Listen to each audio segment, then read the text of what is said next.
then yeah, I think they should be. I think they should be condemn Israel for doing that. Sure. So should we? Because I mean, we use that for a basis to to back different countries for that same reason. Right. You know what I mean? But if we condemn them, should we stop sending them weapons? Because that's the only way they can do this stuff is with America's firepower continuing to be pumped into that country. Again, if the only threat was the Palestinian or Hamas, that's one thing, but that's not the only threat. I mean, we know that the whole Middle East, in some way, shape, or form, really don't want them there, and they never did. And that's a difficult look. It's a difficult thing, to me, it's a really difficult argument. Really How about? Let me rephrase it this way then. How about we are willing to continue shipping you arms, but there has to be some level of discipline on what they can do with them. Just like with Ukraine, we're sending Ukraine weapons, but we're telling them you just can't go blow Moscow off the map. Right. Yeah, no, there should be restrictions on that. Okay. And unfortunately, with AIPAC, it's like they have a stronghold on our government officials. So, that's why you don't see any pushback from our government on things like that. When I think that normally they would. But I think AIPAC's so powerful that's why they could kind of get away with things. But I hate to say that because then on the other side of it, people, the Palestinians elected Hamas, and they don't want Israel there. They don't want them there either. So it's just, you know what I mean? Like but think about an easy answer, but to me it's really difficult. Yeah, but think about how we know October 7th is what allegedly fueled this. But let's go back to October 6th, the day before that. How were the folks in Hamas and in the West Bank being treated? Because even though Hamas committed the act, the Palestinians, as you say, voted Hamas in. They believe that the Israelis were treating them like shit. Yeah, and look, that's valid. And look, I also have this is something that I don't know if this is gonna, this is for educational purposes only, but supposedly the fence that these people got through on the 7th, right? You could supposedly it was so secure that if a mouse went up to this fence, they would be notified of it. Damn. That's how secure this fence was. How did they get through it and be able to do what they did without Israel knowing? Well, they took a whole damn dump truck. But first of all, you got tower guards and all of this stuff. They actually murdered the people that were in the tower guards. They used whatever it took to take out the cameras so you couldn't catch a lot of this on film. And they just went through with bulldozers and shit. I mean, once you got rid of just like if we build a wall on the southern border, if there's no border patrol down there, if you could take out the border patrol within 10 or 15 miles, maybe take out a few of the dome cameras, or you could just drive some type of dump truck or something right through it. Yeah, you know what? I wasn't aware that all that happened. Yeah. I thought it was a lot less coordinated like that. So if they did what they had to do to circumvent being caught, then I guess that answers that. Yeah. I always looked at it like that was shady, like almost maybe Israel allowed it to happen to a certain degree, so they had an excuse to get in there and do what they had. Now they showed up killing. I mean, obviously they flew in on the paragliders and all of that, but they literally anything that had the job of securing that wall, they showed up killing. And then they just rode a big, I think it was, not a dump truck, but some really big construction vehicle. They just ran right on through the wall and made a big opening. And then they used motorcycles and everything else to come on in. And that's when they started destroying whatever was living in that neighborhood. But no, they used vehicles and they had a little bit of a concerted plan to do what they did. Gotcha. Yeah, I mean, look, I don't like seeing what's going on now with Israel. I think they are taking it too far, and I do. It's obvious that they are, and I don't know what the answer is to it. Like, we should exert our might and our financial, at least our financial backing to try to sway their opinion. Mm-hmm. But it seems as though we can't do that. It seems as though that politically within America, that's just like a no-go. Like even on your side, the left, the left was like they had to walk with kid gloves about this whole issue. They couldn't actually come out and say, even if they were really against it, most politicians didn't come out and say what they really thought. That is true. So what about now under Trump? You think, how do you see Trump as viewing this or handling it? Well, I mean, Go ahead. look, based on what he said, trying to read Trump, we've all heard Trump's rhetoric in the past, so you try to read what he's saying. I think what he was saying was, hurry up and get with it and get done with this because I want the war to end. That's what, like what he said. He goes, just hurry up and get Yeah, it but that done. doesn't say shit. Like when they asked him, do you want Ukraine to win the war? Well, I just want it to end. That don't say a damn thing. I mean, it could end with no Ukrainians left. I mean, he was trying his best to answer it without saying anything about who he wanted to win or not. I mean, his response was simply, "I just want the bloodshed to end. I want it to be over with." Yeah, like I said, that could be dropping a couple nukes on Ukraine and they having nothing left to fight. Well, it ended. I mean, so yeah, he doesn't really tell you much. Yeah, I guess it's like a fortune cookie. You make out, whatever you want to make out of it. But, when it comes to Ukraine, though, just now that we talked about Ukraine for a minute, I think the fact that we haven't even tried to diplomatically end this in any way or have any talks at all speaks volumes about the fact that for some reason, and I have my opinion on that, we want this war to continue. Let's face it, Ukraine is sitting on minerals, gas, food, all this stuff that, if they're in debt to us for the next 300 years, which one they will be, we're going to get preferential treatment. Our multinational corporations are going to get preferential treatment to that stuff. Yeah, I 100% agree. When it comes to the Ukraine-Russian war, I think in America, we do want that war to continue going because, like you said, we'll get favors. Russia is obviously one of our biggest adversaries, and we're able to continue dealing a blow to our adversaries without any cost to American lives, just giving them some of our secondary weapons. And we're going to get that stuff back. If the Ukraine wins, we're going to have a huge trading partner. We're going to have access to Russia because we'll get all sorts of bases in the Ukraine. I mean, it's a win-win for America. We don't really have anything to lose. So, yeah, I do believe we want that to continue going. Yeah, and that's where I have a problem with it because I really am like a big anti-war guy, and I see all those benefits, and I understand that what controls the world and all those things do sound good, but at the cost of war, like that's where I draw the line. I have a problem with that. You just saw a see my ideology getting in the way of reality. I understand that to a certain degree. But that's why I have a problem with that war. Yeah, you just saw yeah. When it come to war, people dying, the haves don't give a damn about that. They're focused on how much money they can make off the war. They know they're not at risk of dying. They're not going to be sent to war. They're the ones that are going to make money off the contracts to rebuild Ukraine or sell them weapons. So you just seen a CEO gunned down on the streets of New York for that type of attitude. But yeah, they don't care. They're focused on the money. I got to move it on though, Drew. Go ahead. Thank you.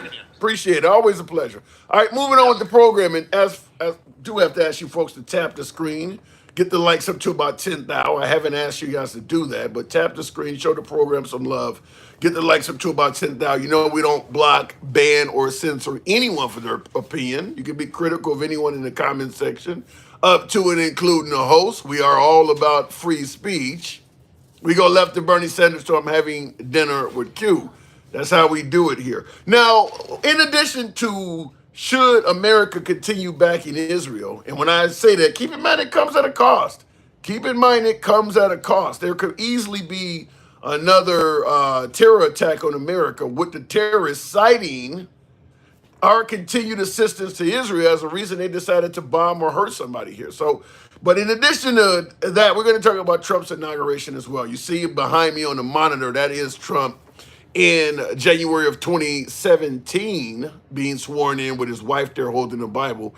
But we're asking, should Kamala Harris and Biden, should they attend his inauguration?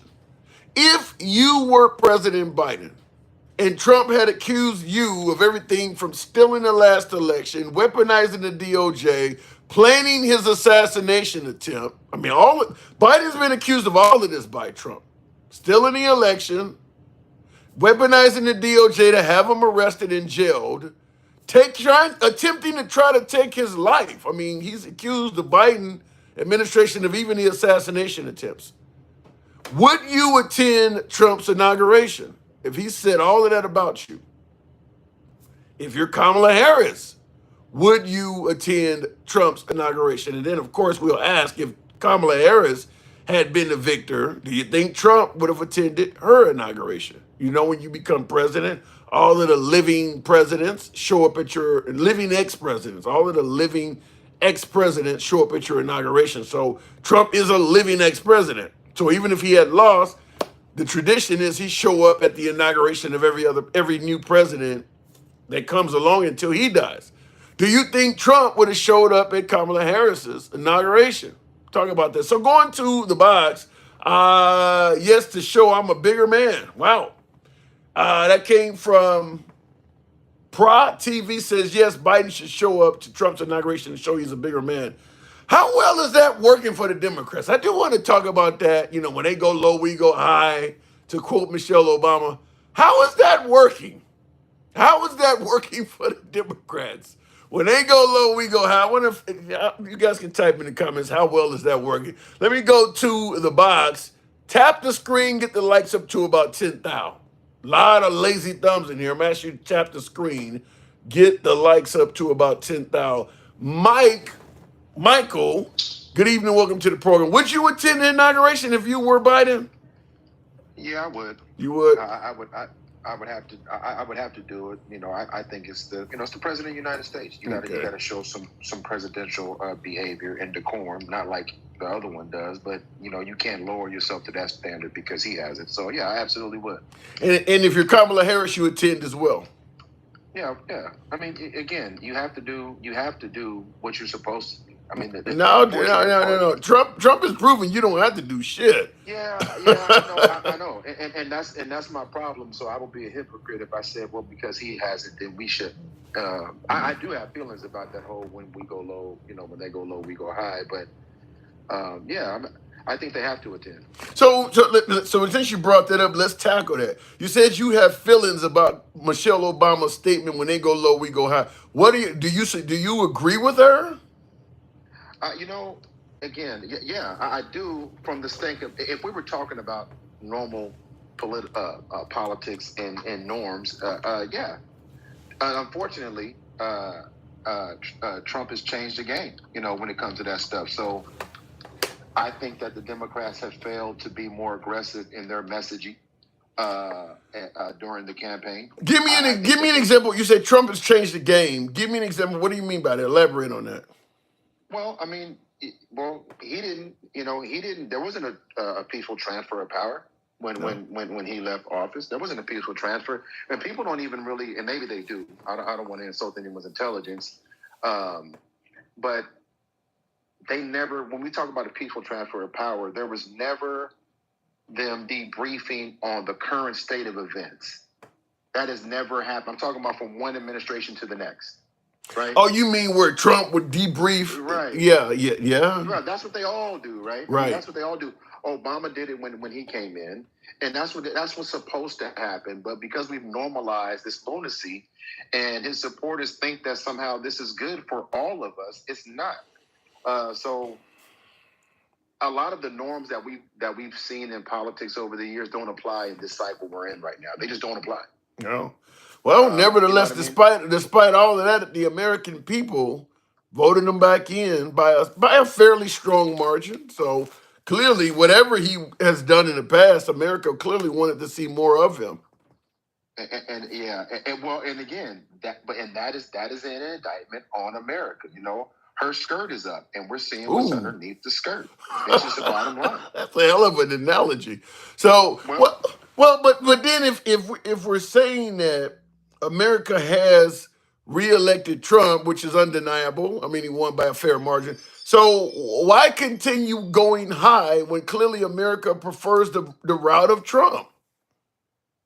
Well, because continuing to go low with that just leads us deeper into this abyss, into this hole.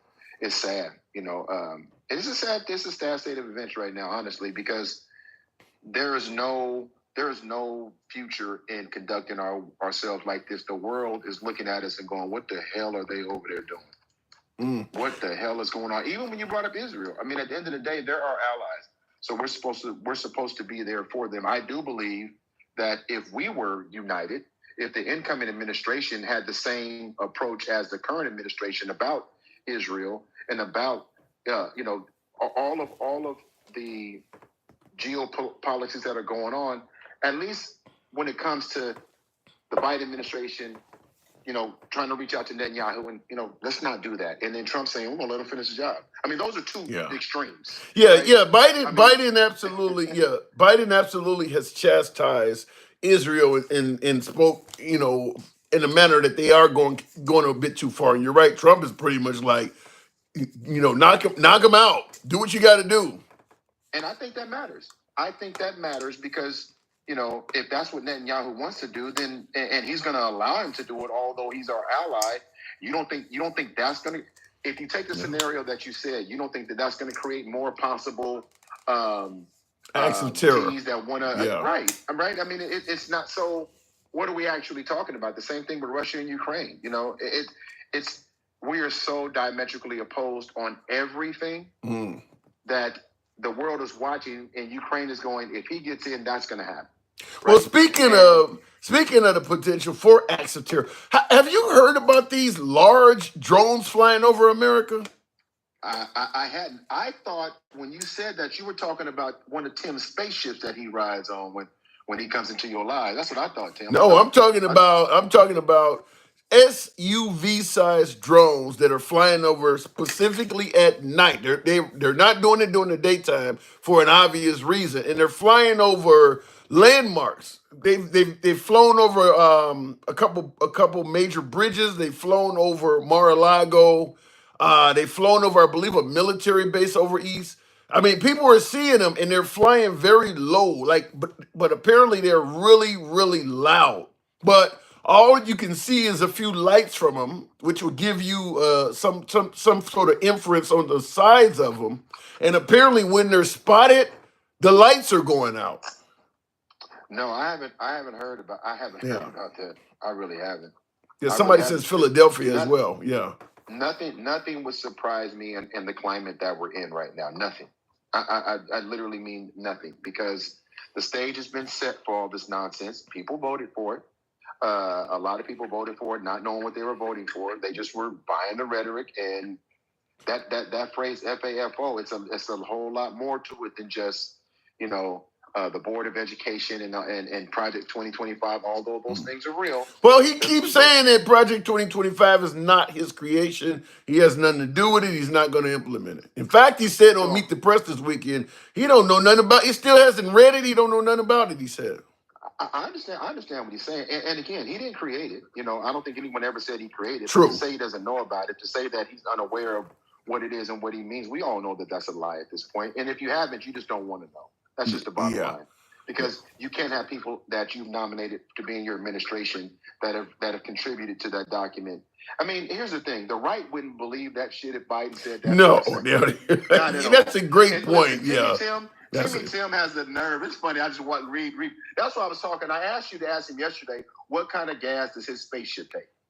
Because Timmy Tim be on the weirdest, crazy shit. We had a great conversation yesterday, though.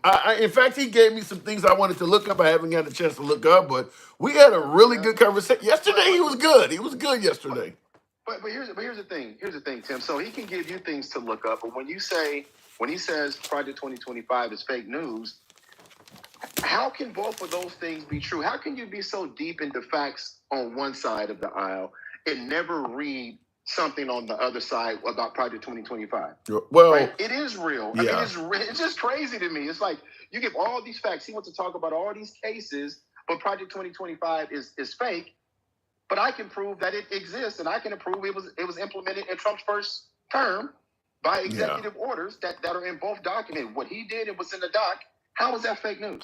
Yeah, at this point, at this point, it is a very difficult pill to swallow when someone suggests that Project 2025 is not real, or that Trump doesn't know anything about it, because there is so much messaging and discussion of Project 2025 that you'd have to be insane to believe that Trump hasn't at least tried to familiarize himself with this. Like, what the hell is this that they keep trying to pin on me? The fact that the notion that he don't know nothing about it and has never read it, that's insane. But he did go and meet the press and say that.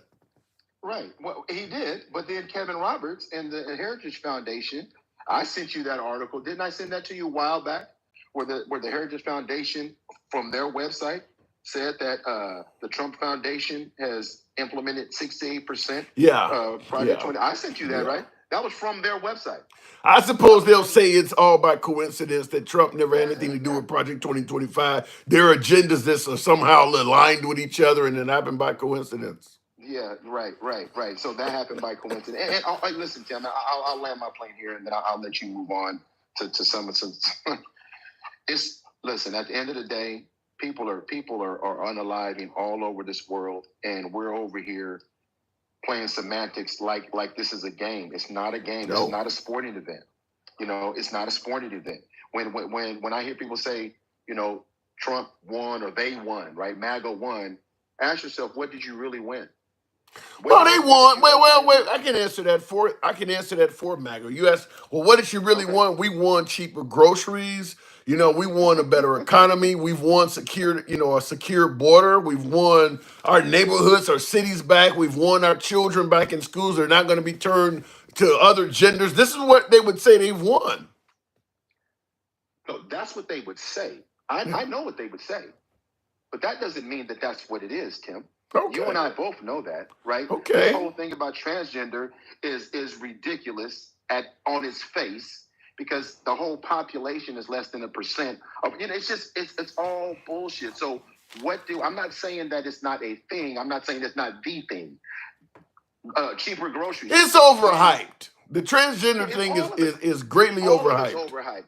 The groceries and all of that stuff. Yeah. Because when he was asked about that in the Meet the Press, what did he say? I can't guarantee anything. Yeah, but that's a smart answer. And he actually, I think that Trump's answer on that, when they asked him, he said, I can't guarantee anything. I think his answer was brilliant, because he also followed up by saying, I don't want to be like Biden on TV saying, I'm going to never pardon my son, I'll never do it, and then you get caught in a lie. So I got to say how he answered that was actually pretty damn good. Well, I don't disagree with you. I thought the way she answered the question was shit. Because he said that when he gets it, it's all going to be better. The grocery, he said that on the campaign trail all the time.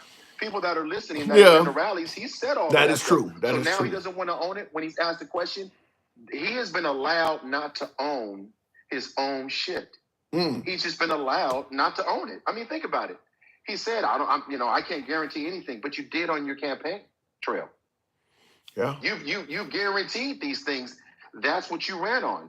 Don't solve the border so I can run on it. That's what he said. He got him to do it. He ran on it, right? He won. And now he's talking about mass deportation, which would cripple our economy. But people don't understand that. That's going to happen regardless. That the mass deportations, I think, is 100% guaranteed. They're going to at least attempt to do that. I think the guy they put in as a border czar is really good at doing that. And when I say really good at doing it, I mean he's going to do it to the point where you may think he's going like Israel. Netanyahu is really good at taking out the adversaries. You might think he's going over. I might think he's going, but he's really good at doing it. This border czar, he's going to be really good at getting rid of people that don't belong over here, or that people perceive don't belong here. 100%. And when she asked him that question, he said he basically was tongue kissing Tom Homan in the mouth. But then he said he agreed with it. But they're willing to break up families to do it. That's what America voted for, man. I got to move it on, but America knew he intended to do that. They voted him in anyway. All right, Mike. Appreciate it. All right, bro. Thank you. And by the way, folks, I was talking about the drones. I got the 5 on Fox playing on the big screen right behind all of this equipment, and they're talking about that right now. They're what they call the ticker at the bottom of the screen or whatever. The main subject for each segment, it says mysterious drone sightings over Rock, New Jersey, and they're saying that the governor is demanding that they be shot down or whatever. So it's yeah, there are big ass drones. They're saying that these things are the size of SUVs. Remember the balloon? Remember the white balloons that were floating over the United States? I don't know, 60,000 feet up or whatever, and they were blaming Biden for doing nothing about it. Well, now they're talking about drones. I mean, they got. I don't want to. I would put it on the monitor behind me, but it'll cause me to get copyright strike. But they're talking about it on the 5 on Fox right now. But there's you can see pictures of them. But like I said, they're only out at night for clandestine reasons, of course. So all you can see is the lights coming from the drone. Like the one I've been holding up, for instance, this drone has 4 lights on it as well. These little circles in the corners, they all light up so you can see orientation. Now, this drone, I don't have the ability to turn the lights off while it's in flight, but I can see pretty good when it's up there. But if you got an SUV sized drone, I mean, you can put everything from infrared to FLIR. I mean, you could really make good determinations on how to take out structures and things like that. If you got that much, I mean, you can put a lot of equipment on a drone that size. I mean, hell, the one I just held up, you could put a lot of equipment on that. But a SUV sized drone, damn, wow, that thing could be carrying ordnance. So, and there's several of these flying over the United States. So we'll see what happens there. They are Iranian drones scoping out the United States coastal infrastructure, says Gen X. Well, the first question would be obvious. Where did they get launched from? You're saying that Iran is a long way away, so you're not going to launch a drone from somewhere in Iran and fly over the United States. There's no way it has enough fuel or power to go there and come back. So that's why the United States has bases everywhere, so we can be pretty damn close. But I don't know if Iran has the capability of launching a drone, flying over the United States and returning back somewhere, unless they got somebody stationed in Canada or somewhere that's on the low. My guess is there's somebody in the United States that may be perhaps working for Iran or some other rogue nation, but drones don't have that kind of range to do that. So we'll see, but they absolutely need to catch one of these damn things ASAP. They really need to do something about that because that's frightening. That could really lead to mayhem. Just the drone itself. If you're sitting in the stands of a game or something like that. Say you're sitting there watching Monday Night Football. Just a kamikaze drone itself could take out probably a few dozen people with nothing on it. If it's the size of an SUV, you don't even need to put any weapons on it. But if you start adding weapons and ordnance, oh my God, the damage you could do with that. Anyway, look it in the comments. Or a submariner mother vessel off the coast. Yeah, I don't think Iran has submarines with those capabilities just yet. I don't think I don't think Iran has that. And I'm gonna assume that getting a submarine into getting one that close to America, we got a lot of detection capabilities in the water. I don't think Iran has those capabilities. My guess is someone here in this nation assembled that stuff. Could be funded by a rogue outfit or a terrorist outfit or whatever, but somebody assembled that in the United States, and it's originating and ending in the United States. That's my guess on it. Real quick, continuing on with the program. Our Air Force is testing equipment and laughing at us. Aaron, it could be. That could be possible. I mean, that's happened throughout history. Weather balloons were mistaken for aliens and things like that, but flying over Mar-a-Lago? Ooh. I don't know. To me, yeah, I mean, it could be because it has happened before, but that's not cool. that is not cool to do that. I've seen those drones in shows here in Florida. Stick through SUV sized drones. You've seen drones big as cars at shows in Florida. I've not seen them that big. That's pretty big. They're saying these drones are the size of an SUV. That's pretty damn big. Let me go back to the box. We'll continue on with Mr. Walter. Good evening. Welcome to the program. Should Biden and Harris attend the inauguration of Trump? If you were Biden, would you attend Trump's inauguration?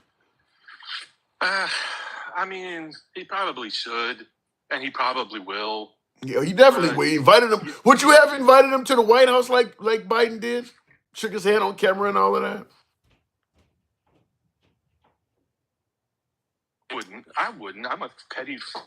You breaking up. I want to hear it too. I heard the word petty, I so did invite him, and he's gonna go to the inauguration.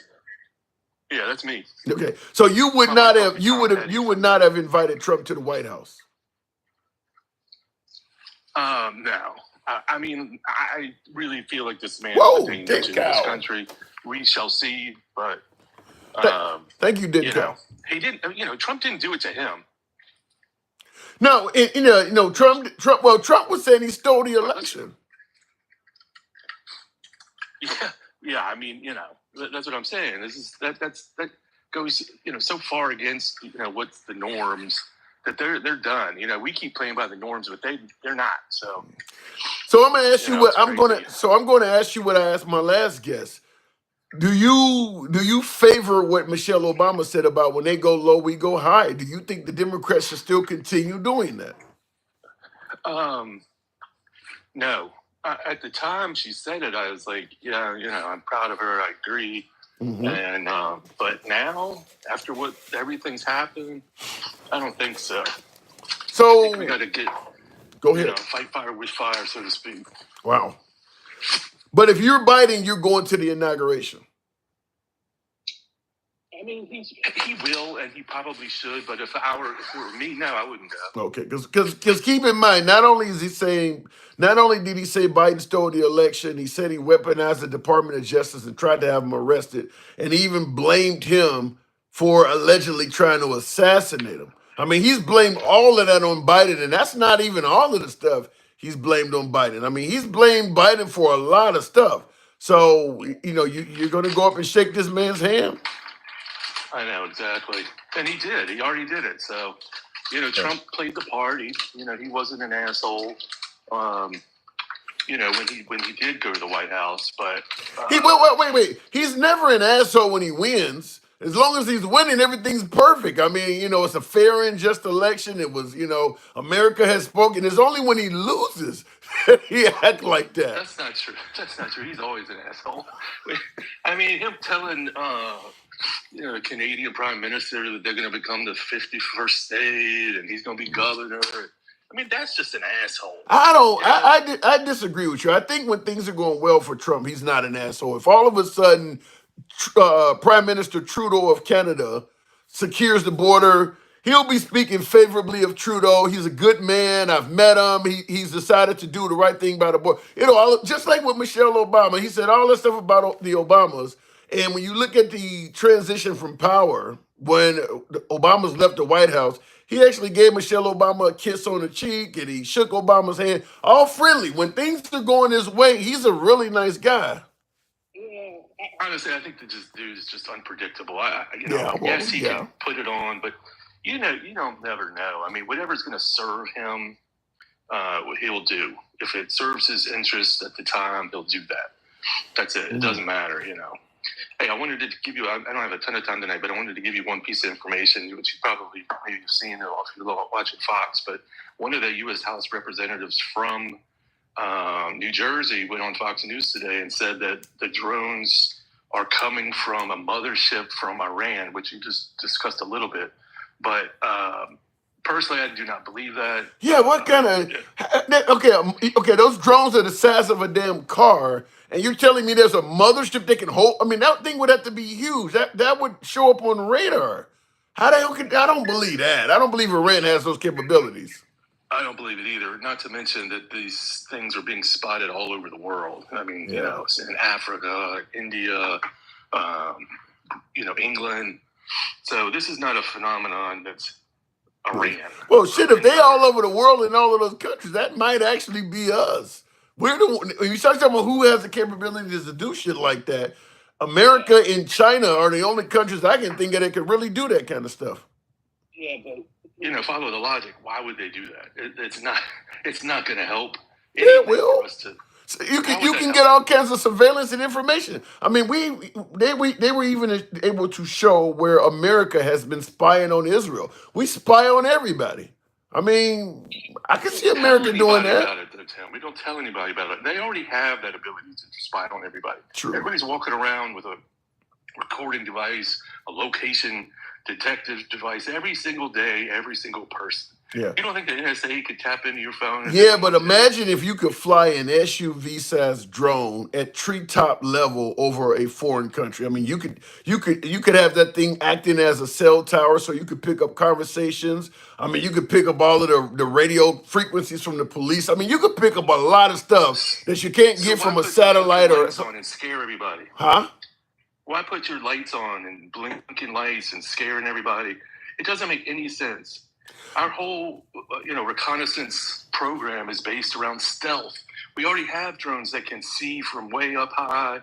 Well, the reason you have the lights on is because okay, if you're flying a drone that's being controlled by some soldier out in Nevada, then yeah, you don't need any lights on it. It's working off the set. But if you're talking about something like this, like the drone I fly, it has lights on it so that the operator myself on the ground can see the orientation of it. And that's what I'm thinking is that there may be people within visual range of this actually controlling it. It may not be being controlled by some distant operator. That's why the lights are on.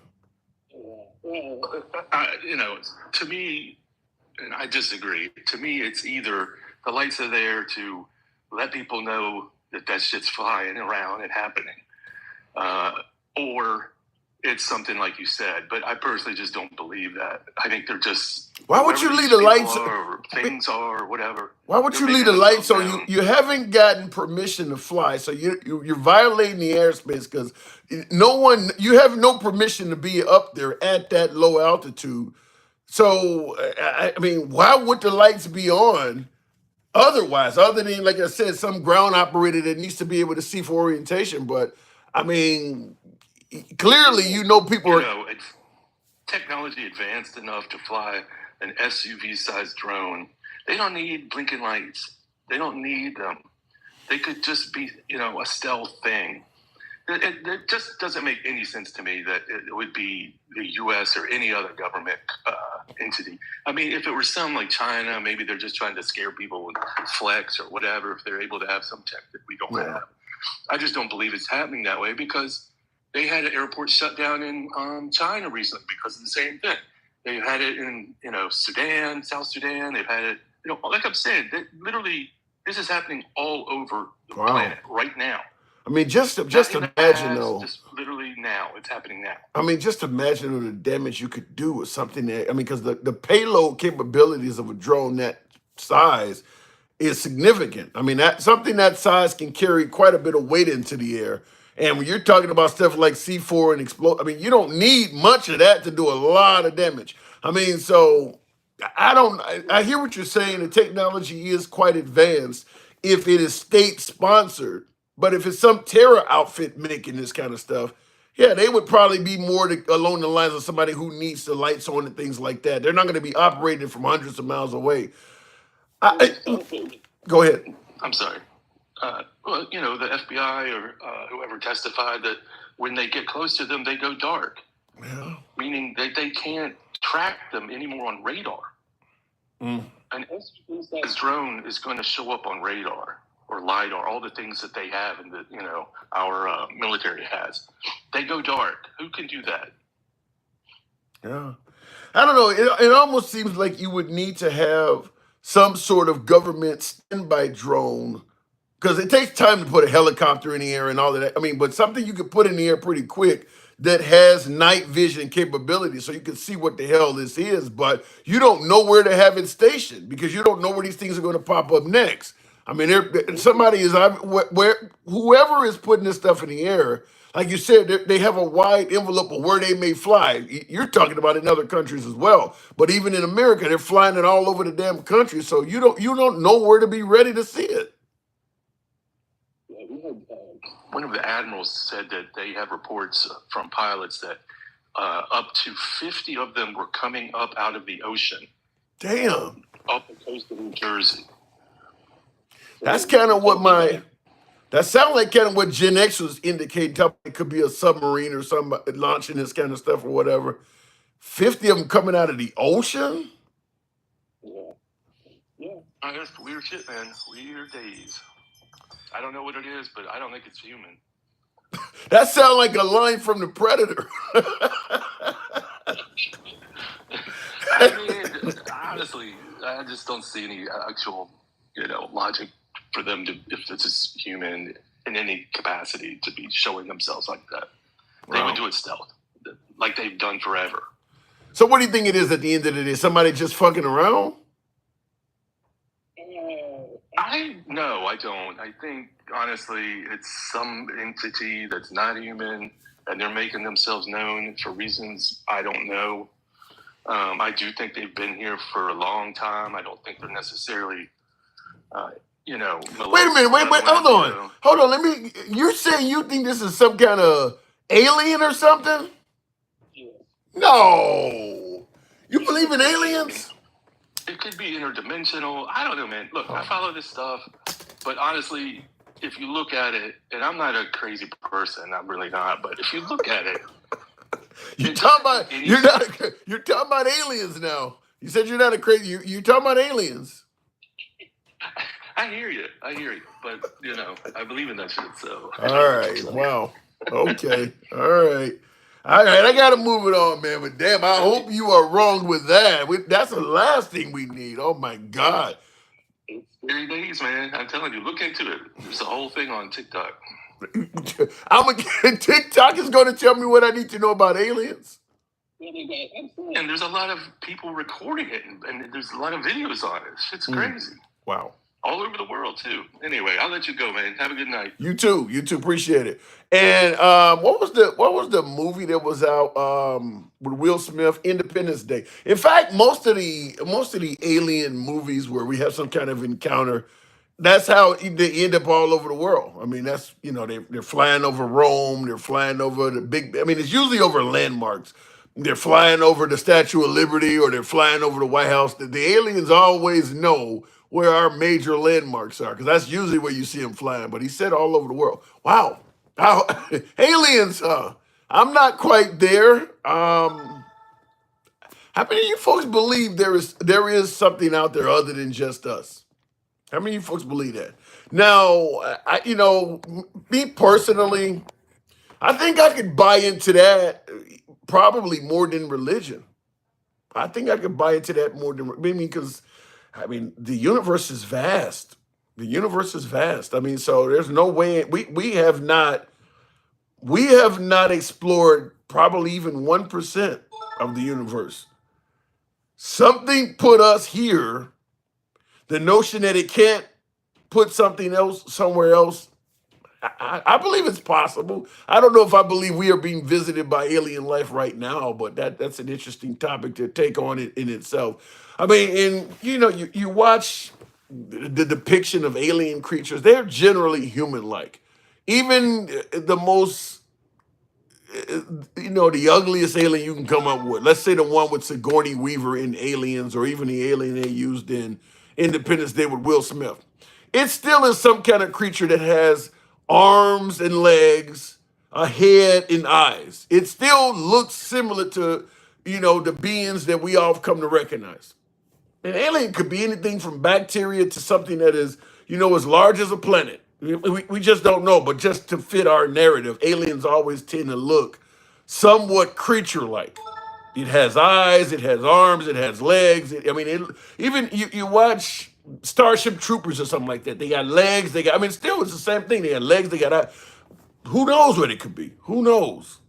But hopefully we're not dealing with nothing like that. That's frightening. Anyway, looking in the comments, I'm a pretty ugly alien, says William. Okay. So the Jersey Devil is the UFO. We don't know. I don't want to go. Well, keep in mind, a UFO just means an unidentified flying object.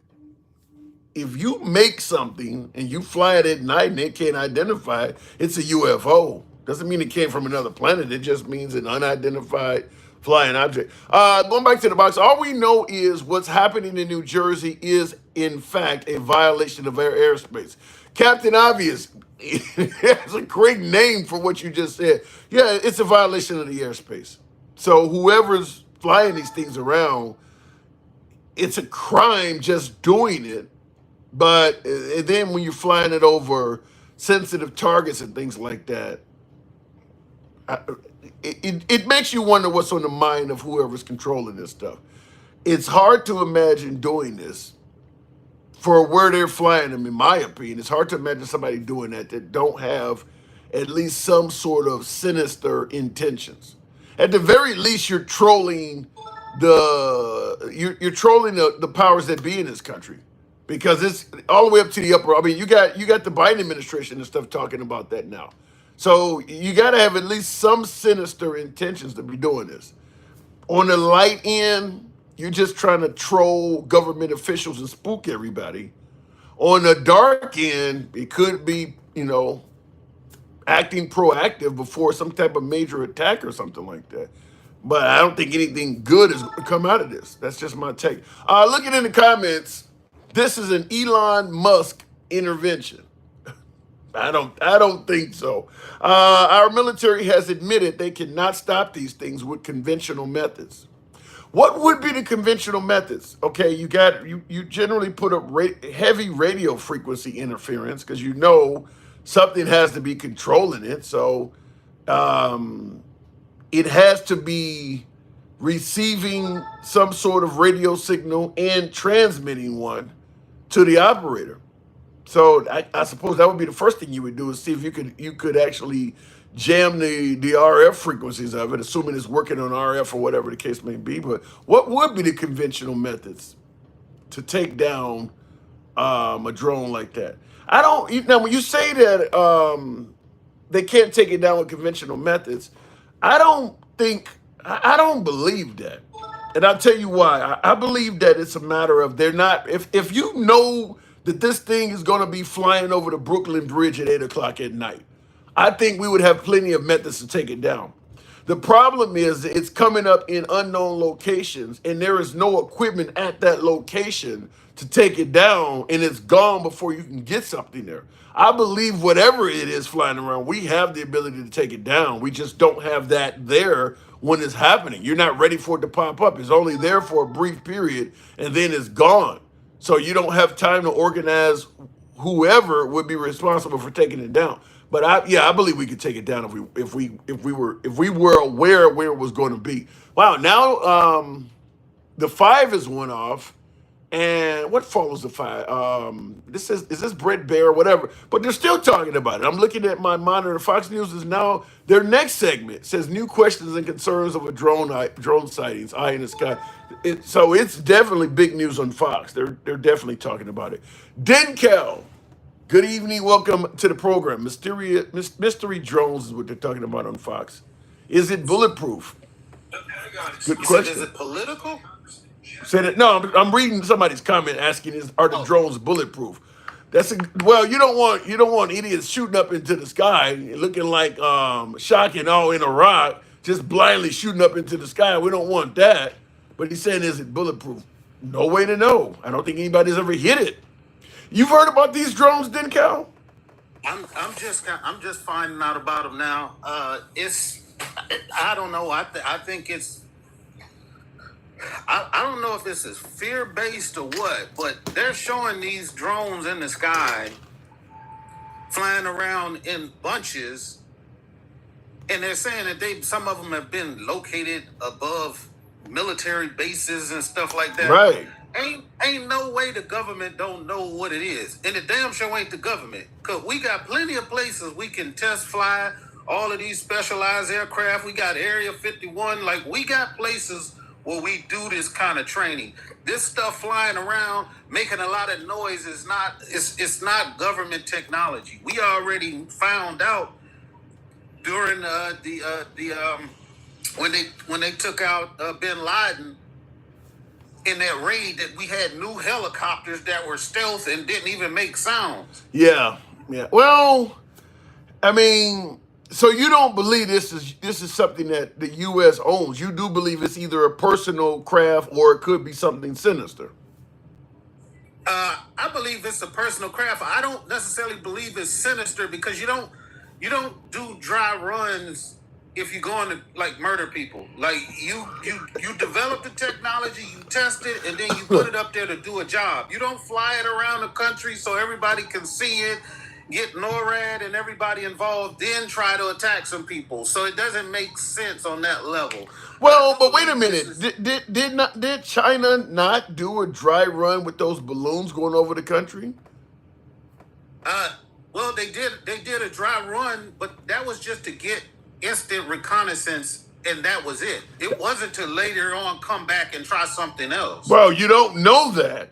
I mean, it hasn't happened yet, but Well, you they don't do know that. now, and if that was an indication that these other people should have got it. Like, yeah, it got across America, but it got shot down. So, Yeah.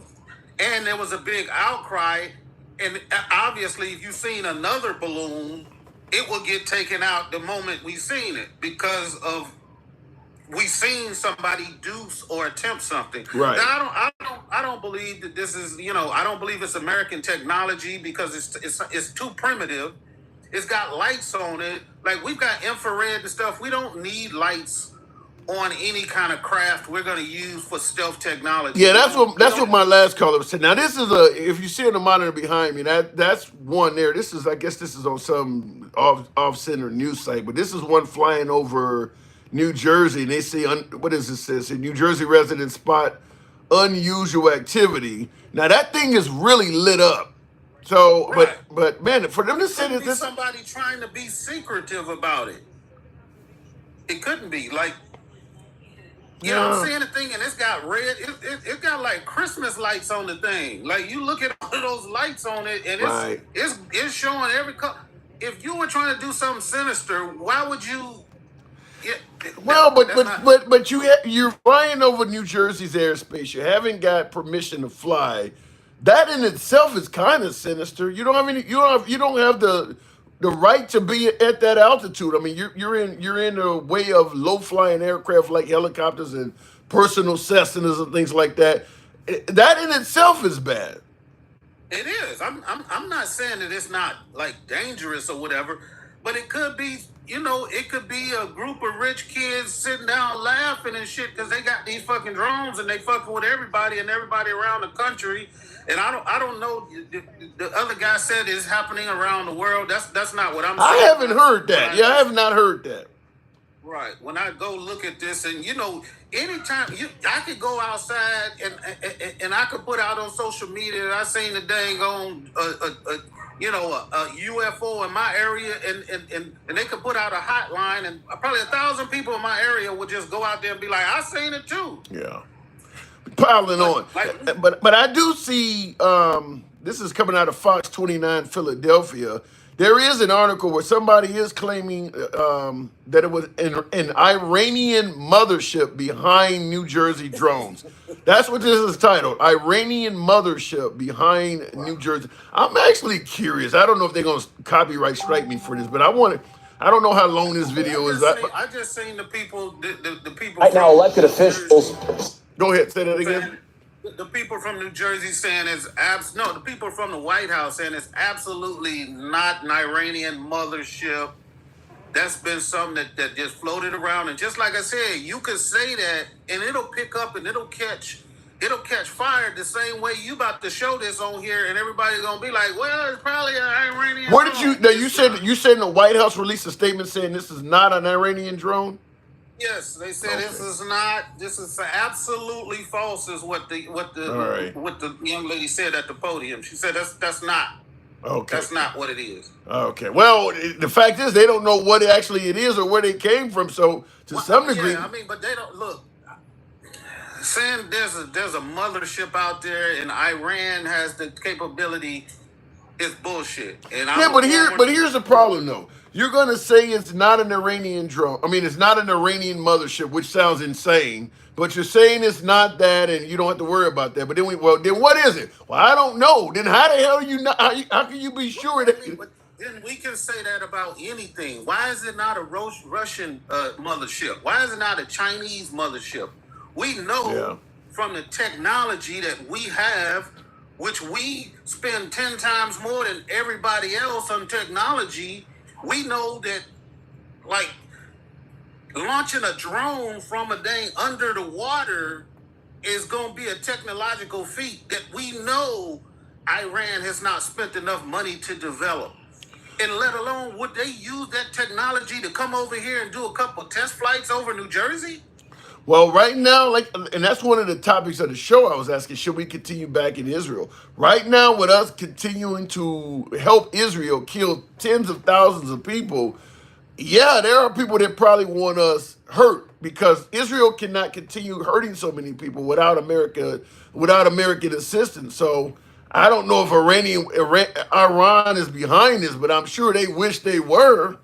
I'm pretty damn sure, and nothing is 100% positive, but my understanding of technology, of capabilities of other countries and our countries, as I've been out there, I've seen drone helicopters 15, 20 years ago when I was serving in the military, and we were launching them and test flying them over there in the Red Sea. Like, I know about technology to know that the Iranians ain't doing this shit. But somebody said it on the internet, and now everybody is. There's going to be an explanation of this stuff, and it's not going to be. I don't know how. You saying somebody violating the air rights in their particular city could be considered sinister. Well, it's a crime. Put it this way: if you're doing this, you undoubtedly know that people in your city are concerned with what you're flying over the town, and you ain't told nobody what you're flying. You know you don't have permission to be up there flying that because it's on the news all over your city. That's sinister. You know you're breaking the law and you're enjoying it. You know people are looking for you or looking for what you're flying. Every time you fly that, you know people want to know what the hell that is, and you're scaring people. Yeah, that's sinister. Well, I mean, it's whatever definition. We can agree that it's something sinister. Yeah, It's wrong. It's wrong as the days is long. Right. Yeah. Okay. And like I said, not to mention you are a collision hazard because personal crafts don't generally have radar. If you're flying a personal helicopter or a small ultralight or some Cessna, you don't have radar. And the tower is not tracking this thing either because it's flying so damn low. You are a collision hazard. Right. Well, luckily for us, they got lights on it so you can see it. Yeah, but the problem though is it might be sinister, but at least they following the rules of the road up there. Well, not necessarily, because even with lights on it, if you're flying a small craft and you see this thing ahead of you, whatever, it's not going to move like a regular plane or helicopter. I mean, this thing is going to go in any direction, can change altitudes at a snap of a finger. So even if you were trying to dodge this thing, if whoever's controlling it don't see you, they may suddenly zip right in your path because these things fly very snappy. They fly in all directions and they fly unlike any regular personal craft that we normally fly. So even with the lights, you may not be able to dodge it. Well, I haven't seen or heard all of that about its capabilities. No, it's a drone. All drones can do that. I can do that with my drone. I can suddenly go way up quick in altitude, drop instantly. I can go left, right. I mean, I can go in all directions real quick. All drones do that. Yeah, yes, I mean, there's no pushback as far as it being, being a hazard to other flights that's in the area. Yes, they're breaking the laws. Yeah, but I'm not gonna go as far as to just start talking about a mothership off the coast, and we don't know nothing. And we got Washington D.C. right there, and we got subs in that water. We got.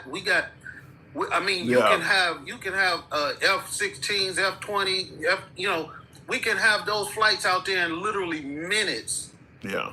Off the coast of New Jersey. There is no mothership off of New Jersey launching, SUV-sized drones, and we don't know what the hell's going on. The problem, though, is if it was just a sighting of one of these things, it could be some crazy Yahoo. But the fact that there's many of them and they're hundreds of miles apart is concerning.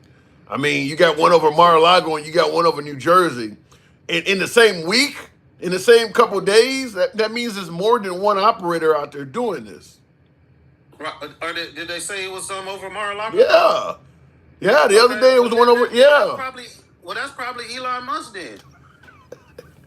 Because they got all of the technology out there. Have you seen the technology they got that's guarding Mar-a-Lago right now? Well, you would assume they got plenty because the president's home, that's his home, but I mean, yeah, but I'm saying that he's got AI technology. He's got those robot dogs and stuff roaming around the perimeter of his of Mar-a-Lago. There's Like always- there's a lot going on over there. there's always somebody bigger and badder than you. So maybe this, Starlink, you got Starlink out there. You got all kinds of stuff going on out there. So if they were able to, I understand that traditional radars can't maybe see this stuff, but I think satellites can lock onto this stuff and figure not out if it's where flying, going. not if it's flying nap of the earth. Even a satellite may help. I mean, certainly if it's not putting out any serious signature, and electronic products don't put out the heat and all of that stuff. If it's flying nap of the earth like really, really low, seeing it at night from space may not be that easy. I mean, because like I said, my drone doesn't get very hot, so it's not going to show up on infrared. And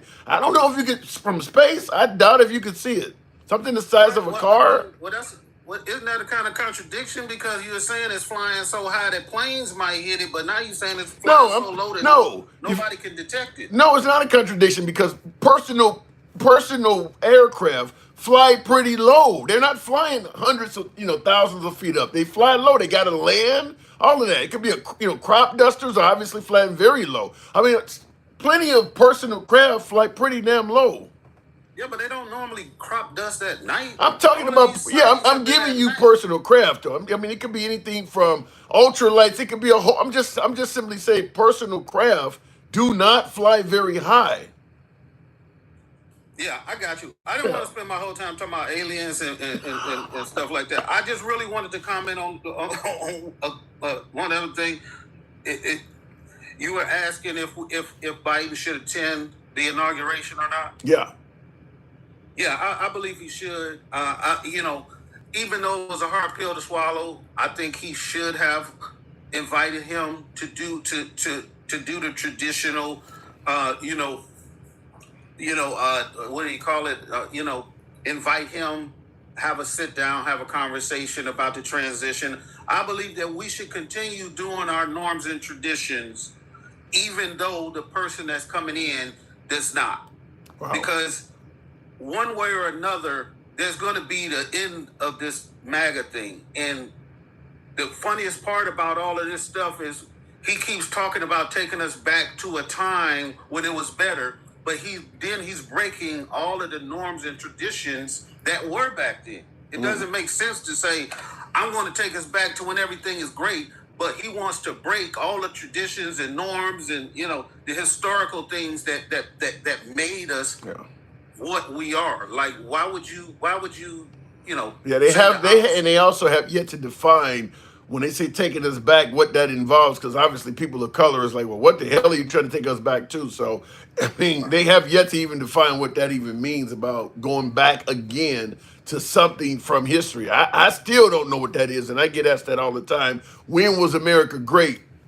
I don't know what they're talking about on that, but I will end on this note. It was something that was mentioned by Martin Luther King. I don't know if he was the originator, but I would say the arc of history bends towards justice. So that just is a because quote, we're going through a tough time right now, and we see somebody that we don't believe should be in that position, and he's breaking all of the norms, and he's pushing the limits of our government and how it's structured, and he's bringing in all these these billionaires and these unelected representatives, and they're doing all of these things, and they're trying to change what the Constitution says. Ultimately, I have to hope that quote is true. The arc of history bends towards justice. yeah. The problem is we may not live to see that if it doesn't bend quick enough. I gotta go, Cal. Thank you. All right, Thank take you. care. And I wanted to respond in the comment section. Somebody pointed out I don't know where it went. Somebody said the government can, satellites can read a license plate or whatever the case may be. Yeah, because he asked, can you could you see it from space by satellite? Yeah, a satellite can read a license plate. It knows where to aim down. But if you're just looking down, scanning the countryside, trying to find this thing at night, that's a different task. If you know a car is, if you know the coordinates of where a vehicle is located and you aim the satellite right at it, yeah, you can read the license plate. But scanning the countryside at night trying to find this thing flying around, that's a whole different ball game. When it's not putting out any heat signatures or anything. And even like with my own personal drone, the lighting aims down. So if you're looking at it from above, like say a satellite, there's no light on the top of it. So it's not going to be putting out any light to be viewed from above. So let's say they had a police helicopter or something out at night trying to find this damn thing. Even if the lights are on, they're not going to see anything because the lights aim down so the operator can see them. And also, somebody asked another question about, do you have to have a license to fly these things? If they get big enough, you do. I do have a license. I don't know, like on this one here, you can see the numbers. I kind of have it written on the side there, but I do have an FAA license for it. But yeah, you do have to have that. And certainly if you're flying something the size of an SUV, goddamn, I don't know what that would even be. I've not even seen what a personal drone looks like that's the size of an SUV. Other than some of the stuff you see on YouTube where it actually can fly a person can get in it. But an unmanned drone that you can purchase as a citizen that's the size of an SUV, I haven't seen anybody even making anything like that. So that's pretty damn big. Going back to the box, and think about the amount of battery to power it. Damn. I mean, like the one I have, this is the battery that powers that thing. It probably weighs 2 or 3 pounds. It is this battery has a lot of power, but the power something the size of a damn car. Jeez, that would have to be huge. That's it is a helicopter. It's a helicopter-sized drone. Like you said, it's loud as hell. They're claiming that the thing is really loud. Going back to the box, tap the screen, get us on up to 20 thou. We'll continue on with attacking the ignorance. Oops, wait a minute. I don't hit something wrong here. Good evening. Handsome. Hey, good evening. Welcome to the program. Hey, yeah, I got a drone too, but I have to put my name on it and a number. And then when I fly, I have to put in when I want to fly. And it's just a regular small, yes. And I have to stay under like 400 feet. It says in a certain area. It gives you these little ratios and stuff like that. But anyway, hey, I don't know. You know what's going on with Trump with all he's attacking the undocumented, wants to do deportation and all these things, right? Yeah. I don't know if you remember a while ago, I was up in your broadcast in the morning and I said, I made a comment about, watch out with Trump. What they're trying to do is attack people. And I said, they're going to be taking away the rights from the black community. And you're going to have to go to the back of the restaurant to get your food. And we're going to have water faucets for black and white. You said, really? You think that's going to happen? Like I said, I can see the look on your face. You're trying to. Do I believe they're going to do that? No, I don't believe that's going to happen. No. I was saying this, and then you asked me. You said, "You really think they're going to do that?" And I said, "Yeah," because you were having that discussion. I said, "Yeah." With the way things are going with Trump, attacking people, wanting to attack people, want to try to charge people like the January 6th committee for a crime when they're doing their legal obligations. Now, DACA, and they're going to say, well, he said in his interview that if a person who's undocumented, they're going to be deported, the family can say, I'm going to go with you. He wants to do away with. He's not immigrant friendly. I think that's pretty obvious. Certainly, if you're a brown immigrant, he's not your friend. Yeah, and he wants to do away with their comment of anchor babies, the 14th Amendment, Section 1. Anybody who's born within the boundaries of the border of the United States, It doesn't matter of the immigration status or a person who gives birth, if they're a citizen or an immigrant, that baby still is a U.S. citizen. He's wanting to do away with all this stuff. But I will tell you this, to some degree, he kind of has a mandate, because even a lot of liberals are in favor of getting rid of the anchor baby, getting rid of illegal immigrants. That's widely popular even among a lot of liberals and independents. And even, like I said, even anchor babies. I've talked to Democrats that want to change that. So while what he is saying sounds harsh, it sounds like a lot of America favors it. Well, the thing is this, if we're going to do the anchor babies, then we'd have to get rid of his kids, because hold on, watch. The babies were born before they became citizens. Oh, damn. Well, is do as I say, not as I do. So it ain't gonna happen to Barron. Yeah, and it's kind of like when Trump was talking about the chain migration, where like Melania became a citizen and they're bringing her mom and dad in. Yeah. He wanted to do that. All these, I can do this, but you can't, like you just said. Yeah. But you really think that there's a possibility that we could go back to legalized discrimination, where, like you said, blacks got to sit on the back of the bus and drink from separate water fountains? You really think the Trump administration will be favorable to that?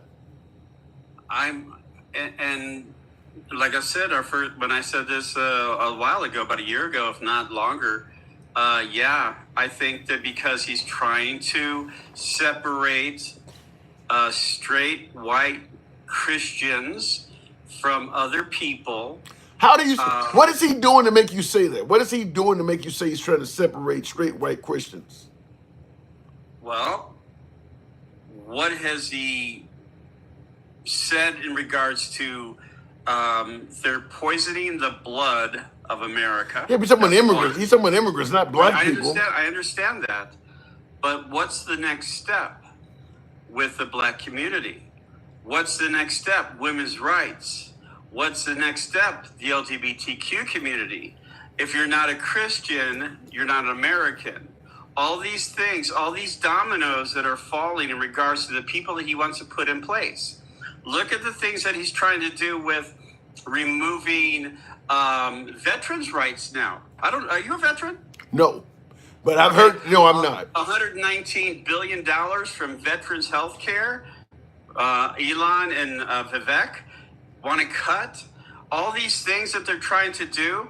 They're literally trying to make America not lose the white percentage and have other minorities become above the white percentage. There is no chance of that happening anytime soon, though. Like replacement theory, when you look at the percentage of whites in this country as opposed to Hispanics and blacks, replacement theory would be generations away. I mean, there's like 200 and some odd million white people in this country. And the country, I understand. Yeah, there's only 350 million here. I'm still seeing Trump's one, like, make America great again. Handsome, what was the answer to this when you've asked your people have come up in here? My answer of what does make America great mean, I personally believe, I guess the best way I can lighten or sweeten it up is to say that the African American and people of color experience was not even considered. They're just looking at like bring Christianity back in the house, the nuclear family, Christianity back in schools, right? The tradition. They're not even considering the experience that blacks and people of color went through back then. They're just simply doing it. They're saying this from a standpoint of, I want to go back to a time when America was a great country, maybe for whites. We're not even thinking about what blacks went back then. So make America great. See that domino that you just put there? You just put that domino. What I'm trying to say is they're trying to diminish people in the black community as well, because when was America great again, according to them? When whites had all the power, this, that, and the other thing. So that's what I'm seeing with Trump. I mean, again, his words, his actions, him lying about, I don't know anything about Project 25. Now I know things about it, but I know everything about it, and I don't know anything about it, but I like this about it. All his word jumbo. And again, with the people that he's putting in place, billionaires, family, donors, right? Yeah. And what about this? What about some of the black politicians that were supporting him? Brian Daniels. They didn't get any cabinet positions where you're going. Tim Right, Scott. Wesley Hunt, all these guys, no cabinet positions, but boy, were they up his butt, you know? Yeah. And I'm just seeing all these things. Now you have Don Jr.'s, so I think he's Don His ex, Kerr, his ex, but she's only the ambassador to Greece, so she doesn't have a strong position. Are you talking about Kimberly Guilfoyle? Yeah, but I mean, like father, like son. He cheated on his wife, dumped her. Now he dumped her and got another girlfriend. All Did he these cheat on connections. Kimberly Guilfoyle? Huh? Did he cheat on Kimberly Guilfoyle? Oh, he had to because he was with her for a while. Now he's got some other chick on his arm. That could just mean they broke up. That don't mean he cheated on her. Oh God, it's a trait within the Trump family. Come on, be serious. So you obviously don't think highly of the Trump family. No, I don't. No, I don't. I don't. No, not with all the lies that he puts forward. I mean, come on. He attacked the Haitians in Ohio, knowing that it's a lie about them consuming animals, and he doubled down after he was told, "No, it's not true." The governor, the mayor, the police chief all come out and say, "This is a lie." What did he do? He doubled down. Yeah. All these things that he has doubled down on to get the white male Christians and the females who don't care about him assaulting women. I mean, come on. I mean, Now let me make sure. Now let me make sure because I'm just going by the. Now you're not a minority yourself, are you? No, I'm a 66-year-old white guy who stands up for people's rights. Wow. All right. I like it. I just wanted to make sure because generally when I get a guest on this that is as strong in their convictions as you are for minorities and civil rights and things, it's usually somebody of color. But to have a white person talking like you don't get this that much. Rights. And I don't want criminals. I don't care if it's a Democrat, a Republican, or an independent. My thought process is I look at ethics, morals, and family values. Trump doesn't have either one of those. Damn. Does he? Does he have ethics? Well, he does some unethical things, but I mean, all politicians. Does he have morals? I'm hated more than a lot of people on here. You know, when they see my name attacking the ignorance, I get kicked out of broadcast if they're Republicans because they've heard that I will hold them accountable and I will show documents, transcripts, videos of things that Donald Trump has said. Yeah. Now, well, we're all about free speech here, so you'll never get kicked out of here for your opinion, regardless of what it is. I know that, and I've been listening to you for the past couple of years now. Thank you. Since I've been on TikTok, and I've been up in your broadcast maybe 7, 8, 9 times. And the thing is this. We've talked about Ukraine, Biden, Hunter, all these things. You know, we've done all these things. And, you know, I respect everything that you do. You bring a platform to let people talk. But the thing is this. You got the right saying we need unity. There's too much division. Okay, great. Has Donald Trump done anything in regards to criminal activity? No. Is he a convicted felon? Is he a 34-count convicted felon? No. Well, you're not going to have unity if you don't tell the truth. Okay, if you cannot own up to what Donald Trump has done, you're not going to have unity. And we don't have to bend over to kiss Trump's butt like you people are who support him. If you can't be honest about what he has done, whether it be assaulting women, lying about documents, lying about this, lying about that, whether it be business fraud, loan fraud, lying to the federal government about the documents in Mar-a-Lago, the attack on the Capitol building. If you cannot own up to it, then we cannot have unity. If you cannot say, yes, he did this, let's talk, let's work things out, you're not going to get it. Yeah. Well, how do you respond to this? Now, guess what on YouTube now? Strong statement. He says, for fuck's sake, grow up. The election is over. We need to find someone new to beat Trump in 4 years. Let it go. Now, I don't. How do you? I got a host of things to say. I mean, my mind is just literally going insane off of that. But how would you respond to that? The, Let the election. the Republicans are upset that the Democrats are not yelling voter fraud, attacking the Capitol, and beating up cops like they did. Mm, We haven't said anything in regards to that. We said he won. We knew he had a chance to win, and now you get to F around and find out because of what he has said and done. But the Republicans who support Trump have lied about the election in 2020 for the past 4 years, have pushed that he was stolen from Donald Trump for the past 4 years, lie about the Capitol building being attacked for the past 4 years. The thing is this, no matter how you look at it, it is Donald Trump is the catalyst to what's going on. If he would have accepted the loss in 2020, there wouldn't have been a rally at the Ellipse. There wouldn't have been an attack on the Capitol. There wouldn't have been 7 people who lost their lives in regards to the 7? action. Wait, And 7? yes, there was a total of 7 people who lost their lives from the actions of the Capitol. The woman who was trampled at the front steps of the Capitol, right at the doorway, she 7? was trampled. I'm not aware of anybody who lost their life other than Ashley Babbitt. You're saying 7 people? Yes. You have the 3 cops who had PTSD hit them back right after the Capitol attack. They unalived themselves. You had Brian Sisnick, who did that, who lost his life from the chemical spray, but they're saying it wasn't the reason why. I don't think any of their I don't think any of their deaths were actually officially ruled as being caused by January 6th. But think about this, Handsome. If there wasn't a rally, there wouldn't have been those attacks. There wouldn't have been the spray. Yeah. The woman wouldn't have been trampled. The guy wouldn't have zapped himself in the gonads with a stun gun. He had a heart attack. You have the 3 cops who had the PTSD hit them back, and they committed unaliving themselves because PTS brought them back. I don't know. So you had. Seven, attributing 7. I have the names. I have the names. I can send them to you.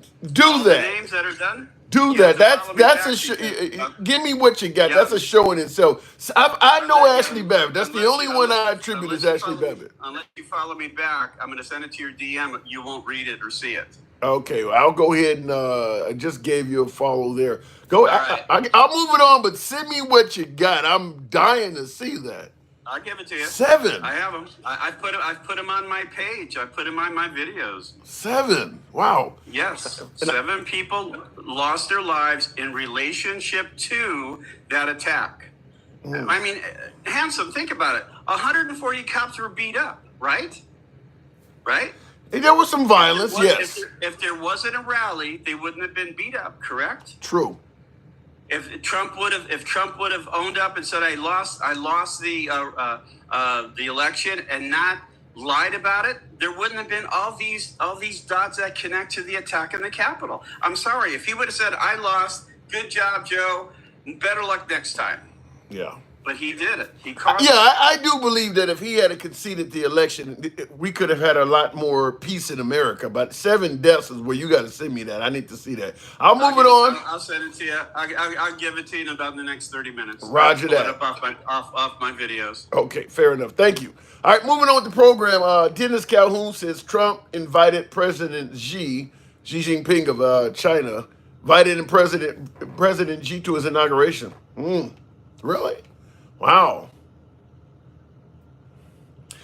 I don't know where it could go because obviously China is an adversary and Trump has reached out to some of our adversaries. If he does reach out to Xi Jinping or, he reached out to Putin, he reached out to Kim Jong-un, if something of significance comes from it or in regards to his last term came from it, I think it's a decent point. I think that would have been an accomplishment. But unfortunately, him meeting Kim Jong-un and meeting Vladimir Putin, nothing came from that. At best, we can say under Trump, there was no major conflicts between those nations. And Kim Jong-un of North Korea temporarily did not instigate anything by shooting missiles up for about 6 months. That ain't much to brag about, considering he invited Kim Jong Un to the White House. That ain't much to brag about. So yeah, if he want to have Xi Jinping at his inauguration, and all of a sudden it ends up with us having really good relations with China and not constantly being at war, in this, I don't want to say almost like a Cold War. We're not quite at a Cold War state with China, but they clearly are not our friends. If he could improve that relationship, yeah, he'd have something to boast about. But if he invites the guy to his inauguration and he serves his 4 years and it ends up like our relationship with Putin or our relationship with Kim Jong Un, where there's nothing that came out of it, I don't see the purpose of it. He also stopped a major exercise for Kim. What do you mean by a major exercise? Travelman. Going back to the box, looking in the comments real quick, I want to make sure I didn't pass up any super chats, which I did. Ed G says, Rep are not mad. Rep are not mad. We are Trump dancing while you guys cry. Oh, you said Republicans. Republicans are not angry. You are Trump dancing. He looks like he's jagging off two guys at once. What you're saying is the Republicans are not mad right now. They are dancing while the liberals are crying. Well, I do believe there's some of that. There are some Trump supporters that are happy and basking in liberal tears, so to speak. But there are some others that are angry. I mean, the whole cry for vengeance is a measure of anger. Yeah, they went after him. I want to go after them. Then that's anger. There are plenty of MAGA that are angry as well. They're not all dancing. There's some angry MAGA out there calling for revenge. That's anger. Real quick, looking in the comments. Every year, the United States and the Pacific countries have a major exercise called RIMPAC. And what are you saying that meeting Kim Jong Un? You said he stopped a major exercise for Kim. I don't listen. I do believe when Trump met with Kim Jong Un, yeah, it may have, because you said it stopped that exercise for Kim Jong Un. The point I'm making is this: nothing long term came out of meeting with Kim Jong Un. That's the point I'm making. Whether you want to talk about RIMPAC and he stopped that for that short period of time, or he didn't fire any missiles over Japan, whatever the case may be, nothing long term came out of Trump meeting with Kim Jong Un. There was no treaty signed, no deals made, nothing long term came out of it. I mean, Trump has had probably 100 rallies since he met with Kim Jong Un. Notice he's not really bragging about anything they accomplished together. Nothing came out of it. Gavin Newsom cleaned up San Francisco for Xi Jinping when he visited. That is true, and that did happen as well. Because people in San Francisco were complaining, why don't you clean it up when we come here? I don't see it being a major detriment if Trump invites Xi Jinping to his inauguration. I don't see it. I don't see it being a major negative. Vladimir Putin, yes, because we are essentially at a proxy war with Vladimir Putin right now. Xi Jinping, there are going to be some people that don't favor it. Just like if Kamala Harris had won and she invited Xi Jinping to her inauguration, I think some MAGA would have had a problem with it. There's going to be some people that have a problem with it if Trump does it, but I don't see it. I don't see where it's being that bad. We'll see. There are some people who are going to complain no matter what. Some people just are going to, haters are going to hate, so to speak. Continuing on with the program, Gen X, one of my subs. Good evening, Gen X. World leaders see Trump as the loudmouth, silver-spooned infant he is, says Furback. I think there are some world leaders that do respect Trump. I think there are some that don't. You're saying that world leaders see Trump as a loudmouth. How do you handle that, Gen X? And I know you're MAGA. Now, Furback in the comments says that world leaders see Trump as a loudmouth, silver spoon infant that he is. How do you respond to that? Oh, man. Nah, I want to know how the aliens see Trump. As avoidable, probably avoidable. If you're an alien, all you got to do is get a couple spaceships together and in bright lights put up, Trump is the best world leader in history, and you instantly are in his good graces. You know, I want to touch on that a little bit, if it's okay, Tim. Sure. I think that it's unlikely that we're getting visitors from another planet, galaxies, whatever. There's too much distance, too much time. Andromeda is the closest galaxy to us. Traveling at light speed, it takes like 10,000 years to get there. I don't think that's possible. I mean, I'm not going to say impossible. I don't think it has. I don't think it has to come from Andromeda. I mean, we haven't studied Mars or Venus or any other planets in our solar system well enough to be 100% certain there's not life forms there. I mean, keep in mind the spectrum that you and I can see with our eyes. There's other wavelengths that go beyond that. It could be some shit you can't even see. I mean, we haven't studied the 9 or 10 planets in our solar system. We haven't studied those enough to be 100% certain there's no life on those. You know what makes more sense to me? What I believe is a lot more likely. What?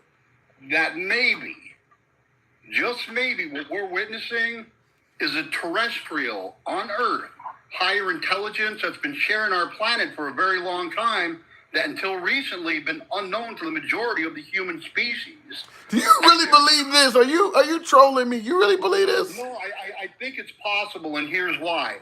Mr. Walter was correct. This phenomenon has been reported all over the world. I mean, there's mass reports of these craft coming in and out of our oceans from both civilian and military sources. You got to consider that less than 3% of our own oceans on our own planets have been explored. Yeah. Less than 3%. Throughout history, we've got legends and folklore about Hollow Earth and the lost city of Atlantis. Maybe some of that shit is actually true, or a degree of truth to the stories. You're scaring me, man. You're scaring me. I hope you are you smoking over there? You're scaring me, man. Well, I'll leave it with this, and we'll talk about something else.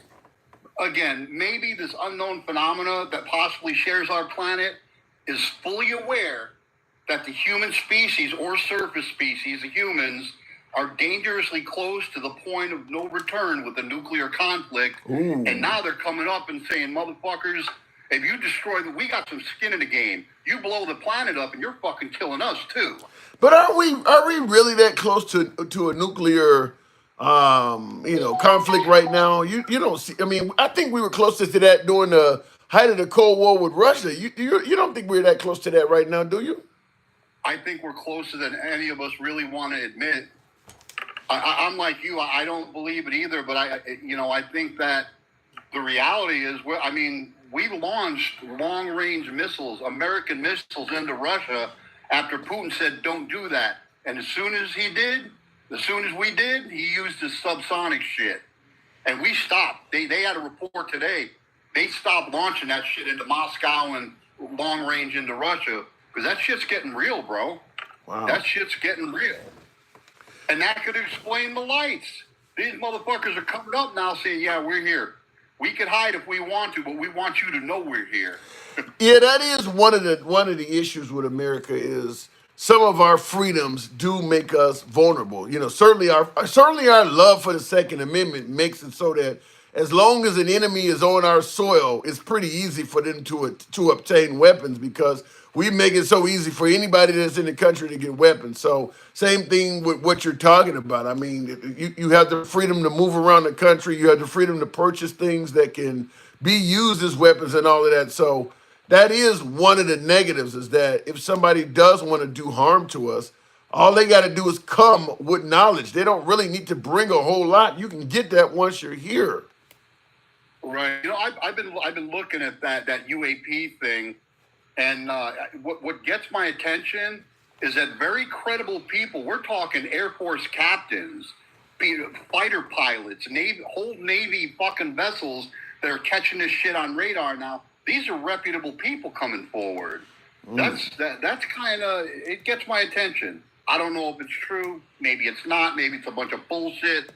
But it got me raising an eyebrow going, Wow. What if now I asked this that was kind of tied into this. Us continuing to back Israel. Currently is because it could be some terrorist outfit. Currently Israel, since October 7th when they were attacked, They have attacked a host of locations: Gaza, the West Bank, Lebanon, Yemen, Iran, and now this week they're also bombing places in Syria. How do you feel about? Do you feel we're at the point where we need to stop backing them? I mean, okay, October 7th was horrible, but they didn't get attacked by like all of these countries. They're literally using that as an excuse to go bomb crazy. To a lot of folks believe. Yep, I think Netanyahu and the Israelis are using that October 7th thing to their advantage to go way past what their original agenda was. Yeah. They're using that as an excuse. And I mean, rightly so. I'm always going to say they got a right to defend themselves. If you came in my house and did that shit, I'd be out for blood too. But is this self-defense at this point? I mean, are they really at a point right now where these nations that they're bombing, where they actually feel like these nations are a real threat to them at this point? I kind of see it like this. It's like somebody breaks into your house and you shoot them in the back 4 blocks away. So it isn't a You know threat. what I mean? It is not a threat. It's revenge. It's not a threat. Yeah. Wow. I don't even think any of those hostages are still alive. I don't You either. know, I don't either. Yeah, there's no reason in hell to keep them alive at this point. Or there's hell to pay. Release the hostages or there's hell to pay. I don't think there's anyone to release. No, I don't think there's anyone to release, and I don't believe that if they did release him, Netanyahu would back off anyway. I think he would just come up with another reason to keep going. We should, and you know, I'm a backer of Israel, man, but at this point, I think it's time to kind of step back and say, you know what? You guys got the technologies, you got everything. Do it on your own, man. We're out of this. Wow. We're done. Wow. You think Trump will follow suit? You think Trump will have that same mindset? You know, I want to say yes, but I'd be lying to not only you, but to myself. I don't know. I would hope so. I would hope that any man with common sense would see that at this point they're going down an endless path. And somebody said it in your comments, man. At this point, they just went too far. They went too far. Well, you say any man with common sense, so the question is obvious. Do you believe Trump has common sense? That I can say yes to. Okay, all right. But now do I think at times he puts his ego before his common sense? Yes. Shit, at times, I think anytime his ego is threatened, he's going to put his ego before common sense. His ego is the number one, that's his number one issue. He's going to defend that no matter what. Hey, Tim, you know, if they're going to give us $1,000 for South Americans, aliens, what you think I get for a real one? Remember, like I said, if they start offering a bounty on illegal immigrants, you are not to do that. These people are here trying to better their lives. You don't turn them over for a payday. Did you? I know we're joking on this, but did you hear about the woman? You know Luigi Maggione, the one who took out the United Healthcare CEO. Now they captured him in a McDonald's in Pennsylvania. Apparently, the girl. The McDonald's employee that saw him and called in, she dialed 911, and that disqualified her from getting the $60,000 reward money because she was supposed to dial the tip line. In addition to that, the McDonald's started getting all sorts of threats. They went on the internet and they complained on the internet. Gave that McDonald's such a bad rating, it is now a one-star restaurant rather. So they're going to lose business because that McDonald's is now listed on the internet as a one-star McDonald's. And they were making threats. So it is also now no longer safe for that employee to work there. So that employee did not get the reward money, likely hurt her business, and she's probably going to be unemployed. She was on the internet crying about not getting the reward money, so the internet knows who she is as well. So if you saw him sitting there, would you have reported him? Nope. No, really? Nope. No, I wouldn't have reported him. And I think it's hilarious that United stiffed her for the reward money. Join the club. She got it. Go ahead. They got their CEO taken out, and what's the first thing they do? they stiff the next person. Sound like Joe Pesci and Lethal Weapon. They fuck you in the drive-thru. I gotta move it on, Gen X. Hey, Luigi didn't do that. Luigi was with me. We were having cappuccino. That's gotta. Cheesecake. That man had everything going for him. Why he would keep the pistol and all of the equipment on him and a confession letter makes no damn sense at all. He could have probably got away with that, or at the very least, well, they found his fingerprints at scene, but he made some really big mistakes. I mean, why would you have a ghost weapon and keep that's created to be a throwaway piece? Why would you keep that on you? That's there's a lot more to that shit that they're just not, that we just don't know. Yeah. But the idea that he got a master's degree in playing this stuff, I mean, he just, man, you would assume some street thug would make those kind of rookie mistakes. I mean, you smart enough to get this type of a weapon and plan this shit out and catch this guy at the right time and actually execute him and do all of the mission right. And then you follow up with all of these crazy ass mistakes. There's only one answer. He wanted to get caught. Well, if you got a confession letter on you, yeah, it does seem like that's exactly what he wanted to do. He wanted to get caught. Yep. All right. He wanted to get caught. What if you're in the jury? Would you convict? I'd have to see more of the evidence. Okay. I definitely have to see more of the evidence. They got a lot of it. All right, Gen X. I got to move it on, but they got a lot of it. They got the murder weapon. They got his fingerprints at the scene. They got his phone. They got a confession letter. They got a lot of it. I got to go. All right, brother. Have a good rest of your day, man. You too. Appreciate it. All right, moving on with the program. I do want to respond to a super chat. Ed G says other countries see Biden as weekend at Bernie's. Shit, I've been spending probably a year and a half saying that that's not true. Now I tend to think it is true. I do. You said other countries see Biden as weekend at Bernie's. I do believe there's a lot of people out there that do see it that way. DJ Julio, yeah, appreciate the hat mustache. I do believe that now because what he did on June 27th is horrible. When Biden's that debate Biden had on June 27th probably will go down in history as one of the worst presidential debates ever. And I'm talking about even with the sweating Nixon when he went up against John F. Kennedy, when he was sweating. Yeah, that's probably the worst debate performance ever. Timothy Lee says only to you. Bullshit. They asked him a question, and he finishes up with, well, yeah, we did something about Medicare in the court. No, you really think only to me? You give me an example of another presidential debate that you think was worse than that. No, I believe that Biden's performance on that June 27th debate will probably go down in history as one of the worst presidential debates in history. Put it this way. His performance was so bad, it's what led to him having to step down and no longer pursue re-election. How many other debates have led to something like that happening? Yeah, it's probably the worst. Now, Alter Ego says the Bush debates. Bush won both terms. What? No. Bush got reelected. No, I don't think Bush debates were his best. Give me something that's so memorable. I mean, I watched the Bush debates. I'm trying to think, what did he do that was so memorable that would compete with what Biden did? I don't see it. I don't see that one. I remember Sarah Palin having notes on her hand or some shit like that. I don't remember anything that George W. Bush, not H.W. I don't know. Binder's a woman. You talking about Mitt Romney? I don't think Mitt Romney's debate performance was as bad as Joe Biden's. I mean, what makes Joe Biden's debate performance so awful is that people were saying for months, if not years, this guy is not all there mentally.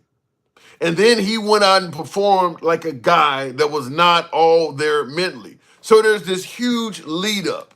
There's this huge, 60 million viewers, this huge viewership. I don't think anybody else has competed with that. I don't believe anybody else has had a failure that equates to that. I don't see it being that bad. Now, like the binders of women and some of this other stuff, you can twist the politicians' words to make them sound like a piece of shit. Like Trump talking about Haitian migrants. Trump's performance was not good either. Trump's performance with Kamala Harris, that wasn't a good debate performance either.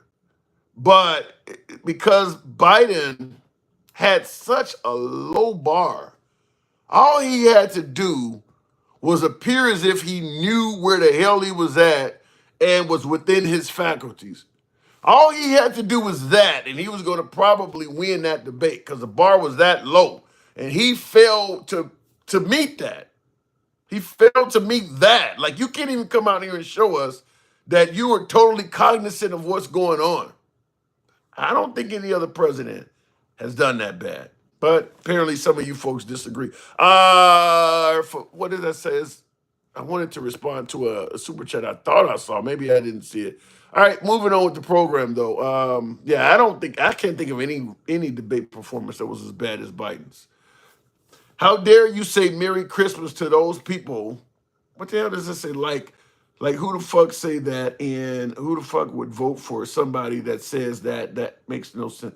What? What the hell are you talking about there, Raven? How do you say Merry Christmas to those people? Like, who the F says that? What? Sound like some Bill O'Reilly War on Christmas type stuff. I don't know what that means. We tried telling people for 8 years that Biden was demented, but well, I don't think 8 years. Nah, 8 years ago, we're talking what 2016.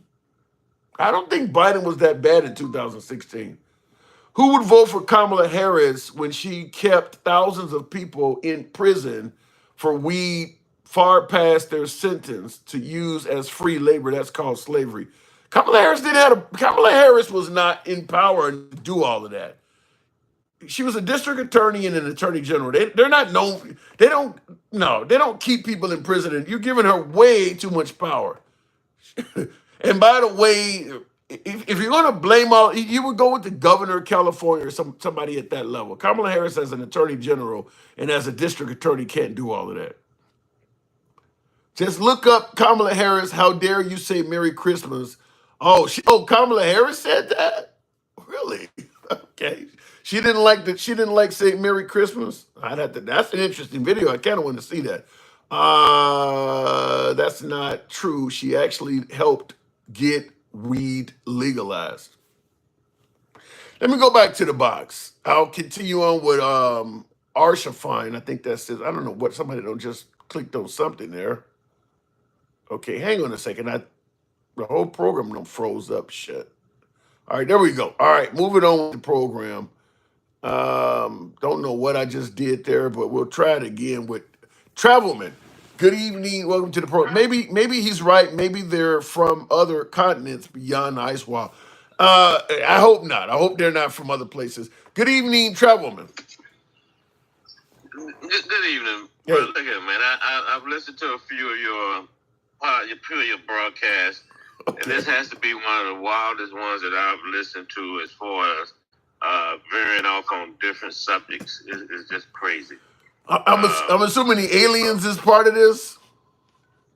Yeah, man, that's just off the chain. What do you think this is, though? You actually SUV-sized drones flying over American landmarks. What do you think it is, though? Think about this though. You said SUV-sized drones. That's big. That is very big. You know, it's launched from somewhere within the country. True. I believe that. NORAD is probably tracking it. They probably got fighter jets on standby. You know, so if they wanted to shoot them down, they can shoot them down at any time. But then that presents another problem. Like, I mean, if let's say, for instance, a drone is flying over a U.S. landmark, are you really going to shoot that thing down and at risk of? I mean, that's something big. That's what I'm saying. Unless it's over like a landmark or a populated area, then they won't shoot it down. But they'll track it just like they did the balloon. Yeah. You know. Yeah. But it is what it is.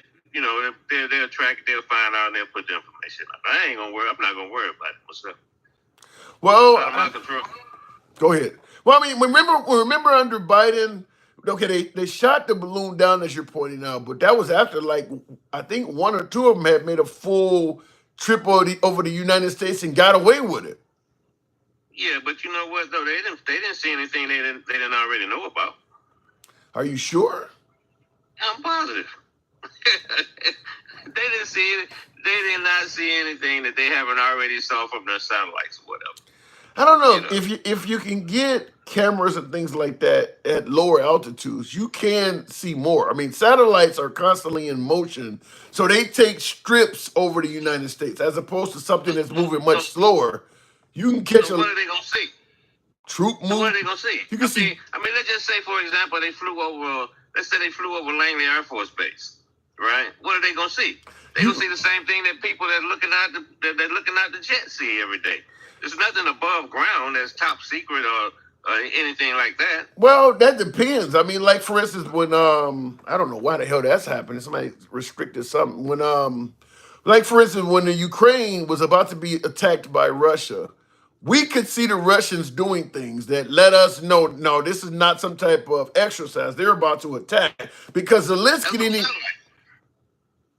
say it again. That was from satellite. Yeah, yeah.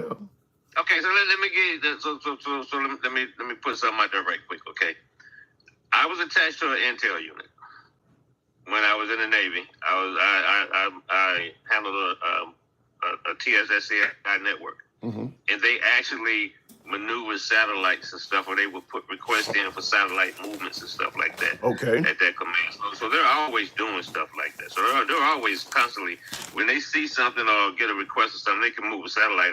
They can turn a satellite and put the camera down where it needs to go. Now, how long is that something they can keep it focused in? Because the satellite is obviously moving in orbit.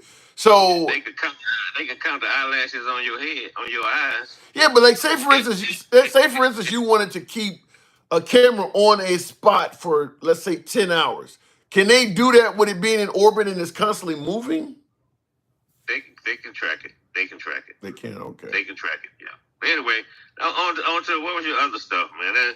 Your other stuff is more interesting than. Well, before we continue, I want to read this super chat. This may be something we can tackle. Angie says they vilified Trump so much, Biden could still have won. Switching to Kamala Harris was like passing it on the 1 yard line with Marshawn Lynch as your running back. So we'll tackle that. Do you think that was a mistake for Biden to step down after that debate performance? First of all, you know what? These people kill me. They kill me with this. They vilified Trump. Okay? Yeah, they kill me with Trump that too. came on the scene. He came on the scene attacking people. Yep. And he constantly attacked people. But when somebody go after him, they're vilifying him. Yeah.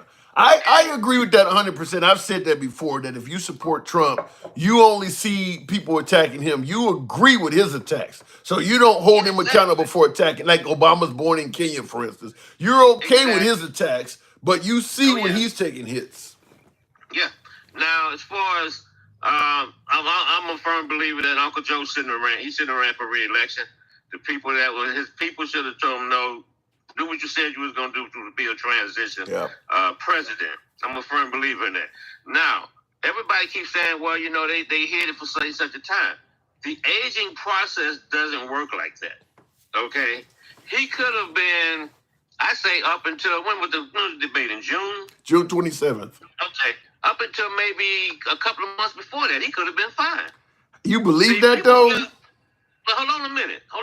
People fail to realize this dude he flew over to Poland, did a 10-hour train ride, had a meeting with Zelensky, and then flew back to the United States and kept on doing what he was doing. Okay? Now, when he meets one-on-one with another leader, they're not debating him. They're sitting there talking policy. But that's the problem, is that, okay, he could be, you know, as you say, the aging process, he could be degrading, but if you're speaking to some world leader for some planned event, you're not under pressure. On the debate stage, you're under pressure, and it looks like when he's under pressure, he can't handle it as well. Okay, and part of the problem is this. This is my personal thing now. Okay, number one, he overprepped. Number one, he had too much information. You're not okay. He's not 60-some years old, so therefore you can't process all information like you could when you were 60-some years old. But Trump is only 3.5 years younger or so. Why the hell does he look so much younger? And look what happened. Look what happened when he went up against Kamala.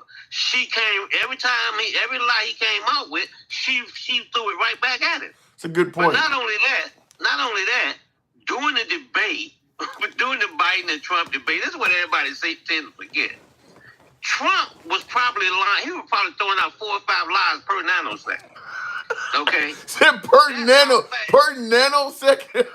That's how fast he was lying. Okay. He probably overloaded Biden with all the lies. He didn't know which lie to respond to. But when he came out with all those lies against Kamala Harris, she fired right back at his butt.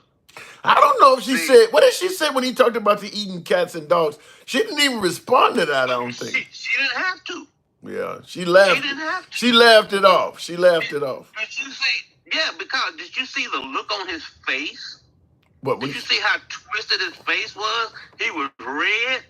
I mean, just that statement right there should have disqualified him for being president. Well, I cannot tell you how many shows I did on that where I had a lot of MAGA that said, yes, he was right. They are indeed eating cats and dogs in Springfield, Ohio. And you know what? Those are the ones that stuck on stupid. You can't fix it. You cannot fix it. Okay? A lie is a lie is a lie. And what they keep doing is, you know why? So, you know they talk about the world leaders this, world leaders that? Because they just like they have spent this last 4 years, all they talk about is Biden mental health, Biden mental health, Biden mental health. That's all they talk about. But if you start talking about Trump lies, oh, now you're wrong. No. Well, I do believe that when Trump says things that are controversial, based on my analysis, MAGA will try to find a way to make what he said factual. And so if like the cats and dogs, people started showing me videos from people eating cats in Cambodia. And I mean, they were trying to find ways to make that true. But I'm with you. It's patently false from every angle I've looked at it. That is just not happening. They've done that ever since that man came on the scene. Okay? I'm not anti-Trump. I've been reading about the dude since the 80s. I've read his books. I've listened to what he said. I've seen him on Larry King. I know what he has done to people that worked on his projects. He's probably the most sued man in the United States. I know he may have been one of the biggest tax losers in the United States. So, you know, he lies, man. But you will agree he's a good businessman, would you not? No, he's a good con man.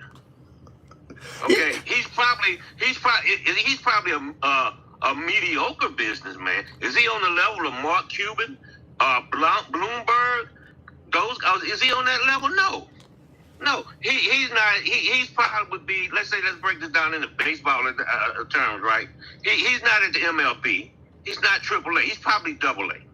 Okay, that's probably where he's at. I think because the Trump organization is a niche organization that's ran out of the 26th floor of the Trump Hotel.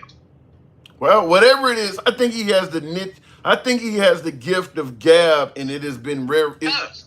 I mean, He does. I give you that. Yeah, he's been really good at it. See, but what they do is that like I said, Trump is good as repeating. He don't care he knows it's a lie. Oh, I don't know anything about Project 2020. Anybody that sit there and look you in the eye and say they believe that he doesn't know anything about Project 2025, they're lying to you. Yeah. He's supposed to have this big brain. He's supposed to be so smart. But every time something comes up, that he'll swear he don't know anything about it. Yeah. But he know more than the generals. He know more than the doctors. But he don't know about 2025, which was put together by the premier conservative think tank. Yeah, he definitely has perfected the art of Shaggy. You know, the '90s singer. It wasn't me. He's really when it's something that might get him in trouble. He'll say, he didn't know who Michael Cohen was. He didn't know who Stormy Daniels was. He didn't know who E. Jean Carroll was. Yeah, he'll definitely. I have no clue about what you're talking about, but I want to see because you mentioned the anger on his face. I don't recall this, but I want to see this. It's like less than 2 minutes. This is when he was talking about the eating cats and dogs. You're talking about his facial expressions. You're claiming he got real angry. I'm saying the way his face was twisted, the way that he was looking when he said it. Let me see. I want to see this. I'm saying the way that he looked crazy when he was saying it. That's what I'm saying. All right, let me see this. I'm curious. I don't remember that. Let me just ask though, why did you try to kill that bill, and successfully so? That would have put thousands of additional agents and officers on the border. First, let me respond as to the Please. rallies. She said people start leaving. People don't go to her rallies. There's no reason to go. And the people that do go, she's bussing them in and paying them to be there, and then showing them in a different light. So she can't talk about that. People don't leave my rallies. We have the biggest rallies, the most incredible rallies in the history of politics. That's because people want to take their country back. Our country is being lost. We're a failing nation. And it happened 3.5 years ago. And what's going on here, you're going to end up in World War III, just to go into another subject. What they have done to our country by allowing these millions and millions of people to come into our country, and look at what's happening to the towns all over the United States. And a lot of towns don't want to talk. It's not going to be Aurora or Springfield. A lot of towns don't want to talk about it because they're so embarrassed by it. In Springfield, they're eating the dogs, the people that came in. They're eating the cats. They're eating the pets of the people that live there. And this is what's happening in our country. And I talked about Biden having the worst performance, but that's probably the most memorable. Other than Ronald Reagan saying, "I will not let you use my youth and inexperience," I think this is probably one of the most memorable lines from a debate ever. But he's constantly. He sat down at that interview and lied. Sunday he was lying. He lied so much that people it kind of baked in, so to speak. You know, but I'm still trying to figure, because they got on Kamala, and this is another thing too that gets me. Okay, and as a black man, as a black man in this country, I am always big on people. When you pronounce my name, you pronounce my name right. Not pronouncing my name right is a sign of disrespect. And they have disrespected this woman, and they're still disrespecting her. But is that you think that's intentional? They're saying Kamala instead of Kamala. It's intentional. It's intentional. She ran that campaign. She had, and it's been all over the news how you pronounce her name, and then people still do it, and they do it on purpose, and it's very disrespectful. That's what he's done it. All his people has done it, and they do it. Just like when they say Barack Hussein Obama, they say that as a sign of disrespect. Okay? Well, yeah, definitely using Barack Obama's middle name. They're trying to make him sound like a Muslim. That I agree with. Exactly. But you believe they're deliberately mispronouncing her name intentionally. Yeah, man, that's not a difficult name to pronounce. Yeah. Kamala Yeah. is not a difficult No, name. certainly when you point out, use the punctuation comma followed by la. Yeah, it is not difficult to pronounce. So Yeah, it's not difficult at all. Yeah, they doing it, you know. And then they say, well, you know, she was the worst candidate. She didn't answer the questions. She didn't put the policies out. Did you hear the question? Did you hear any question Trump replied to? Well, former President Trump, what you think about daycare? Well, you know, daycare is daycare. You know how Trump answered questions. The whole damn campaign, he did not answer one question right. He was always throwing out BS. Always. Then People believe it. Then before I move it on, then I need you to explain, based on what you're saying, how did he end up winning the popular vote, even among people of color? Maybe not so much for blacks, but certainly the brown voted for this guy. How did he win if what you're saying, all of this you're saying about him is true? How did he do so well? People bought the grift. I have a hard time, man. If I ask somebody, why should I vote for Trump? They can't tell me. You know, they go on the border. Really? Hold on a minute. They go on the border, right? Everybody say, well, you know, we got open borders. Ask them, well, what's open border? Nobody can answer that. I can tell you a You ton know, of reasons to vote for Black. No, I mean, to vote for Trump. You telling me they can't tell you why they voted for him? why should I vote for Trump? Well, the economy sucks under Biden, and No, it didn't. for the average American, I'm giving them about the stock market. For the average American, your grocery bill does not look like it did under Trump. Okay, but does the president control the grocery bill? Do you know why the price? Do you know why the price of eggs went up? Well, you're talking about bird flu. Yeah, did they have to? Okay, now let's take a look at some of these other things. With the price of gasoline, you know why the price of oil went up? Did the president control that? No. Did they when we shut the world down and the supply chain broke down? We're gonna put the whole supply chain back together within a year? I don't think so. And then to top it off, you had all these people sitting at home.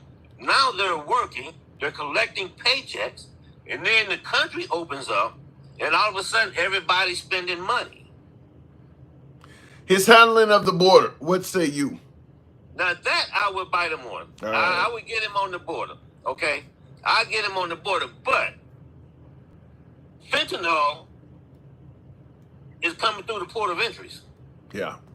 That's coming. I think just about every problem we consider that's a problem that comes in this country across the border comes mostly through ports of entry. Even the human smuggling and all of that shit. They put them in the back of a semi and hide them or whatever. Put drugs in it. I mean, all of that stuff is coming through ports of entry, which is why I've said a wall will be minimal effectiveness because most of these people are not running through the desert doing this stuff. I've seen it. I have seen them bringing drugs across the. I have seen people being smuggled. I saw they got a picture down there of a guy in a captain chairs of a minivan. They sold the guy into the seat. Damn.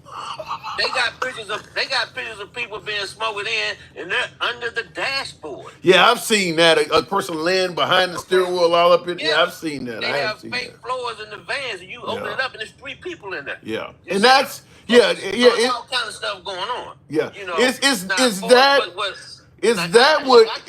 You take a hit on that. Yeah, I believe it's that with human smuggling, and when it comes to drugs, I believe they're paying the right people on our side to look the other way. There's just too much money to be made. So I do believe they have Americans, whether it's Border Patrol or Homeland Security or whatever, that turn the other way and probably are co-conspirators in moving all that weight of drugs across the border. I mean, they're not just successfully doing that shit on their own. They have Americans helping them.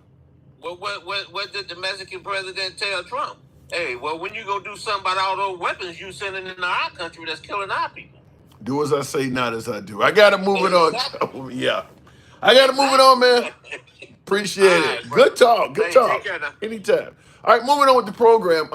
Real quick, what do you mean open borders? I thought we were doing a soft invasion of Canada and Mexico. What is a soft invasion? Trump economy was Obama's economy. I cannot tell you how often I hear that Trump, I'm having a Biden moment, that Trump inherited a good economy from Obama. I 100% agree with that. But that doesn't mean that Trump should not get credit for the economy under his watch. Reason being, we all know that if Trump inherited a good economy from Obama and he destroyed it, we would be giving him all sorts of flack for doing so. So if he maintained it, he gets no credit at all, only Obama. Now, that's not fair. If Trump is in office and the economy is doing good while he's in office, I'm giving him credit for it. Otherwise, what we're saying is the only grade you're going to give Trump is either a neutral one or a bad one. He can't get credit for a good economy because you're going to get that to Obama. That's not a fair judgment of the guy. I mean, now, yes, I do believe the economy under Obama improved significantly from his inauguration in January 2009 to when he left office in 2017. But the economy kept improving under Trump as well. And for that, he deserves credit. Looking in the comments, he do nothing, says Timothy Lee. I don't care if he did nothing at all. If the economy is improving under his watch, he gets credit for it. If he did nothing and the economy started trashing under his watch, we'd be criticizing him for it. I just believe when you're the commander in chief, when you're the coach of the team, you get credit for the wins or losses. I don't care if you're a terrible coach and you got an awesome quarterback. If the team wins, you're getting the ring. They're going to dump Gatorade on you, even though as a coach you may have not done shit.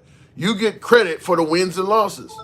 If the economy is winning and he's the president, he gets credit for it.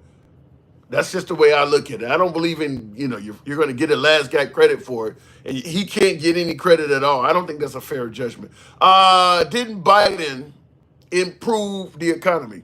Yes, Shaheem. The problem with Biden's improvement is perception is reality. The problem with Biden's improvement is the average citizen is not seeing it.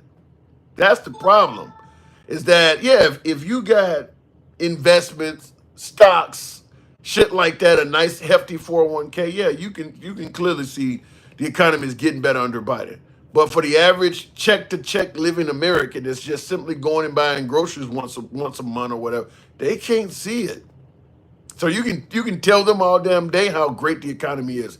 They're looking like I can barely afford to get by. I'm not seeing what you're talking about. The Dow Jones is irrelevant for them folks. So on paper, the economy certainly has improved under Biden. But for the average working American, their perception is reality, and their perception is rent has gone up. Interest rates are so high, I'll never be able to afford a mortgage or buy my own home. Purchasing a new car is damn near impossible. Purchasing a used car costs a lot more than it used to. For that working class American, they're not seeing any of the shit people are talking about. So we can talk about it on paper, but what people see is reality to them, and they're not seeing what people are telling them about. Looking in the comments, if the average person can't see it, explain all the spending. Debt, credit card spending money they don't have. That could explain all the spending. A lot of people are spending money they don't have, buying shit on credit. Biden was destroying the American dream, says Johnny. I don't believe Biden is where the destruction of the American dream started.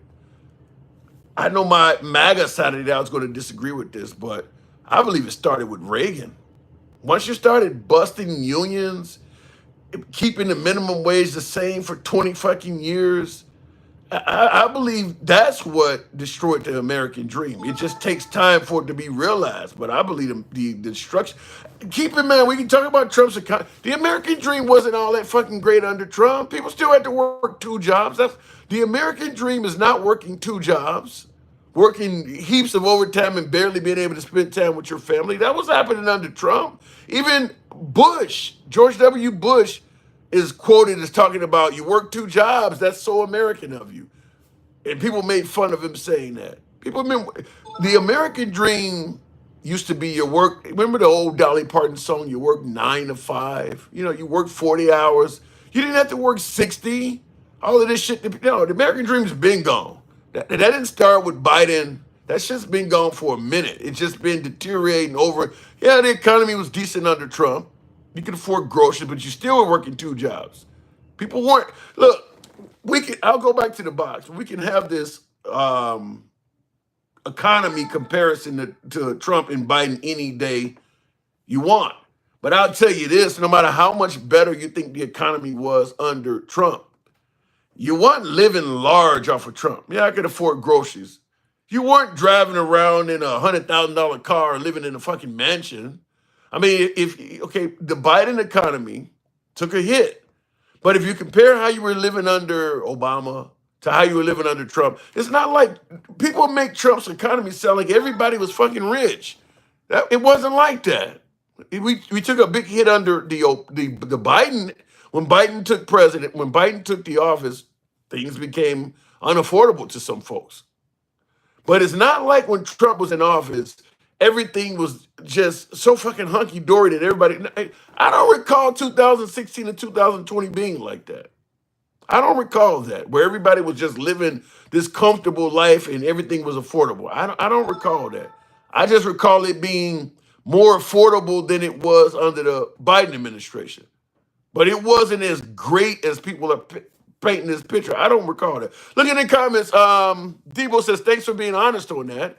That's all I'm pointing out. Yeah, it's big exaggeration. Big exaggeration. You really would think people had 2-3 cars out in front of the house, living in, just living luxurious during the Trump administration. It was not like that. It just was not like that. Let me go back to the box. Somebody said when Trump was in office, I was paying $475. Exactly, Paul. Paul says when Trump was in office, I was paying $475 for a 3-bedroom Victorian house. Yeah, that's what people are making it sound like. Let me go back to the box. Twisted 77. Like I said, I remember groceries being a little bit more affordable. Remember, they say I could go for some mean tweets and $2 gas. Okay, what is the price of gas now? $15 a gallon? It ain't that big of a difference. Twisted, good evening. Hey, handsome, how you Hey, doing? what's up? So, going back to the original topic with Israel, do you believe America should start maybe hesitating to back them so much with the whole UN damn near is now condemning Israel.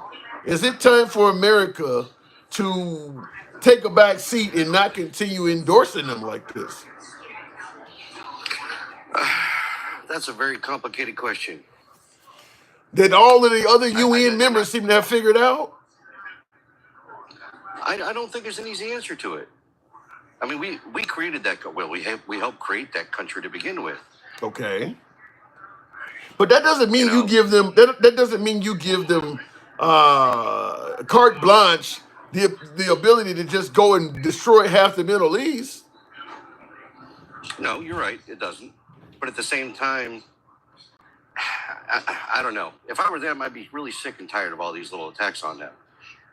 And maybe they just at their wits' end. I don't know. I can't speak for Israel and what they're doing. I'm not saying they're totally innocent in all this, but at the same time, when you go and attack women and children, how do you think people are going to react?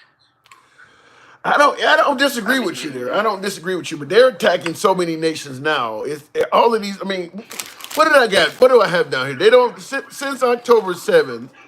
They've had bombing missions in obviously Gaza, the West Bank, Lebanon, Yemen, Iran, and now this week they're attacking Syria. Syria hasn't done anything to them recently for them to be in Syria. Now they're bombing Syria. Now, correct me if I'm wrong. Weren't they attacking Syria on our behalf? With us? Weren't we attacking Syria too? I don't know why we're doing it. I don't even know why we're doing it. That is a very good question. Why are we doing it? And who's Syria's backers? Well, right now Syria's in shambles. Russia was backing when Assad was in power over there, but now that Assad has had to flee, Syria really has no government at all right now. Right, but the point is, the former leader was Russia's ally, and we helped oust him. How does that look towards us? It looks like we're right back to fighting that proxy war with Russia. Yeah, and that's not a good thing. I don't know why Biden is doing this shit. It doesn't look good. It sure as hell isn't helping the problem over there. Yeah, what it looks like is that I think what they're doing, because now that Syria has no government in place, they're suggesting that ISIS was trying to take up strongholds in the country. So they're proactively bombing that stuff so that the country does not fall in the hands of ISIS. Well, isn't their new leader, as far as I heard, isn't he a former ISIS member, or at least has ties to it? It's hard to trust what comes out over there. America and Israel, in my opinion, they'll make up whatever they got to say to justify a bomb. I mean, you're not wrong. That's why I'm so hesitant to really give an opinion, because I don't know what the facts really are. Yeah. But none of us do. But Israel, I mean, You look at the drone things going on right now. So I was just watching on the news where they were saying, well, the police are investigating it. Why the hell are the police investigating something invading our airspace? Isn't that the military's problem? Yeah, but it's going to start out at the police level. That's who you're going to call. If you see a drone, you're going to dial 911. You're going to get the police. Yeah, we're not talking about the little drone that you showed. Where you're talking about drones the size of SUV. Those are obviously military. It's definitely something that should be addressed by the military. I agree with that. I mean, I would think you need a runway to launch that thing. No, you can launch an SUV drone, any flat surface that is the same size as that drone. As long as you can launch an SUV drone off the back of a semi, a flatbed. You don't need any. There's no run up. It just goes straight up. Fair enough, but I mean, if that's being launched from our own territory, I should probably say. Wouldn't you see that? Wouldn't somebody see that? Not really. Not if it's at night. I mean, I guess. I don't know. It's. I mean, like I said, I don't understand why the police is investigating it when, you need radar to track where those things are going, where they're coming from. How are the police doing that? Yeah. Does any of this make Biden look incompetent? I mean, because not only do we have this, we had the balloon flying over the country, obviously, about a year or so ago. Now you got drones everywhere. Does any of this fall on Biden, in your opinion? I mean, the buck stops with him, right? He's in charge. Some would say that. I mean, if you believe he's actually in charge, that's up for debate. Then who else is in charge? But, how do I know? I'm not in the White House. It would be Biden. Well, yeah, I'm saying, but what did you say? What were you saying earlier? That he looks like a puppet?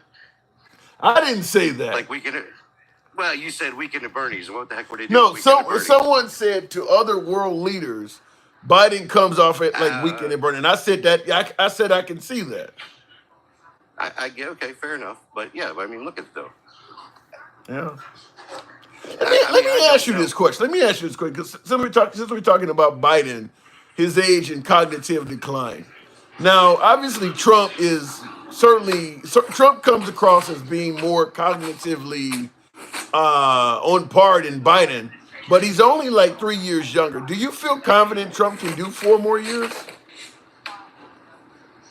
As far as I see him right now, yeah, but that can change at any time. Yeah, because he's not a young man. I mean, we both know older people, and some older people are spry and bright and fine, and other ones are just completely gone, and they could be much younger. So I don't know.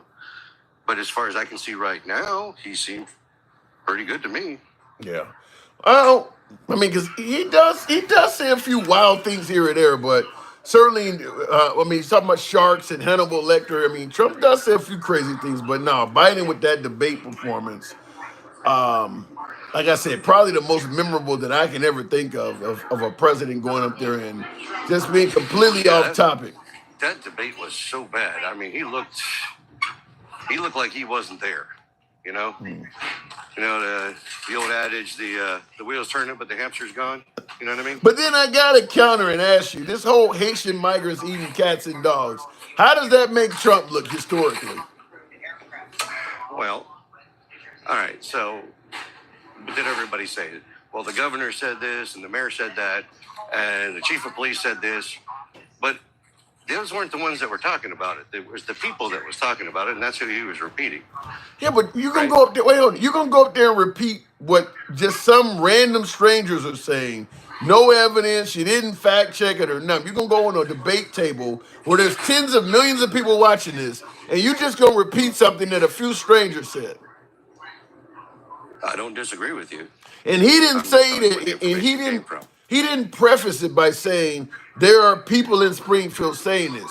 He got up there and flat out said in Springfield they're doing this. You're absolutely right. And again, I don't think he should have said it at all. Yeah. But that's Trump. He says what he hears.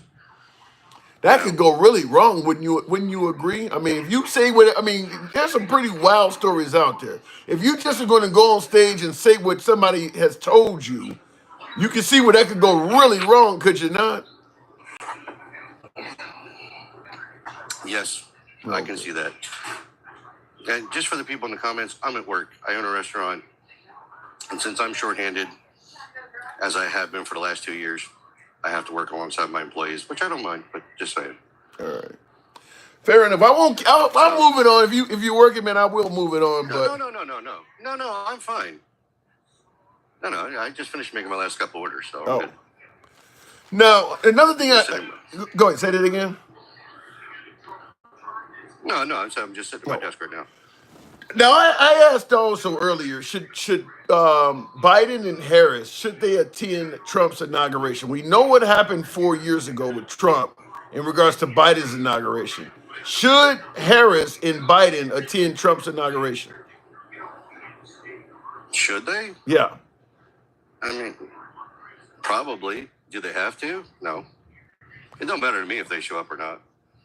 Would it say anything negative if they didn't? No. But that's tradition in this country. So what do you say? What are you suggesting that from now on, if you don't want to go to somebody's inauguration, you just don't show up? Did I say that? I said it didn't matter to me if they can win or not. That's all I'm saying. I don't care if they show up or not. I get that you don't. I think Let me ask it to you this way. Because it's tradition and all that, but Yeah. I don't care if they do. Let me ask it to you this way. If it was you, let's say you're President Biden, and Trump has accused you of stealing the election, using the Department of Justice in a weaponized fashion to try to arrest him, and even blaming you for attempts on his life, would you go to the inauguration? Well, that's a good question. But we can look at it from the other side too. If you're Trump, would you want somebody that said you're a threat to this country on at least several dozen times, if not more, called you, I mean, as far as Kamala goes, she called him Mustache Man, I don't know how many times, and part of the Smotsy party. You know what I mean?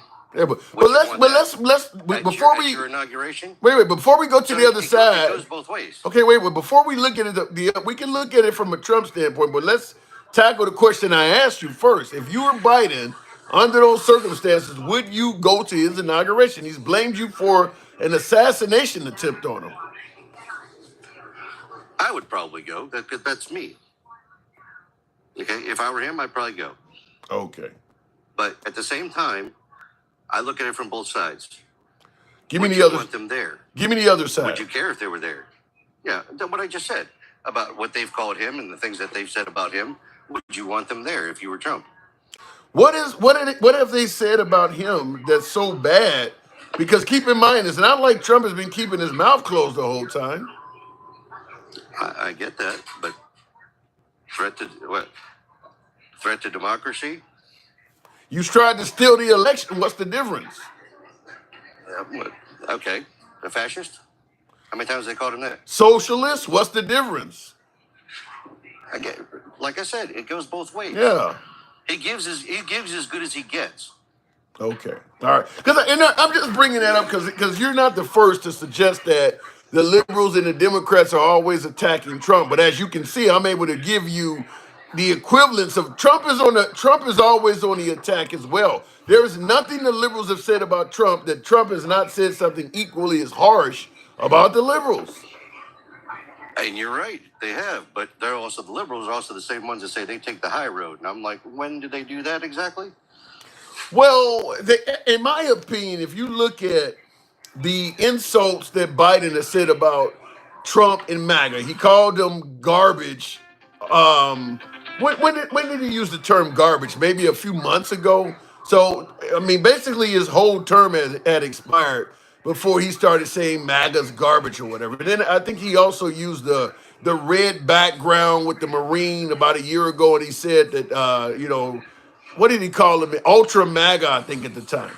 But if you compare how often Biden insulted Trump or insulted MAGA, it's probably not even 1/10 of how often Trump was insulting Democrats. I mean, he wasn't doing it very often. I mean, I look at Biden as somebody who damn near got pushed in the corner before he finally started insulting him. I don't know about all that, but I don't believe that. I believe that they do it just as often as he does. No. Biden I've heard don't. people. Biden don't speak I mean, enough.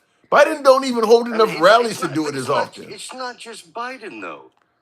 Well, It's all the other people too. You're looking at just one man, and I'm looking at the party as a whole. Look at all these people that come up here. yeah, but now Trump you does nothing but lie. okay. Well, wait. You know what? Here's the thing.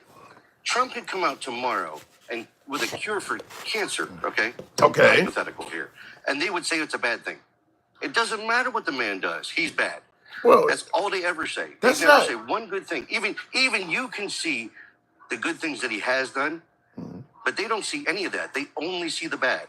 But that's not unique to Trump. Trump himself was questioned by. Hold on, hang I'm not on. saying it's unique to Trump. Trump himself was questioned by Jesse Waters of Fox, and Jesse Waters asked Trump, "Did Obama do anything good for America?" And he said, "No, nothing at all." So the issue is when by the time Obama took office, Trump. By the time Trump took office, he had trashed Obama so much that I believe a lot of that never giving him a chance from day one originated from that. I mean, by the time he took office on day one, he had spent years trashing Obama publicly. Yeah. So that's your answer for not curing cancer and people don't like the guy, is that he came to office, and that's just Obama. I mean, he came to office calling everybody fake and fake news here or rhinos here. I mean, he came to office insulting the entire damn country. Well, fake news. He has a point there. Not the way he does it. He makes up. I'm personally at a Trump rally, and he's on stage talking about something, and he goes, "The fake news is not going to show that." See the cameras going off, and I look back because I'm toward the back, and I look back, and the cameraman is looking at me like, "What the fuck is he talking about? We're televising this whole thing. Well, the fake news ain't going to show you that." I mean, just insulting the cameramen that are there present with him. He does Okay, stuff do you know why he like calls that. them fake news? What? Do you know why they call them fake news? Hell, I call them fake news too. And I'm not talking about just the CNN and MSNBC. I call them all fake news, all the network news stations, because they're not the news anymore. They used to be. Do you know what the Smith-Mundt Act is? Or was, I should say. No. Okay. This was repealed under Obama's administration. That act made it illegal for reporters in the news to lie or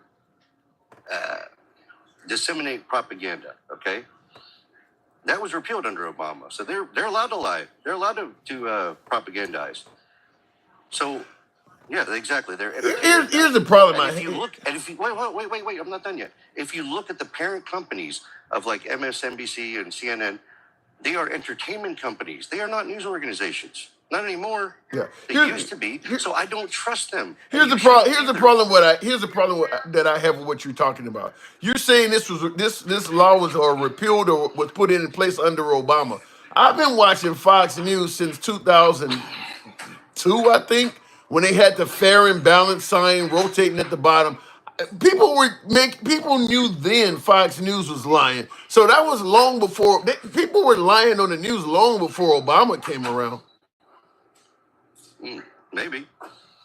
Fox News was claiming to be fair and balanced when they were clearly conservative. In fact, when Obama ran, Fox News was trashing him like crazy. So they were all over Joe the Plumber. He was all on their network doing interviews.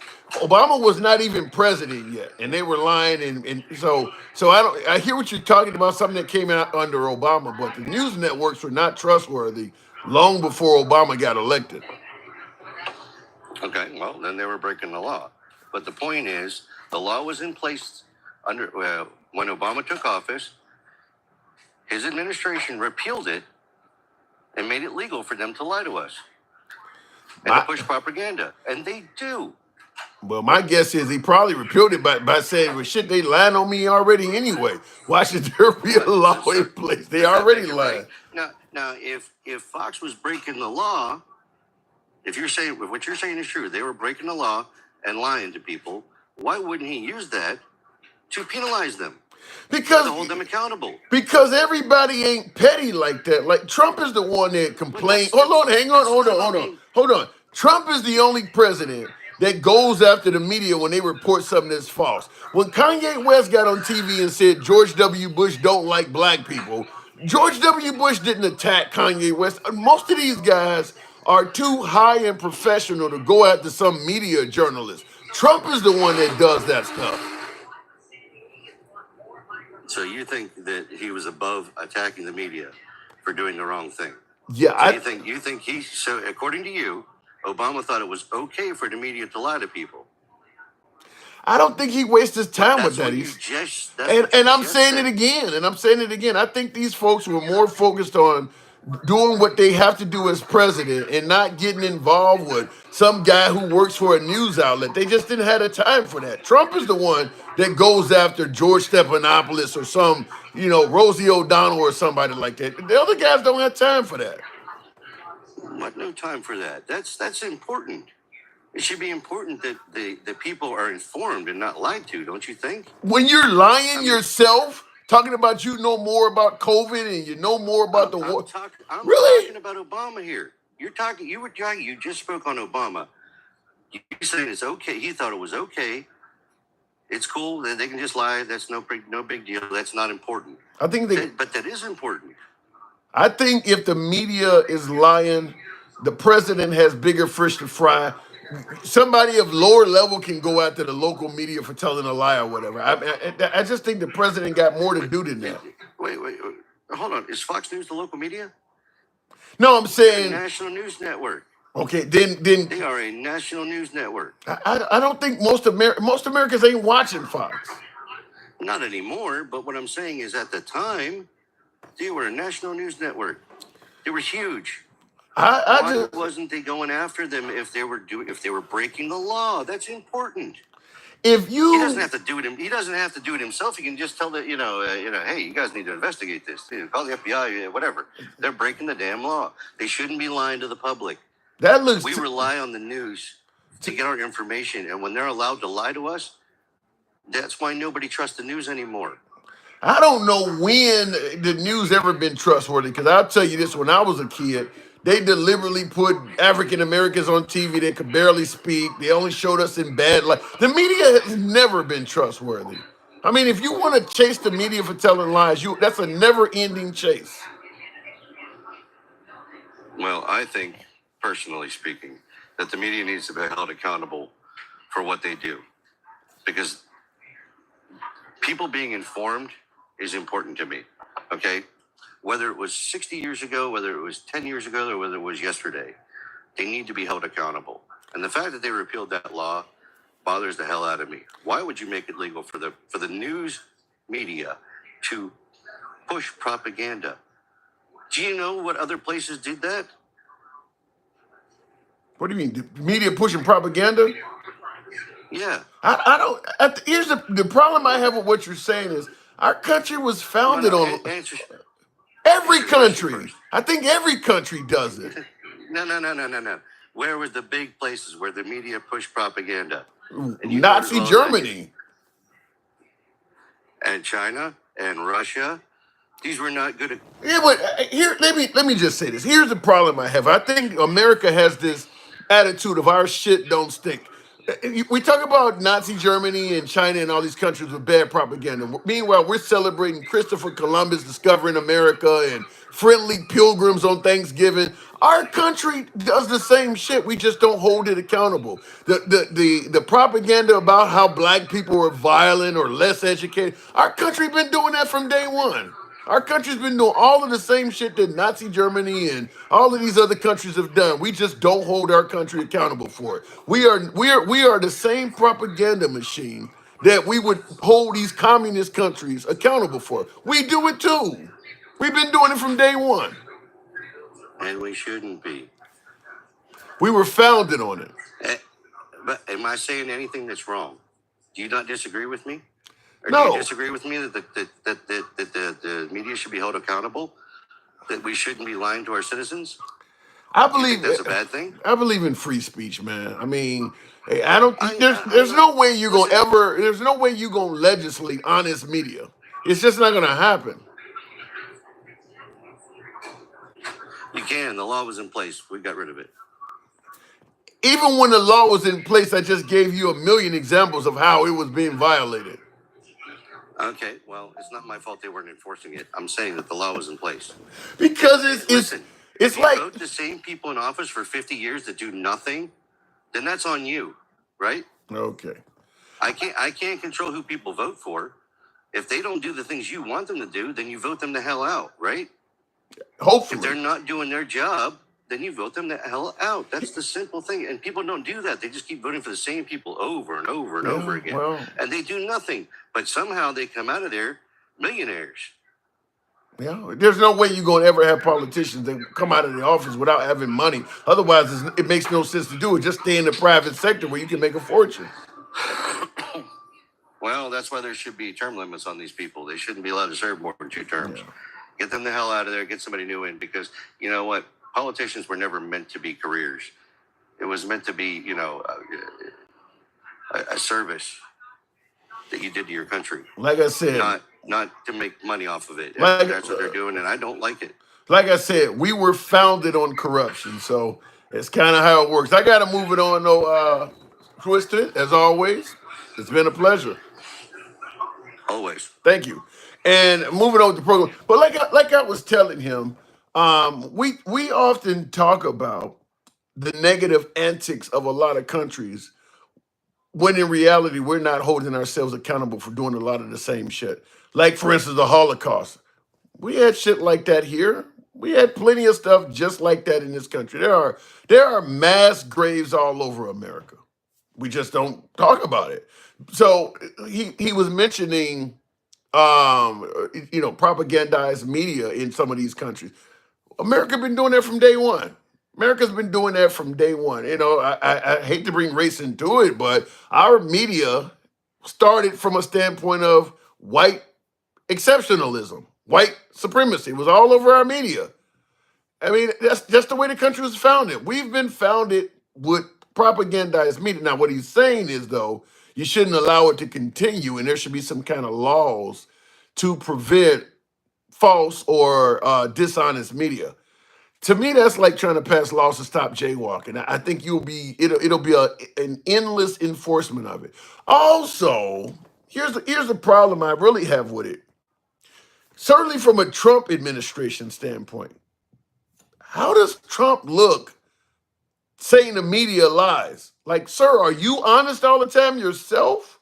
So we're going to hold the media accountable when you point out lies they tell, but you're free to tell thousands of lies on your own? I mean, that just looks hypocritical as hell. Now, it would be different if Trump was known as Honest Abe, like Abraham Lincoln. He was known as just always being honest, and he's bitching about the liberal or the lying media. Then you can kind of have some credibility to it. But even ardent Trump supporters admit he exaggerates and says stuff all the time.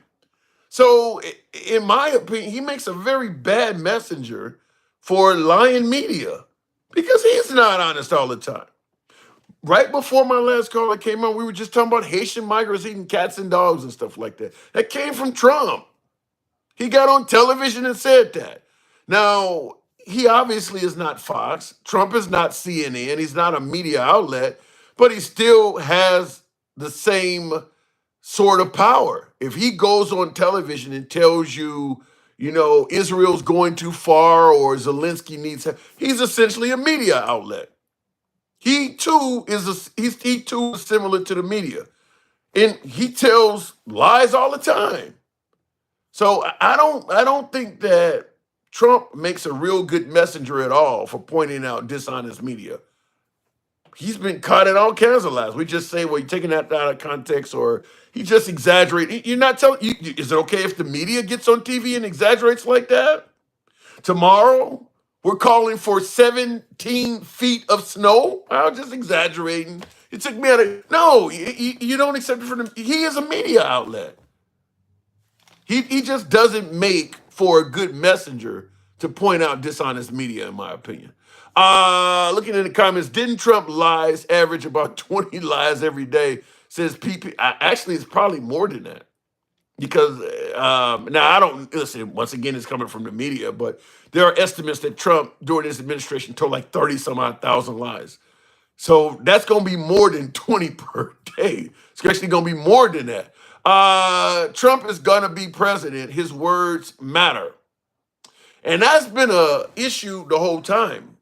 Pay attention to what he does, not what he says. I cannot tell you how many folks on the right have told me that. Pay attention to what he does, his policies, not what he said. How could you be the leader of 300 and some odd million people saying, don't pay attention to anything I say? I'm 100% behind the belief that words matter. If you're saying crazy shit, you're going to be held accountable for saying crazy shit. I mean, we've all remember Abraham Lincoln's 7 years ago, or Kennedy asking out what your country can do for you, or Reagan, Gorbachev tear down this wall. Since when does a president's words not matter? That just sounds like an excuse to protect somebody who says crazy shit all the time. I've never before Trump, I've never heard American people say don't pay attention to what's coming out of a president's mouth. I've never heard that before. That makes no sense at all. But it is what it is. Dudes at whose expense? What about sticks and stones? Why is that fucking necessary? Why are we saying sticks and stones may break my bones why are you saying it for a president? Do you realize how low that drops the bar? That you gotta hear the words of the president and use phrases like sticks and stones, or what is it? You're rubber. I'm rubber and you're glue. Whatever. This is the president we're talking about. This is the president. And well, you need to ignore what he says. He's gonna say some horrible shit about you. So you need to have thick skin. Look, at the end of the day, if Trump is saying something tough about securing our borders or getting rid of illegal immigrants, I'm sorry, you guys like this person, but they're here illegally. That's tough. Okay, I get that. But just flat out calling people names and shit, like, why is that coming from the White House? What does that have to do with making America great again? Bird Brain, Ron DeSanctimonious, Little Hen Marco. These are the Republicans I'm talking about. Lion. Why the hell is that even coming from the White House? The bar has been lowered and it's amazing that one of the biggest complaints from Trump and many of his supporters is that the Democrats said all kinds of bad things about me. The media lies. Like, you're knee deep in all of this shit, complaining about it. There's nothing Trump can say that somebody did to him that somebody else can't say he did to them as well. I mean, like, all of the things he complained about, literally everything he complains about, there's somebody else out there that can say, well, he did that to me too. I'm just simply saying he don't make for a good victim at all. It ain't like he's just some innocent guy people were fucking with. Like, dude, you doing all this stuff too. Anyhow, folks, sticks and stones. I can't believe somebody. What about sticks and stones? Oh my God. Bakeless, your vice president, called him. Bake Boss, your vice president, called him what? I didn't see that. Calling us deplorable and garbage is totally unacceptable. Yeah, okay. It's unacceptable to call MAGA or Trump deplorable or unacceptable. Libtards, socialists. I mean, this stuff is, but this is okay, huh? These names are okay. This is what I'm talking. It would be one thing if Trump was just simply trying to make America great and liberals were acting an ass and constantly attacking the guys. People say, even if he cured cancer, they wouldn't give him the time of day. Then you'd have an argument. But like literally, my last caller was just on here talking about how all of the names that the liberals called Trump. And if you were listening, you noticed I had a Trump comment for each one of those. Each one of those. Trump said something back that was equally bad. He don't make a good victim. He doesn't make a good victim. That's all I'm saying. MAGA clearly heard the garbage comment. MAGA clearly heard the deplorable comment. But the socialists, the libtard stuff, okay, too bad. Just have thick skin. As one of my viewers just said, well, sticks and stones. So the liberals should just let you talk about them like all kinds of hell and back. But you're noticing the insults that they're saying about you. Fact is, the insulting at that level should be viewed as wrong. Okay, if you as a conservative want to attack a Democrat, you want to do an editorial, you want to write in the newspaper or go on talk radios, but the president should be involved in this shit. It shouldn't be coming out of the White House. That's all I'm saying. It should not be coming out of the White House. I'm not a fan of Biden saying that, they're garbage, or you saw Kamala Harris tried to walk that back. But Trump certainly has said all this stuff too, and he ain't walked back a damn thing. I'm just not a fan of it coming out of the White House. And I think Trump has made it clear that he's bringing all of that stuff back with him. Did you see his Thanksgiving Day message? Talking about deplorables and garbage. What did he call the liberals what did he say? Lunatics. He called the Democrats lunatics on Thanksgiving Day. As part of his Thanksgiving Day greeting, he called the radical left lunatics. MAGA didn't have a problem with that. They had a problem with deplorables and, the insults and Biden. The lunatics, well, they are lunatics. He called the Democrats lunatics. He hasn't even taken office yet. So the whole notion of, they didn't give him a chance from day one. Well, they're not going to give him a chance from day two. With him already calling people lunatics, he hasn't even taken office yet. And he's already throwing, why would you include that in the Thanksgiving Day message? Happy Thanksgiving. And in the same message, you're talking about left-wing lunatics. You can see the insults at Trump, but the insults that Trump delivered to others, well, we're okay with that. They are if they want to put tampons in men's restrooms. How about forcing non-Christian children to read the Bible? You're okay with that, though, huh? We don't need you guys. Remember that, boy. It says New York, Long Island. No, you say that now.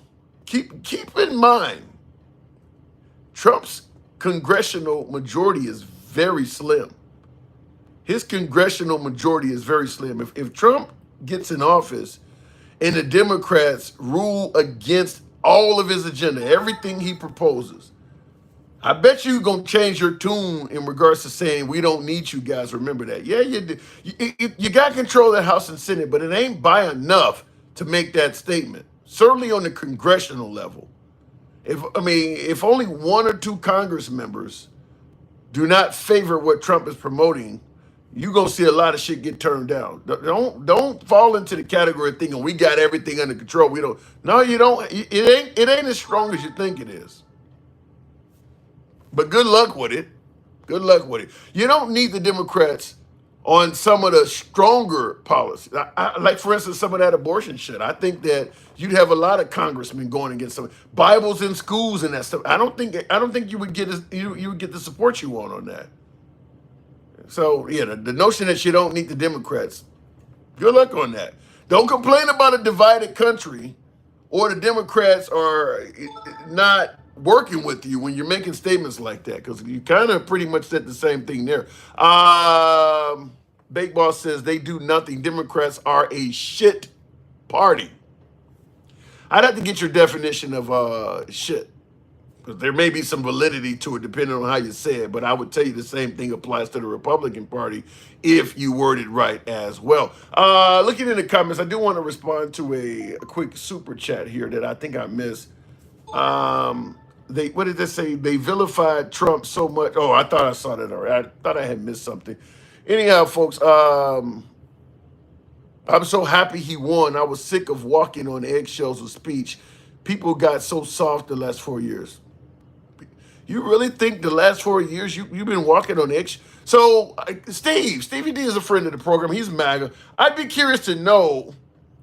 Now, you're saying you're happy that Trump won because you've been walking on eggshells over the last 4 years in regards to speech. I'd be curious to know what you wanted to say that you didn't feel comfortable to say during the Biden administration. Now, I will say one of the areas where the Biden administration hurt itself is following the feminists with all this toxic masculinity shit. and the LGBT community too. I made jokes about saying I don't know what the hell a they or them is in a singular form. So from them two aspects, I understand. But I'd be curious to know what else did you want to say that you had to walk on eggshells. I don't want to bring back Archie Bunker now. Let's not go too far with it. AG says bar was lowered when they forgot what a woman was. I can't argue with that.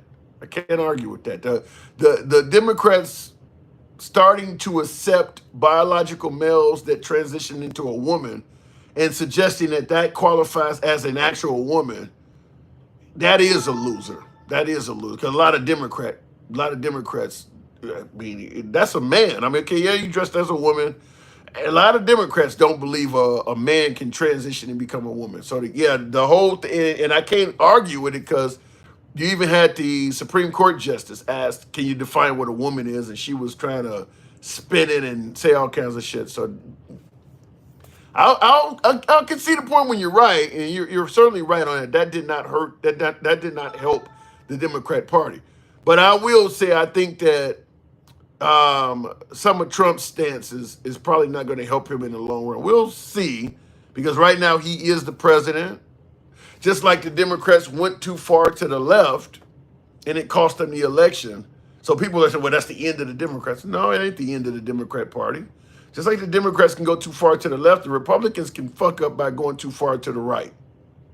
And we see clear evidence that they are going pretty far right. Supreme Court giving Trump immunity before he becomes president now. You got, like I said, Christianity being forced on kids in schools in different levels of it. Certainly some of those pro-choice, pro-life laws where the women had no say-so in it. They're trying to prevent women from being able to vote on whether to have pro-choice. The Republicans are starting to show signs that they're going too far to the right. So we'll see. Because I think they're also talking about getting rid of the ATF, alcohol, tobacco, and firearms, to appease to the Second Amendment supporters. That's going pretty far right. So we'll see. We'll see in 4 years what's up. Keep your damn legs closed. They're problem solved. And that's what I mean by going too far to the right. I don't even know how to pronounce your name, but in regards to being pro-life and telling women that want to be pro-choice, keep your damn legs closed. That's a pretty tough stance. That's a pretty tough stance. That can certainly kill your voting prospects with a lot of women. That is really, really a strong, tough stance to women. Just keep your fucking legs. I mean, that's just like harsh, for lack of a better term. Real quick in the comments, I see Randy is saying that's right. All right, we'll see. We'll see. P. Carla went too far center. Who is P. Carla, Arsha? I'll bring you up because I think I tried to bring you up a minute ago, one of my subscribers, Arsha Fine. Good evening. Welcome to the program, Arsha. Who is P. Carla? What are you talking about? Hi, sorry. I'm going to answer. Oh, my God. Okay, first off, holy shit, Tim. I've been listening for half an hour, and I got some boomerangs that you're never going to know. First off, I need to reply on this one. Kamala Harris didn't win because she went too far left. Or lose because she went too far left. She lost because she went too far center. If she would have not had Cheney, not invited Palestinians, if she would have invited Palestinians to the table, she could have gotten the Arab vote. That would have changed Michigan, Pennsylvania, a few of those states. Yeah, she decided to play it safe and go a little bit more center. Anyway. I disagree with. Hold on, I'll let you continue. Let me voice my opinion on that. Yeah, let me do that. Let me do that. You can tell me where I'm wrong. She never once talked about people in bathrooms or people playing sports. That's true. Or that's true. Taking the pill. And honestly, Donald Trump in his first term, he legislated, and people can look it up because it's facts, in prisons that transgender, in whether you're in a male prison or in a female prison, you need to have tampons. So we can call him Tampon Don just as much as Tampon Tim, if we're going to be that kind of an asshole. However, I don't care who has tampons. If you got something you need to plug, just plug it up. It's fine. It's not my business. Well, the whole sentiment is But that's legislation that he passed in his, in his tenure as president between 2017 and 2021. So, well, the whole sentiment about tampon Tim and all this. I mean, let's call it what it is. It's an anti. It's not important. It's not important. Well, But no, it is important. It's an anti-LGBT sentiment. Yes, it is important to those, to a demographic that apparently is hurt by feminine hygiene products being provided for students. And to that I say, how dare you? Because I'm a woman. I've been growing up. I know how much I spend. I turned 50 years old. I keep thinking, everybody's like, oh, you're going to have menopause. Oh, thank God. I want it because this is an expensive. Wait a minute. But how about this? 'Cause I got people on my YouTube side. First of all, Aaron says females need to be in females' restrooms. Somebody else, you said it doesn't matter. And somebody, hold on. Somebody else pointed out, and they said it is our business when it involves our children. They believe some of this stuff is harmful to kids, Arsha. You think that tampons are going to harm your children? And knowing about periods, I got 2 boys. They know, Mom, don't go into the bathroom. Mom's having her cycle right now. We might not want to see. Why would they know that? That's not scary. It's a part of human nature. How did your kids know when you're having your cycle? Well, both of my boys. Okay, I got boys. They ask me questions. I answer. My 14-year-old's like, Mom, are you old enough that you don't have a period anymore? I said, I'm old enough that I shouldn't, but I do. He's like, oh, okay. He's asking questions about, biology. I lived with my mom until I was 17. I never knew when she was. I know, Tim. These kids these days, they learn so much. Listen, I'm not gonna tackle that. It's the fact that there's nothing to be humiliated or embarrassed about of having a period. That's how my children came into this life. Yeah. I cycle every month. That's how women make babies.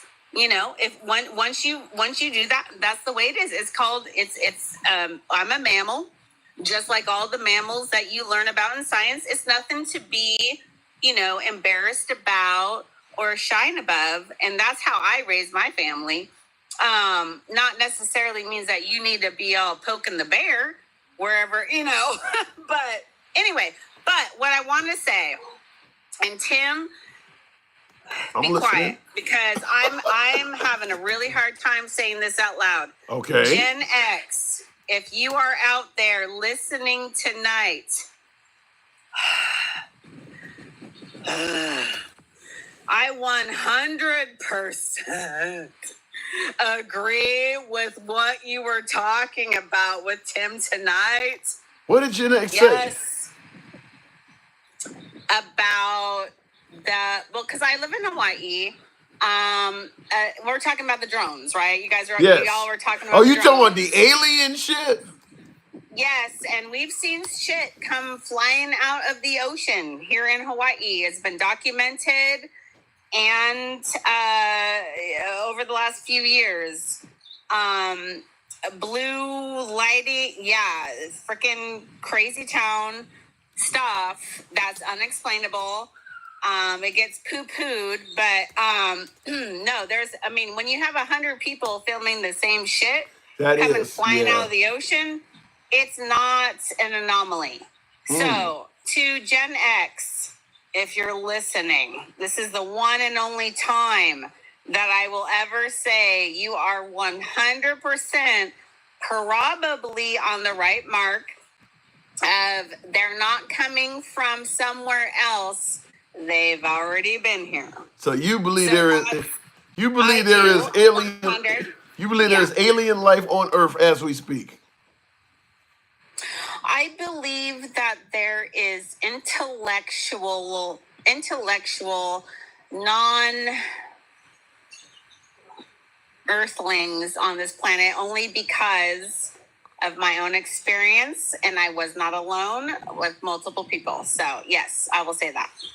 Wow. Huh. And I don't think it should be scary. I don't, and I think, the scariest part would be like, oh my God, like China is like hovering over New Jersey, whatever. And that's possible. And that's, but sometimes again, Gen X, I do not agree with him on anything except for today when he was talking. I was like, holy shit, bro, we could actually be friends on this. Wow. But, so I hope he's listening. Bro, I don't think he is, because he would be saying something if he was. I don't think he's listening, but if But he, I hope I'll he's tell him. listening. I'll tell him. It's because sometimes the most obvious is what's real. Like it's like you can the process of elimination. Oh, right? he's actually here. He says, "I love her now." Okay, Gen X. All right. Okay, thank you. I'm not going to make you a sandwich, but I'll send you a UFO hat. Anyway, but no, I mean, I think that, we have Mount Shasta. We have all these different areas of the earth. And, Hawaii Island, especially my island, or in Oahu, have like the biggest, anomalies. That's what I call them, anomalies. Things flying out of the ocean. What the fuck flies out of the ocean, Tim? You got a lot of military down there, so it could be military. No. Okay, listen, Tim. I'm listening. Tim. What the fuck flies out of the depths of the ocean, shining bright blue, and then goes back down into... Come on, man. Come on. We can make excuses. And, I think it's more about fear, because maybe humans are like, oh my God, we're not the only exceptional humans. Of course we're not. I mean, of course, anyway, I'm not going to talk anymore about that because I don't want people to think I'm a freaking Yeah, you scared me. All right, I'll move it on, but you frightened me. But Arsha, no, don't move on. Next thing. Hold on, because I'm scared. I wanted to give Gen X. Don't give me that side eye. Be quiet. You go ahead. Make this state your case. Those black women more. I love you. Anyway. State your case. Anyway, I did want to say that to Gen X because I don't like him, but I mean, actually, I don't know if I like him or not, but I definitely agree with him on that. So hi, maybe we can be friends, Gen X. I live here. Maybe we can go swim in the ocean and snorkel and see some turtles. On topic, okay. I can hook you up with them. But my next one is the inauguration. That's what you guys have been talking about. Right. It is custom that a president, vice president, and the people before them show up for the inauguration. That is true. It doesn't have to do with ill will or snarkism or, he's a social media bully. You just, because that what didn't exist, obviously, during that time. And yes, thank you, Joe Biden and Barack Obama and all the people before that have carried on this tradition because it is. Would you go to the inauguration? Would you go if you were Biden? Absolutely. Okay. The reason why is because you're Biden. Okay, the difference between Barack Obama and Ty, I see you on and YouTube. Trump and Biden are, one of them is petty. Can you guess which one's petty? Between Biden and Trump? Huh? Between Biden and Trump, which one is petty? No, I was saying, so you had Barack Obama and then Donald Trump, and then you had Biden. Out of the three, which one's petty? I don't think I've encountered anybody in my damn near in my life that's more petty than Trump. I mean, Trump's gonna be more petty than any. Thank you. Yeah, I mean, Thank you. Thank you. So, regardless of the outcome and the outrage and the disappointment, people showed up to Trump's inauguration. Guess who didn't show up to Biden's? Trump. Exactly, because he's a petty motherfucker. Excuse my language. But Biden isn't a petty motherfucker, so they're all going to show up because that is what you do for your country. It's not about you. It's about your fellow countrymen. And that is what we need in a leader. All right, Arsha. I do got to move it on. We'll see what happens. He's in office like in 5 weeks. We'll be talking. Thank you. Gen X aliens are real. I believe you. All right. God. All right, moving on. You and Gen X with these damn aliens. If I was Biden, I would say I was sick that day. Damn. Well, I guess he could use that as an excuse, but I don't think anybody would buy it. He could say, yeah, I was sick. I was having some symptoms of dementia to make a joke out of it. Just missed the inauguration. I'm having symptoms, from dementia. So I gotta take a rest today. How many wine coolers, Jeremy? Be nice to my guests.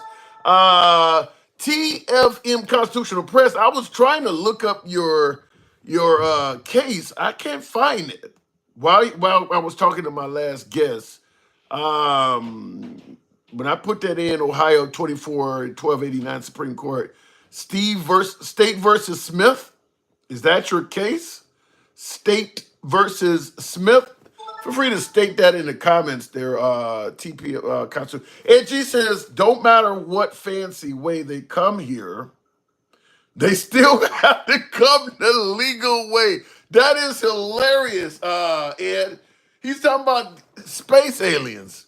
Doesn't matter what fancy way they come here. Usually they come by a spaceship. They still got to come the legal way. What are you going to do, deport the aliens? Oh, that is hilarious. That is very funny, creative.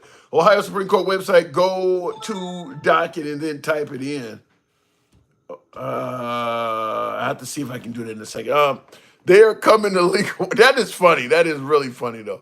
You want the aliens can come, but come the legal way. Shit. Our president deports everybody, even extraterrestrials. They are coming the legal way. That's what you're not educated on. Go study. Well, there is no illegal way for an alien to come to the damn country. Jesus Christ. Real quick, looking in the comments, I want to be sure I didn't miss anything there. Trump is a jealous, damn. Jake Johnson says Trump is a jealous bitch. Always been jealous of Obama. When Obama got bin Laden, Trump had to go kill someone who was helping us fight ISIS. You think Trump is jealous of Obama, huh? A jealous bitch. Jesus Christ. I don't know. How many of you folks think that is an issue that Trump has? Some kind of, because Obama, not only did he win 2 terms, but he probably was the most popular president in many of our lifetimes. Obviously, Ronald Reagan won like 49 states, but Obama, very, very popular president. His poll numbers, his favorable rating. Now, one thing that CNN stated today, and I watching CNN earlier, they were saying that the favorable numbers for Trump are pretty high right now compared to Trump, compared to his first presidency. So apparently people are somewhat happy they voted for him. His favorable numbers are still high. To some degree, he hasn't really done anything bad since winning. There is no election. He's not alleging election fraud.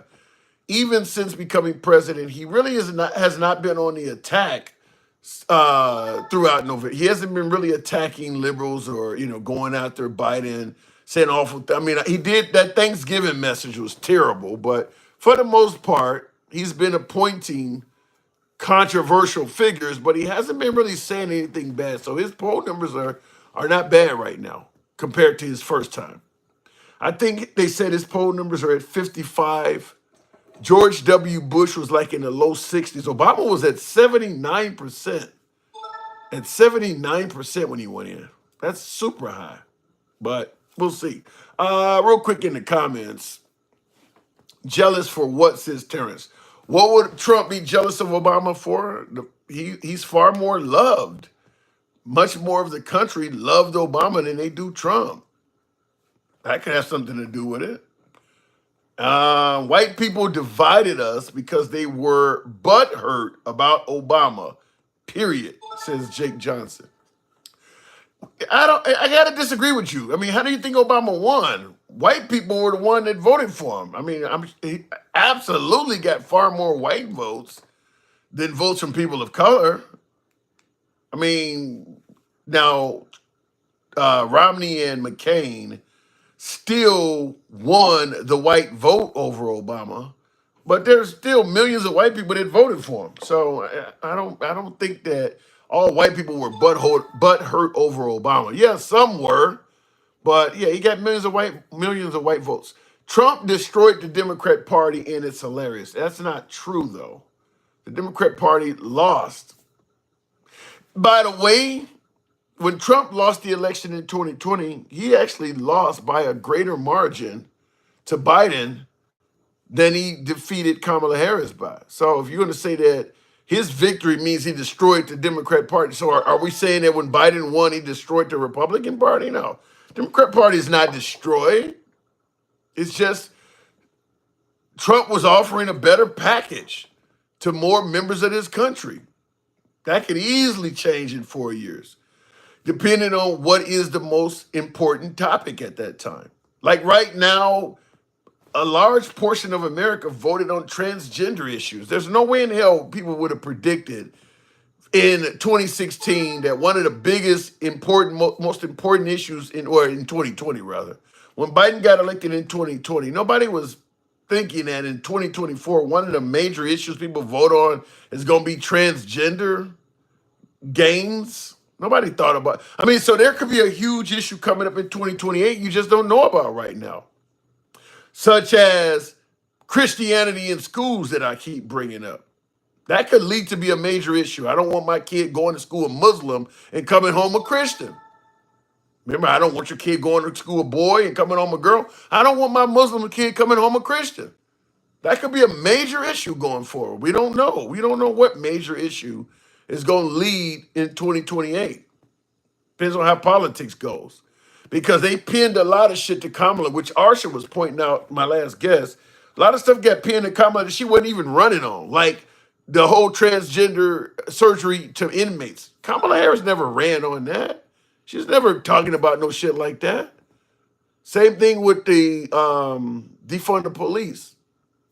They pinned that on the liberals. Kamala Harris never ran. Biden or Kamala Harris. Neither one of them ran on. They never really ran on defunding the police. Now, in the comments, Johnny says she did. Taking one statement somebody made years ago, that's not running on it.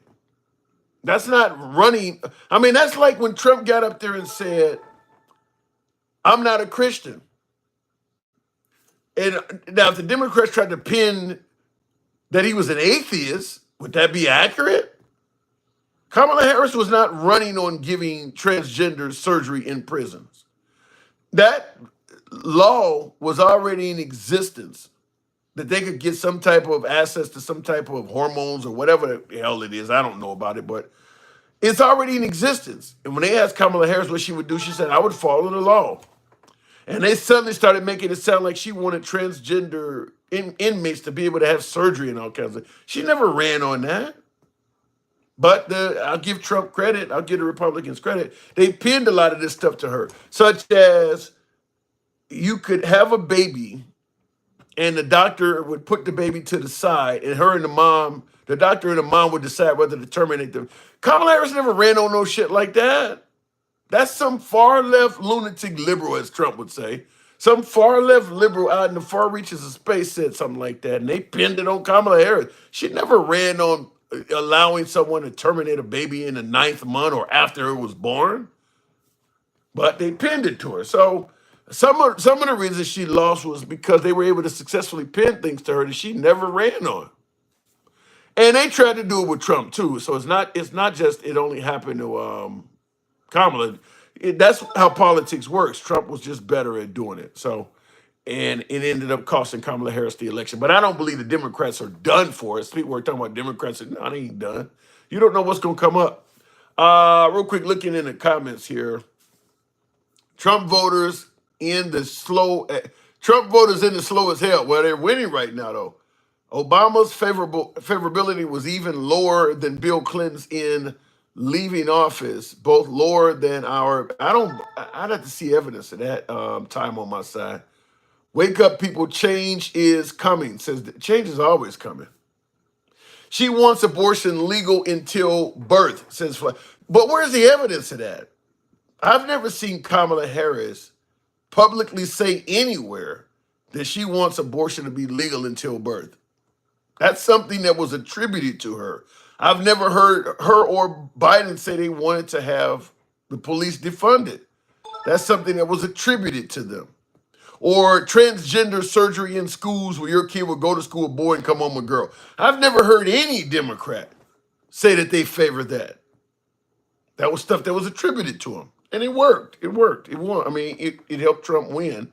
I can't hate on the guy for doing what it takes to win, but that stuff's not factual. I've never heard a Democrat say, I want to make it legal for the school to give my child transgender surgery without my input. I've never heard of any Democrat saying that. But he said that at a rally. He said that at a debate. She also wants trans surgeries for illegal aliens on us. Like I said, once again, I'd like to see clips of her saying that. I would have to see evidence of her saying. I've never heard of any of that stuff coming from Kamala Harris. I heard all of that coming from detractors of Kamala Harris, pinning it to her. I didn't see any commercials of her talking about giving transgender surgeries to illegal aliens. I think people voted harder this term with their wallets and their emotions. People are scared no matter who you are, and there's no certainty right now. I definitely believe people voted with their wallets. The economy, they're always going to do that. But this transgender stuff, like I said, nobody would have predicted 4 years ago that this was going to be a hot button topic. That literally came out of nowhere. And when I say nobody predicted it, it's probably because the overwhelming, and I mean, when I say overwhelming, I mean like probably 99% of Americans. The overwhelming majority of Americans are not dealing with those transgender issues at all. The overwhelming majority of Americans are not dealing with the risk of their kid going to school one gender and coming home another one. That's just something nobody is dealing with. You notice how they were able to present Lincoln Riley as an immigrant killed by an illegal. Where are all of the kids that went to school one gender and came home another one? They can't present a single case of that.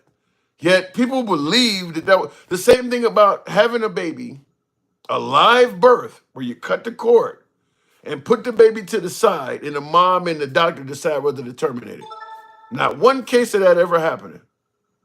But they pinned that to the Democrats as if that was the norm. I've never heard of that. I don't even know any Democrat that favors letting the mom do something like that. Kamala was a co-sponsor of 2019 Women's Health Protection Act, which allows abortion up till birth. She's a co-sponsor of what? Look, like I said, this is what I'm talking about, where you take things on the fringes and make it sound like she's literally running on that. She's been campaigning all of the fall of she kept from late summer or from June. Well, August. August is when she got in. So from August to November, show me something where she did it during the campaign. You talking about something that happened 4 years ago? Show me something that she did during the campaign. I mean, Trump talked about taking away guns without giving people due process. He didn't campaign on that. I mean, so do we hold her accountable for everything she said in the past, but not Trump? Sickening flyers depicting pay and what? Sickening flyers depicting gay, anal, and oral sex. What does that got to do with Kamala Harris, though? You got crazy ass left wing liberals out there, just like you got crazy ass right wingers. That ain't got shit to do necessarily with the person that's running for president. I mean, do you want to attack every white supremacist statement on Trump? He ain't got nothing to do with all of that stuff. But these are people who might vote for him. These are people you might see at a rally. Do you attribute everything they say to Trump? A lot of the stuff we're talking about that Kamala Harris supported is stuff that crazy left, like Black Lives Matter was some of the folks that were talking about defunding the police. Not Democrat. For the most part, very few, if any, Democrat politicians of any stature talked about defunding police. It was groups like that, like Black Lives Matter and stuff like that. But they started saying that Nancy Pelosi and Biden was in favor of it. That's not true. That's not true. That's what happens when you don't get out and tell the people what your policies are. Her own fault. Terrence, 100% agree with that. 100% agree with that. That is one thing to give Trump credit for. He is always in your ear. He is always in your ear. So you don't have any doubt over how he feels about something or where he stands on it. Even if it's not true, but he is always communicating with the people. And that is why even a lot of Democrats could not tell you of any major accomplishments from Biden because he's not in your ear. Whereas if Trump was responsible for the CHIPS Act, it would be the best act in technology history. He would be all over that. I mean, Biden was not good at doing that. Trump held rallies the entire time he was president, and he continued telling people what he was doing, even if it wasn't true. He was talking to you. That's a negative for the Democratic Party. They need to figure that out. Look here, but don't look there. This is what's going on. And look here, but don't look there. That is true, but that's politics. I do believe the Lincoln Riley thing is a good example of look here, but don't look there. Illegal immigrants are not going around killing Americans like that, which is why there's a reason why you're only really hearing about Lincoln Riley and an apartment complex in Colorado. If illegal immigrants were as bad as Trump has portrayed them to be, there should be stories emanating from everywhere. There should be Lincoln Rileys on TV every other day. I mean, you got anywhere from 15 million to 20 million illegals in this country, as Trump would say. And he's saying that they're mostly rapists and murderers. They're not sending us their best and brightest. They're sending us rapists and murderers. That's like millions of rapists and murderers. You should have an infinite amount of victims. Lincoln Riley there shouldn't be enough room to give Lincoln Riley all the coverage she got. There should be too many other victims. So, yeah, I do believe it's a case of look here, not there. I mean, but if you can make a mountain out of a molehill successfully, it might work. And I think that Trump has done a really good job at that. By just stay in your echo chamber and ignore facts posted. Well, what facts flowers enter? Let me just say it this way. I personally believe that if Trump had, if you put a gun to Trump and demanded that he give you the name of 5 Americans that were killed by illegal immigrants, he couldn't do it if his life depended on it. Give me 5 people, just 15 to 20 million illegals here. You're saying they're poisoning the blood. They're mostly rapists and murder. Give me 5 people, just 5. That's it. You can count them on one hand. Just give me 5 people that were murdered by an illegal immigrant. I don't think he could do it. I don't even think there's a bunch of people on Fox that could do it. 5 people. Now, if 15 to 20 million of them are here, and let's say 30% of them, you should have easily 5,000 you can present. Here's an example I'll give you. Being a native of Chicago, where there's shootings and killings all day in Chicago. There's a lot. Every night somebody gets murdered in Chicago. If you watch the 10 o'clock news in Chicago, any day, weekday, Monday, Tuesday, not just the weekend, but the weekday too. You watch the 10 o'clock news. It's a 30-minute newscast on all of the networks, ABC, CBS, NBC, and Fox, and WGN. You're going to get at least a murder per night. You watch it on Monday, they're telling you about somebody got killed on the South Side or somebody got killed, at a gas station or something. You watch the news on Tuesday night, once again, somebody got killed somewhere. But it's a different person than the person they told you about on Monday. The person they tell you about Wednesday is going to be different than the people they told you about on Monday and Tuesday. That's what happens when the violence is actually happening. You won't see the person that got killed on Monday being discussed every single night on television. Lincoln Riley, they're talking about this shit for 2 or 3 weeks. Because there's no other victims they can show you. They don't have enough victims to make the case. No violent city does that. Only time I've seen that happen is when somebody famous lose their life, like with the United Healthcare CEO. And of course, the killer was uncaptured. So they're showing you this over and over again because they're trying to help you find who killed him. But to show you Lincoln Riley's murder over and over again for weeks on end like that, where are all the other ones? You can show this over and over again because you don't have any other victims. You don't have enough victims. So you got to show this one and kind of fill in the blanks by telling people, well, what's happening to a bunch of other people too. Well, who are they? And people bought it. You show one and people believe there's thousands of others. That's why I believe that Trump will absolutely be the best at securing the border, because he can do it even if he don't do it. If all he has to do is show you 1 or 2 illegal immigrants that have been deported for committing a heinous crime, show you 1 or 2 of those every other day or something like that, and tell you it's thousands more, people are gonna buy it. People will buy it. You would think that they're deporting thousands of people. Every day they're showing us at least one bad person. That ain't shit. One person, that's only 365 people a year. But if they show you that every day, you think it gives you the feeling that they're deporting thousands of people. Lincoln Riley is a perfect example. People believe there are Lincoln Rileys everywhere. There's not. There's really not. If there were, they would be telling you about them. My case hits the real issues. Read between the lines. I can't find your case, though. I'll look for it when I get out here. You don't hear much about the 325,000 kids they lost track of either. Yeah, because if they tell you about the 325,000 kids they lost track of, it makes the United States look bad. A lot of those kids are with their families. They didn't lose. A lot of those kids actually are in the country living with relatives and shit like that. Some of them been swallowed up by the foster care system and adopted. They're not actually missing, sold into the sex trade or nothing like that. Full Throttle Football says, Trump, you got your guy. He'll be in office in about 5 weeks. Kamala was definitely on video saying she would ensure trans surgeries for illegals in detention.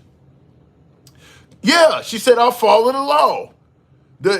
What Kamala Harris said that is not, she didn't say she would. Okay, here's what Aaron has said. He says, Kamala Harris said Kamala Harris is definitely on video, or was on video, saying she would ensure trans surgeries for illegals. What Kamala Harris was saying was she would follow the law. That is already in place. You could do that under Trump. When they asked Kamala Harris how she felt, I'll follow the law. If the law allows them to do this, I'll follow the law. She wasn't talking about passing some new law that gives them provisions to have surgery on transgender people. They made it sound like this is something new she was coming up with. No, that ain't true. Her words were, I'll follow the law. She's an ally to the transgender community. She wasn't taking nothing away, but she wasn't giving them any damn thing extra. But the way they worded it and pinned it on her, They made it sound like this does not exist. And if you elect Kamala Harris, suddenly inmates can now get access to all of this stuff that they normally would not have if Kamala Harris wasn't out in office. That ain't true, but it worked. It did work. I don't know what I was just looking at. FBI said they have 2 million gotaways, and that's what they know about.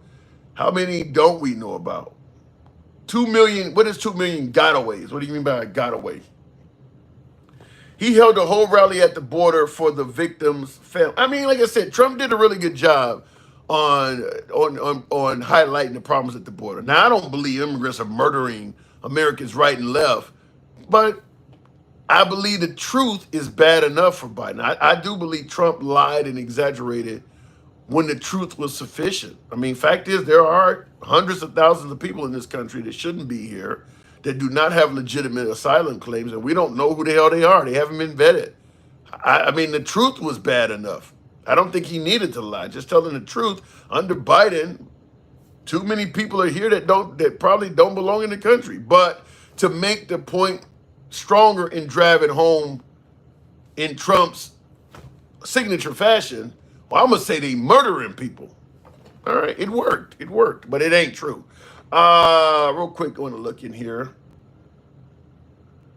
That means you were there too, dummy. I don't. You must be talking to somebody. Come on, pretend like you don't know what a gotaway is. Well, you're talking about somebody got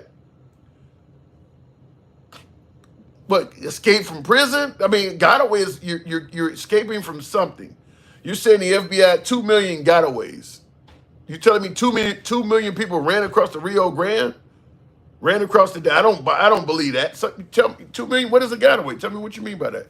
Trump butthurt that he can't find Director Wray of the FBI because he resigned today. Yeah, Biden probably needs to pardon Trump's hit list. Trump has said that retribution will simply be him winning. I personally don't buy that. I mean, this is what I was talking about earlier. It's not like Trump's word is a prayer book. He has been known to say things that are not true, or that, I mean, I do believe that if Trump becomes president, General Milley, for instance, which MAGA overwhelmingly supports him going after General Milley, I do believe General Milley is in trouble if Trump gets elected. That guy for sure. I don't feel confident Dr. Fauci would be safe, and I think Dr. Fauci really should be left alone because he's a messenger. He's not ordering legislation. He doesn't pass any laws. If he sucked when he was in office during COVID, you should just got rid of him.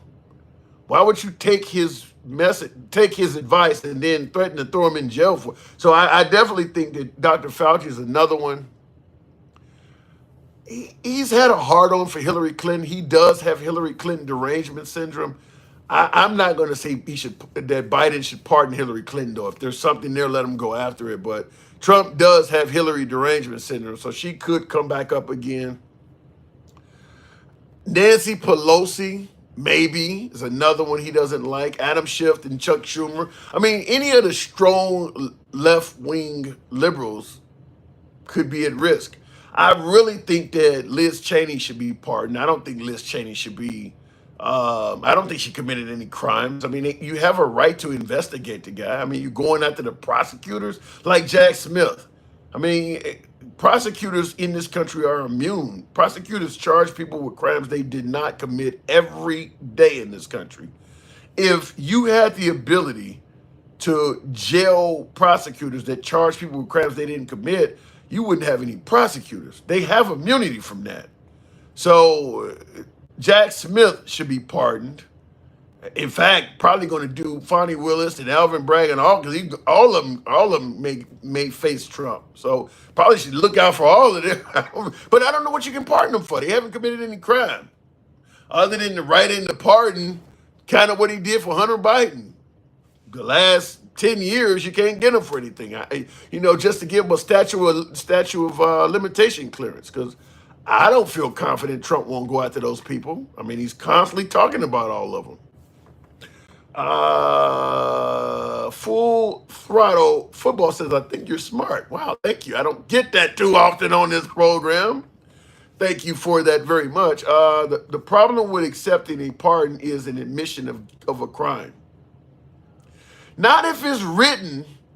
Biden can write the pardon and state in it that he feels that the Trump administration is looking to unjustly prosecute these folks who have committed no crime at all, and to prevent them from dealing with an injustice, I am going to issue a federal pardon covering any considerations that may arise from such and such date to it. He can write in the pardon so that in the future, if anybody says, well, that pardon means they committed a crime, you can show them the pardon where Biden wrote in there, no, they didn't do anything wrong. No, so he could write it in a way that would eliminate that statement, that giving a pardon is an admission of guilt. Then write in the pardon that they ain't guilty of nothing. We believe that this individual is likely to unjustly go after him based on his statements or whatever.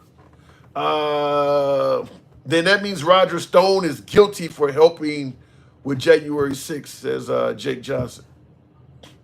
January 6th is an interesting one. And January, because we take Trump's statement of go peacefully and patriotically, and we ignore let's have trial by combat and let's take your country. I mean, all of the other statements that were hostile leading up to let's go peacefully and patriotically get ignored. I don't understand how that works.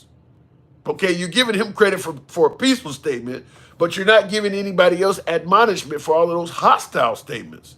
Everybody that spoke before Trump was hostile. Did he accept the pardon or not?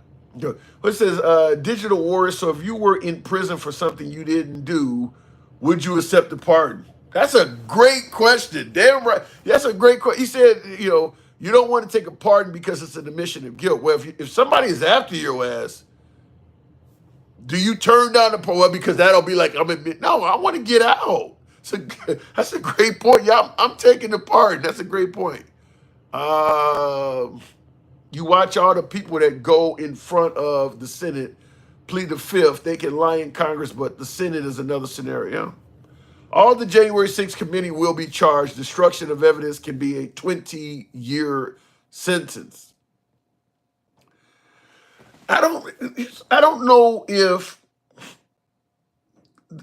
what they destroy. I don't know if there's evidence to suggest they didn't have the right to do that. I mean, I don't. What law says that they had to maintain the evidence? Tim, I didn't know someone as tall and as big as you could be so flexible the way you bend over backwards to turn anything any Democrat does to something good. Ed G, some of the transgender shit. No, I ain't turned it. I've pointed out all kinds of negative shit the Democrats did. What are you talking about? I don't believe some of that LGBT stuff was good at all. I've pointed out plenty of things. I don't believe Biden not having conversations with the American people was good when Trump was holding rallies and doing it every other day. I mean, I can point you're hearing what you want to hear, and I do appreciate you tuning in, but I think I criticize the left so much that plenty of Democrats come on the program and tell me I'm making excuses for Trump. But here you are telling you're making excuses for Democrats. All right, both sides tell me that. I get folks on the left that tell me you voted for Trump. This is what happens when you're somewhere near the middle and you don't pick a side. Both sides think you're working for the other side. I get a lot of folks on the program that tell me I voted for Trump. I'm defending Trump. I'm giving them too many excuses. Then I get folks on the right that tell me the same thing in reverse. Pardon wasn't going to. And see, Tyler Coates is saying you are MAGA. Hillary's emails deleted. Call phones smashed. No consequences. What do you say? Hillary's emails had to be held indefinitely? They did an investigation on Hillary Clinton. She testified before Congress for 11 hours. They didn't find anything. She has the right to delete her emails at that point, don't she?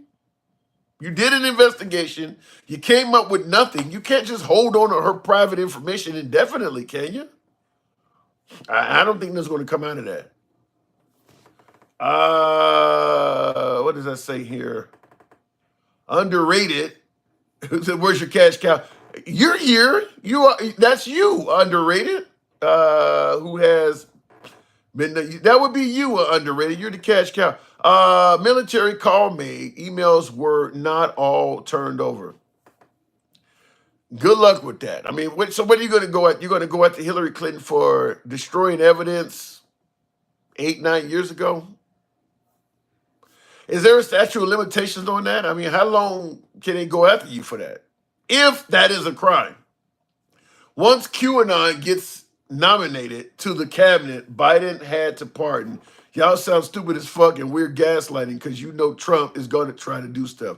Yeah, I'm certainly going to say, for the people that Trump has made it clear he has a beef with, I believe Biden to be safe, for the sake of unity and to be safe rather than sorry. If Biden is friendly and favorable in how he views those, you should pardon those people. At the very least, offer it to him. If General Milley want to say, no, I don't want to accept the pardon for whatever reason, then hey, so be it. But I do believe that Biden should offer pardons to those folks. He should offer pardons to those folks. I would, I've heard people say that Biden should pardon folks that are incarcerated for nonviolent drug offenses, certainly marijuana offenses. I don't know what Biden's going to do on the way out. Because remember, Trump is the one saying he's done more for blacks than anybody since Abraham Lincoln and stuff like that. But Biden may do some wild shit on the way out. He is a man with nothing to lose at this point. I mean, he's at the sunset of his life. He's not going to run for office again. Biden may do something wild. I mean, he is the first to appoint a black Supreme Court justice. He put a black woman in as VP, tried to give her the presidency. He's responsible for the first black man president. He ran with him, ran with under Obama. Don't sleep on Biden. Biden may go out and do something serious. Because here's my take on Biden. Maybe I'm wrong on this. You can tell me if I am. You know I don't block, ban, or censor. But my take on Biden is that he certainly was bigoted, intolerant, you want to call him racist or whatever, back in the day. I believe that. I mean, most white men of his stature viewed themselves as supreme over blacks. Growing back up Biden, what is he, born in the 1930s or something like that? Most white men from that era had that. That was just the mindset of the country. That was the way this country was. So I do believe he has some of that in him, and I do believe that he tried to make amends for that in the last decade or so. I do believe he literally targeted the minority community in efforts to make amends for maybe how he was in the earlier part of his life. I mean, he's made appointments and done all kinds of stuff for minorities, which is why I'm saying it would not surprise me if on the way out, he did something like that. Like I said, pardon a bunch, pardon federal inmates that are in there for nonviolent drug abuse. That's going to be a lot of black people. If he pardoned everyone that had a federal, even people in the past, because it's still on their record and it's still affecting them. People who've gotten out of prison. If you serve time, federal time, for a nonviolent drug offense, particularly marijuana, I'm just going to offer a blanket pardon. That would be huge to the African-American community because that's who got caught up in a lot of that shit. I'm just saying, don't sleep on Biden on the way out. Most politicians usually offer some wild pardons or some controversial pardons on the way out. It wouldn't surprise me because Trump is already talking about pardoning the January 6th protesters. Who is Biden going to pardon that's more controversial than that? I mean, you're going to have a lot of Republican politicians that are saying that some of these are bad pardons when Trump does that. He's made it clear he's going to do it.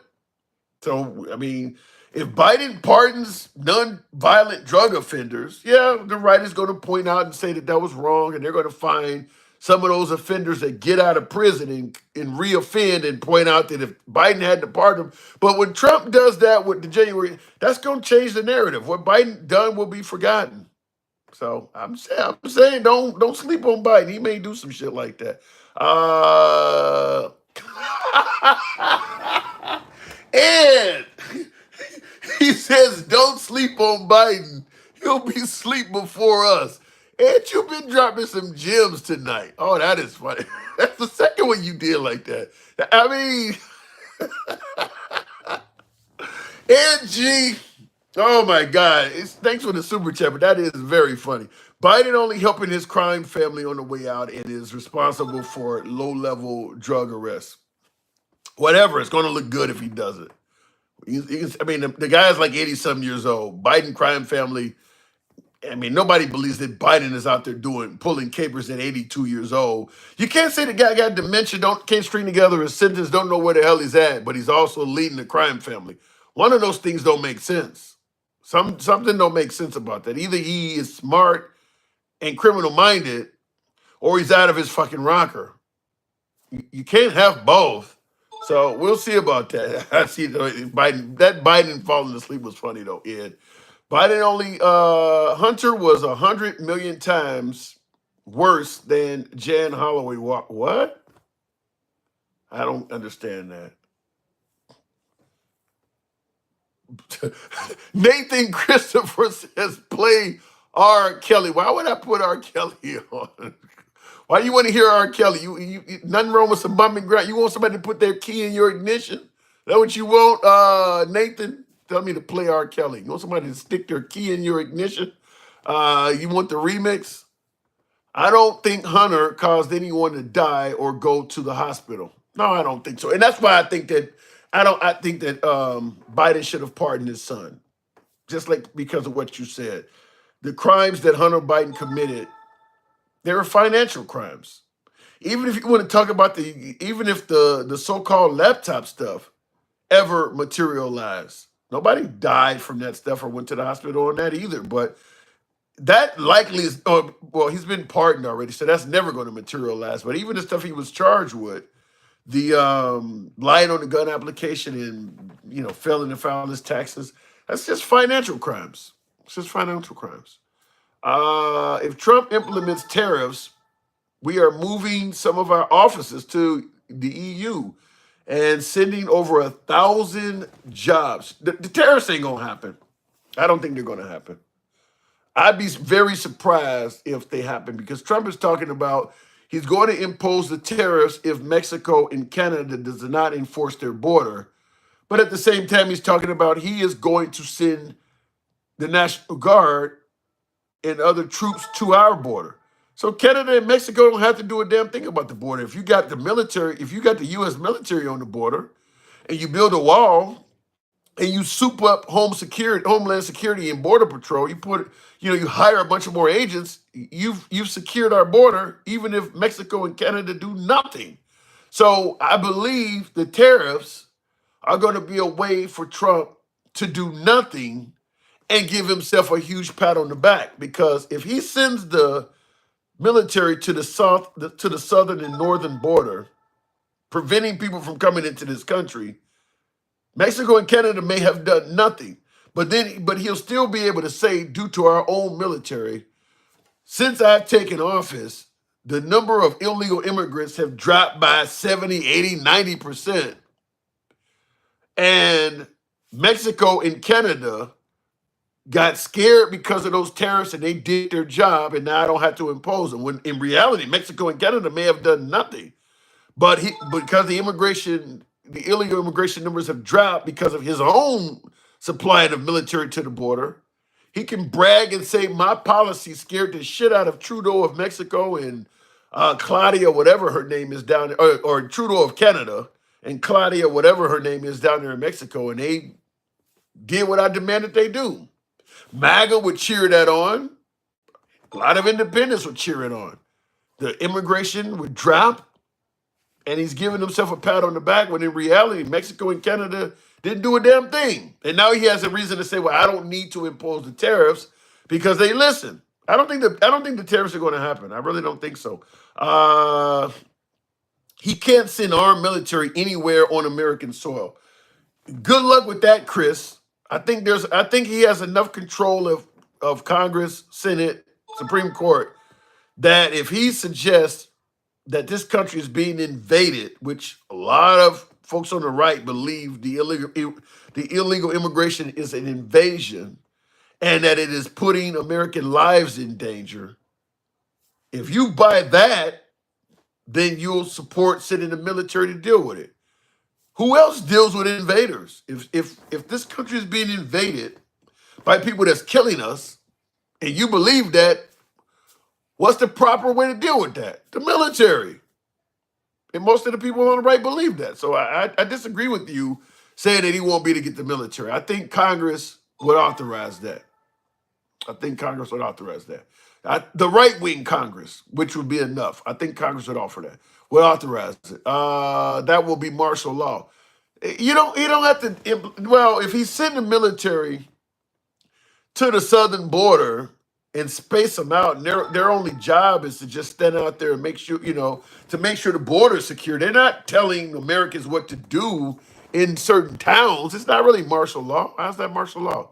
If we're going to have borders, we might as well send the military to protect it, says Paul. And that's what I said. You'll get a lot of Republicans that would agree with you. Hey, handsome liberal, I have not watched you too much, but your name should be the dumb liberal. Just because it's a financial crime does not mean that it's not a crime. He should be locked up, says Shock Rock 1966. He says, hey, handsome liberal, I have not watched you too much. I appreciate you here now, Shock Rock. And by the way, your input is always appreciated. You can be critical of the host. I believe in free speech. But here is his comment. I got thick skin, by the way. His comment is that, hey, handsome liberal, I have not watched you too much, but your name should be the dumb liberal. Just because it's not a financial crime does not mean it's not a crime. He should be locked up. Whether you think I'm smart or dumb, that's your opinion. That's fine. Some folks believe one way, some folks. I'm fine with that. But in regards to you saying, just because it's a financial crime does not mean it's not a crime. That's true. You are correct. A financial crime is indeed still a crime. However, you're saying he should be locked up. That's your opinion, and you're entitled to it. I didn't say he shouldn't be locked up.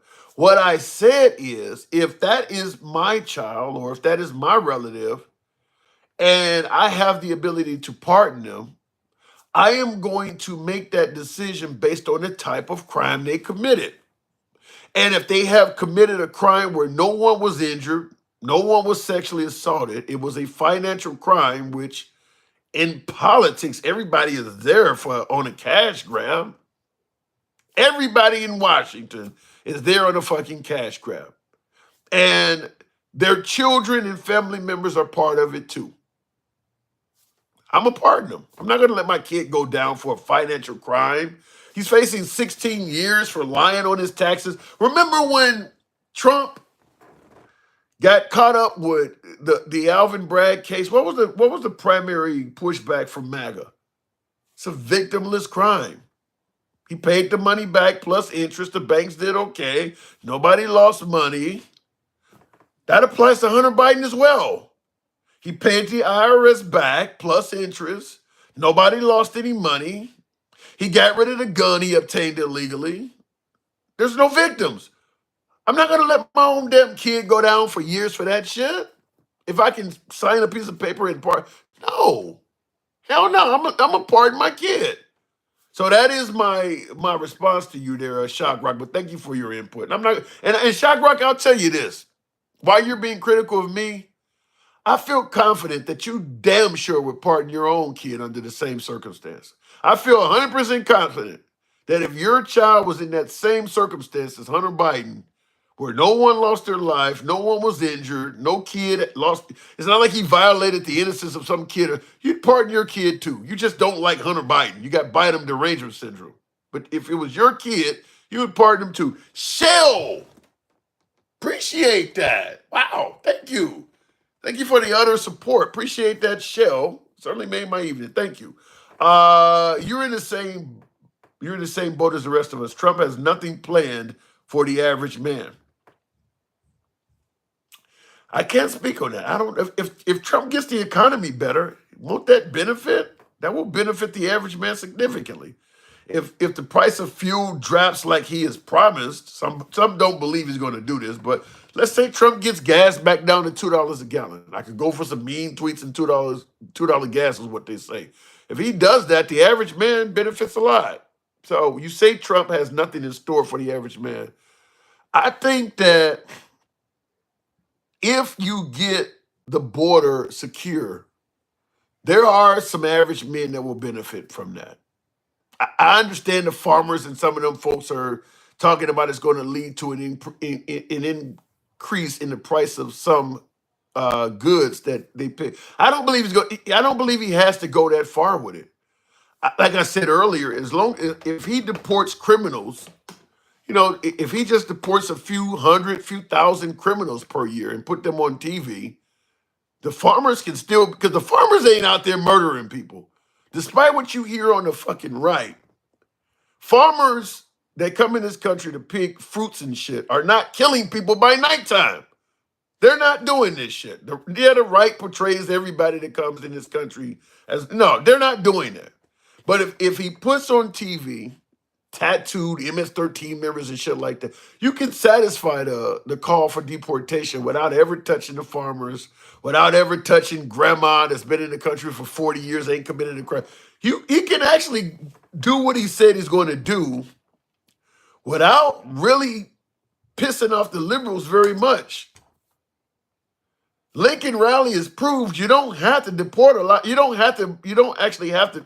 Lincoln Rally has proved you don't have to actually have a lot of cases to satisfy the masses. People believe that they are raping and murdering Americans wholesale, just simply based off of the evidence of a few cases. So if he shows just a few cases of bad hombres being deported, MAGA's going to be happy because they're going to believe that hundreds, if not thousands, if not millions of people are being deported.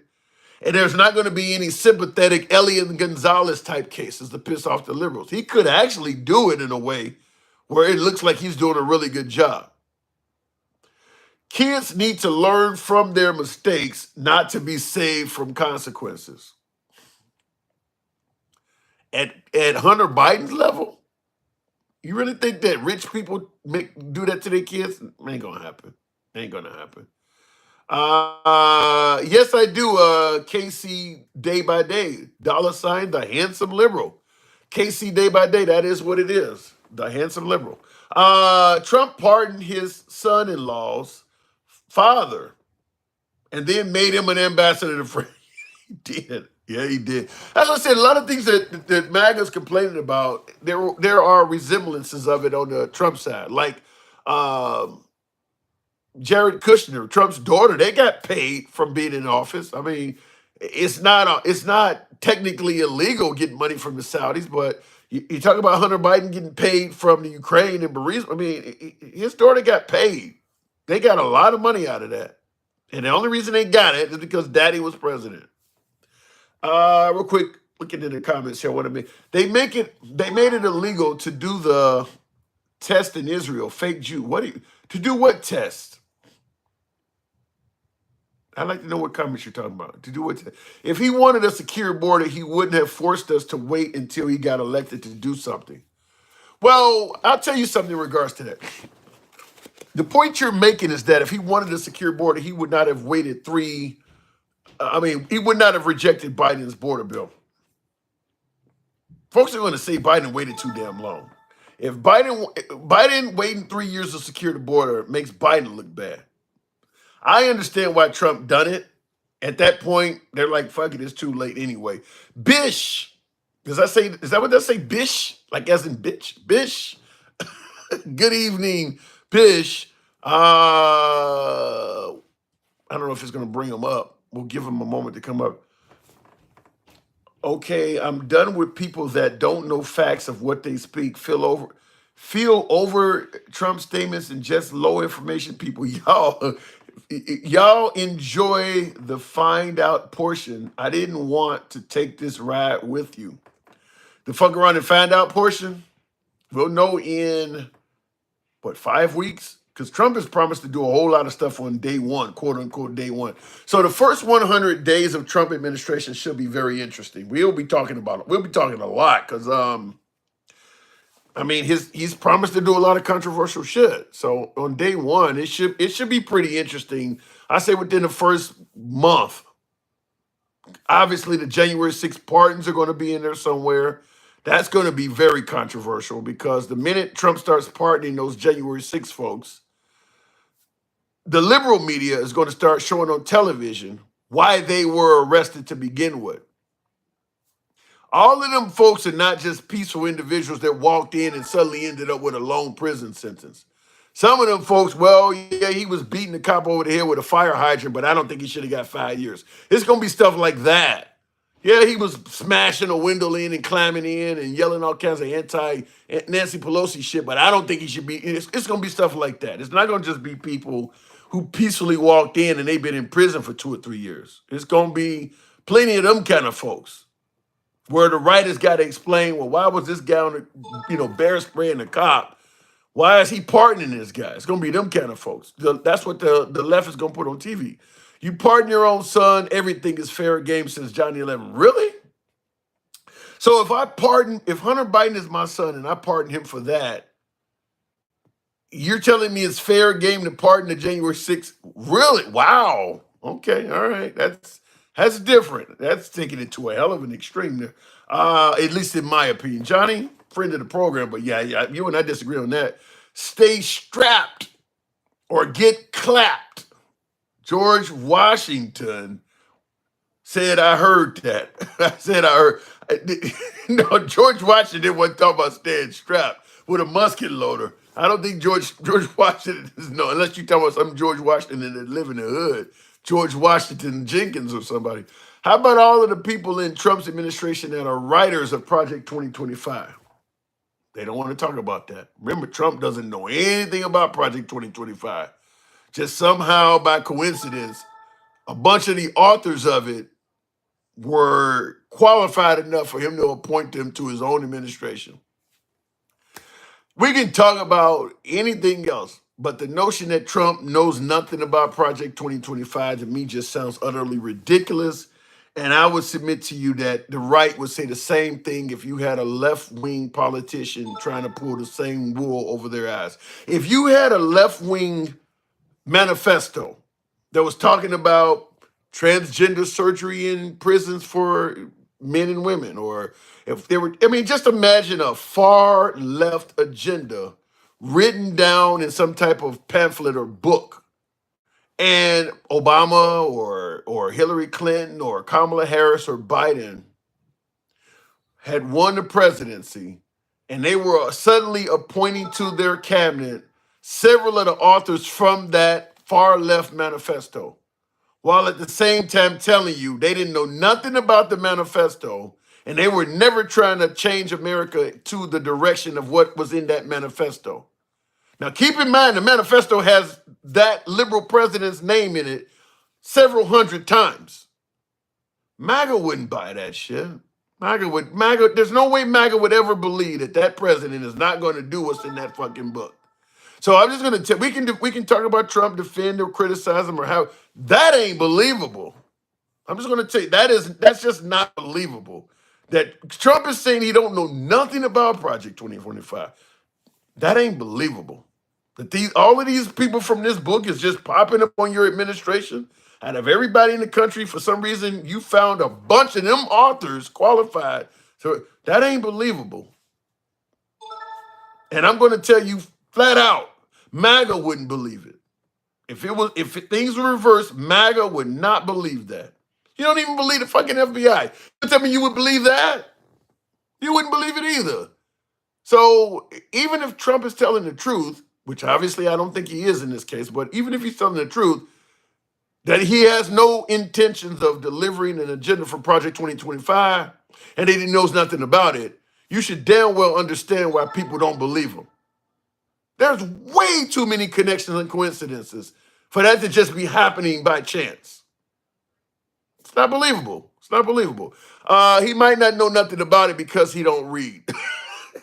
Even if you are illiterate at this point, I don't believe you don't know nothing about it. It's all over the mainstream media. It was used to try to hammer you during the election. There was a host of ads and commercials using it.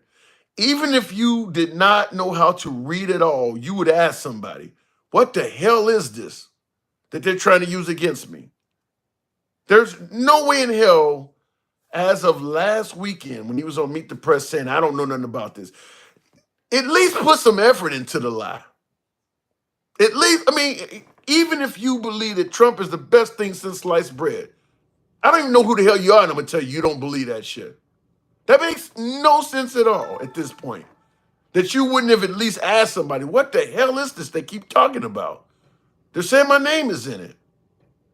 There's no way in hell that's believable. That's insane. Why you would even go on TV and say something like that? I mean, I've seen Kamala Harris. I grew up in a middle-class family. Or being asked, what would you do different from Biden? I wouldn't change it. I've seen people go on TV like Kamala Harris and not be prepared to answer a question.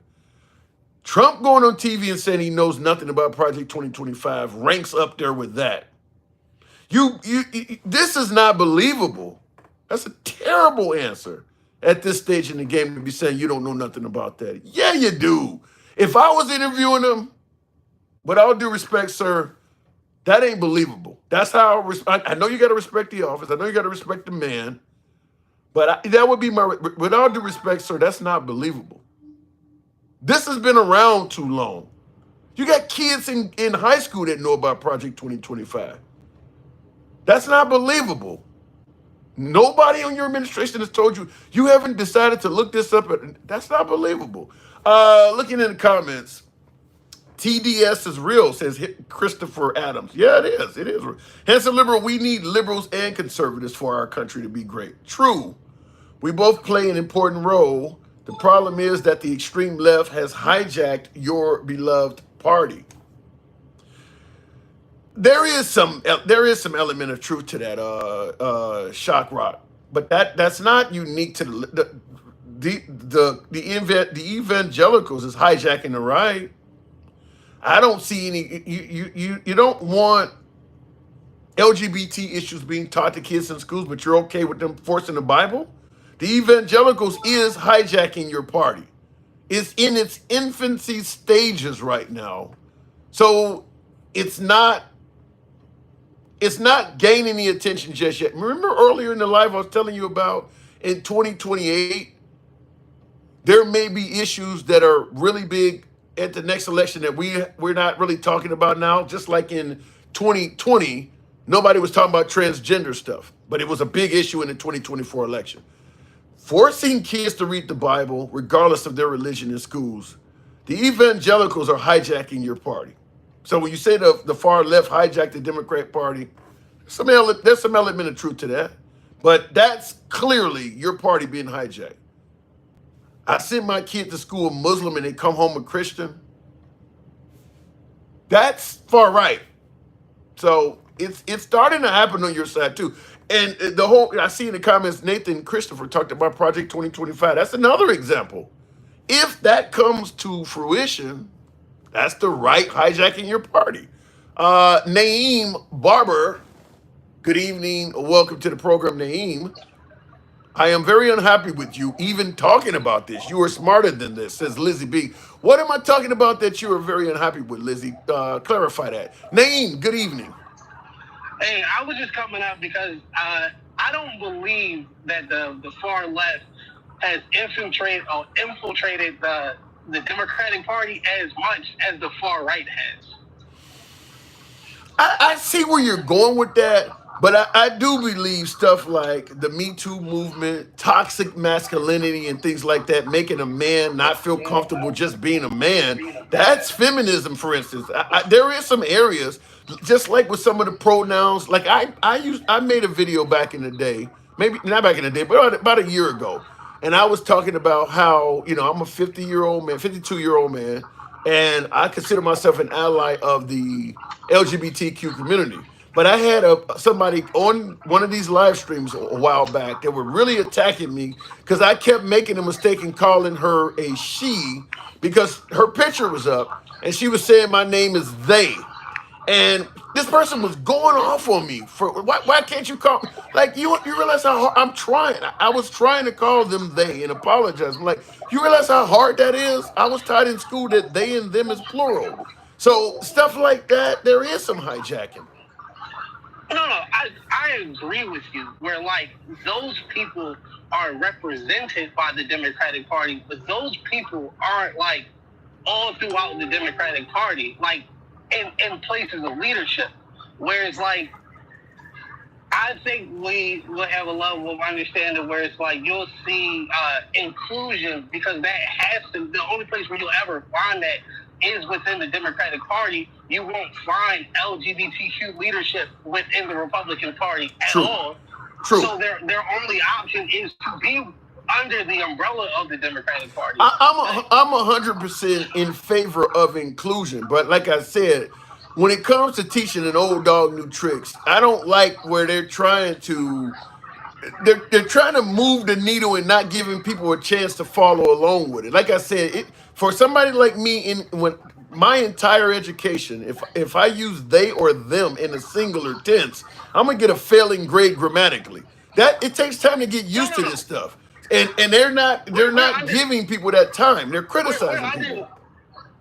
We're under the same understanding of it. I'm saying, of course, you're only going to find in the Democratic Party, because you're not going to find them at all in the Republican Party. Wait, say that again? You were breaking up. You're not going to find LGBTQ people. Oh, sorry. I said, of course, you're only going to find them within the Democratic Party, because you're not going to find them in the Republican Party at all. No, you're not going to find people that care to correct the pronouns and stuff like that within the Republican Party at all, because they're not tolerant of those people. Yeah, they're not welcome over there. No, that's true. You're not, the LGBT community, certainly in places of leadership, they're not welcome in the Republican Party. I agree with that. The far left. What happened? My caller paused. Edgy says my name is the fuck. What does that says? My name is they. The fuck is even that? Are you their name? Yeah, you're not going to find that on the other end. Yeah. So it's like, of course, like the far left agenda is not passing like high levels of legislation, but like the far right is like, and you see it all throughout. Like you'll see it all throughout their cabinets. Like they are pushing far right agendas, and it's getting passed. Like the far left would be somebody like Bernie Sanders or AOC, but they're not a majority of the left, or the Democratic Party at all.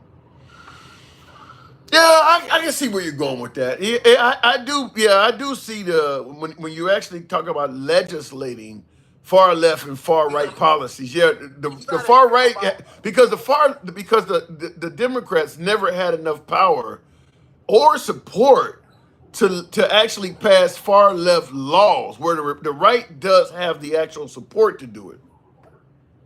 But the Democratic Party, like the far left, never have that footing. Like even think about how progressive everybody said Kamala was, and then she started running, and you were like, oh, she has a bunch of centrist ideas. Most of her ideas was just to the right, and even when you think about Joe Biden, majority of his, like, the stuff that he enacted that people say is progressive were just like run-of-the-mill Democratic things. It wasn't like no super progressive ideas at all. Well, you gotta understand, in this country, stuff like civil rights, for instance, that's progressive. I mean, if you're talking, like you mentioned, inclusion, that's considered far left. If you are pro LGBT, you're considered far left. Just like back in the day, if you were pro civil rights, you were considered far left. I mean, it is what it is. But yeah, if you are in favor of equality for the LGBT community, you're going to be called a far left person. Yeah, but my pushback was towards is that it's not like the Democratic Party is just a full of a bunch of people who are just like all trying to get like your kids to change their gender. the problem is that because of how dismissive the right is, we can't even have both sides of this conversation because they don't have anybody on that side that are just also willing to have that conversation. Yeah. Yeah, you're right, because the far right stance is, now they're saying that, like you said, they're not. They're saying that people are trying to change the gender of their kids, but in reality, the far right is against even exposing kids to the LGBTQ community. And it's not just that, but it's majority of like left-leaning ideology. So it's just like everybody could benefit from universal health care. They don't want to hear that shit. Everybody talks about like school, like they're against school lunches at this point, where it's like, I don't get that. That is true. I don't understand that. I'm okay with self-reliance, but damn, I mean, when you start talking about taking away kids' school lunches, that to me is just cruel. Why, at the same time, you're pro-life? I don't want to, but you're right. I'm seeing that's happening in more and more places. I don't understand that. That comes across as cruel to me. But and to that extent, it's like that's not even a super progressive thought. That was thought like 5 years ago, like free school lunches. Everybody was like, yeah, of course, like kids should be fed. Now it's a left idea. It's a socialist idea where it's just like, all right, yeah, we get it. It's kind of socialist, but like so is the thought of the ambulance. So is the thought of like police stations. Like, well, any social policy you try to implement to help out the poor, it is going to be referred to as giving people free shit and socialism. And as you say, almost far left to some degree. The right is not in favor of it. I don't care. Like right now, we talk about bringing money home from the Ukraine and helping out Americans. How? Anything you do is going to be considered as free shit. Yeah. So. But that's why I just wanted to come give my little pushback. I don't think the Democratic Party is like being pushed as far left as like the Republican Party is being pushed far right, and the shift is happening in a way where it's just like they don't notice how far to the right they are because of like a few people on the left are also on the far left. But the left hasn't shifted that far. If anything, the Democratic Party is consistently trying to become a more moderate party, and it's just like, you guys got people who want to call people by their right pronouns. You guys are weird. Well, they put it this way. You're saying the Democratic Party hasn't shifted as far left as people say. Well, the fact is the country has moved to the right. So even though if the center is here and the Democratic Party is over here, well, if the country goes over here now, it looks like the Democratic Party is much further to the left. The country moved right.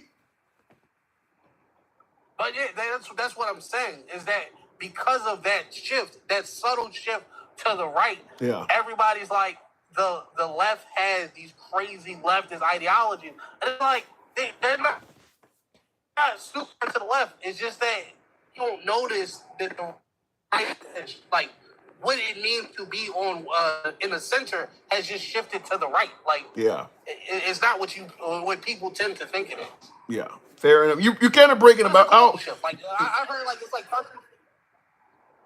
well, I'm gonna go ahead and step down. Yeah, you're breaking up a little bit. Global shift. Like there's European nations that are shifting to the right too. That is true. They are starting to elect some right-leaning leaders all over the planet. I mean, we'll see how that ends up working in the era of Trump. That might be beneficial, but you are right. Many other countries are starting to elect right-leaning leaders as well. Thank you for coming through, man. All right, yeah, he's breaking up some. What does that say here? The Democrats are the party of the insane. Elaborate on that. What do you think? Now, obviously, I'm assuming the LGBT community shit gonna come up, but let me know what you're talking about there. Repair and support, like the name, repair and support. You're saying the Democrats are the party of the insane. Elaborate on it. I'd like to know what you're talking about. Did move far left ask girls that swim against Leah Thomas. This is what I'm talking about. Now, Mojo 88 base in Bourbon didn't move far left, just asked the girls that swam against Leah, how the girls that swim against Leah Thomas feels. This is what I'm talking about making a mountain out of molehill. This is very similar to the Lincoln Raleigh thing, where something that is affecting a very tiny, minute amount of people is blown up like it's happening every fucking where. Like there are biological males transgendering into women, and they're playing sports all over the place, just defeating women, breaking their records, hurting them in sport. Like you listen to the right, you'll think this stuff is happening everywhere.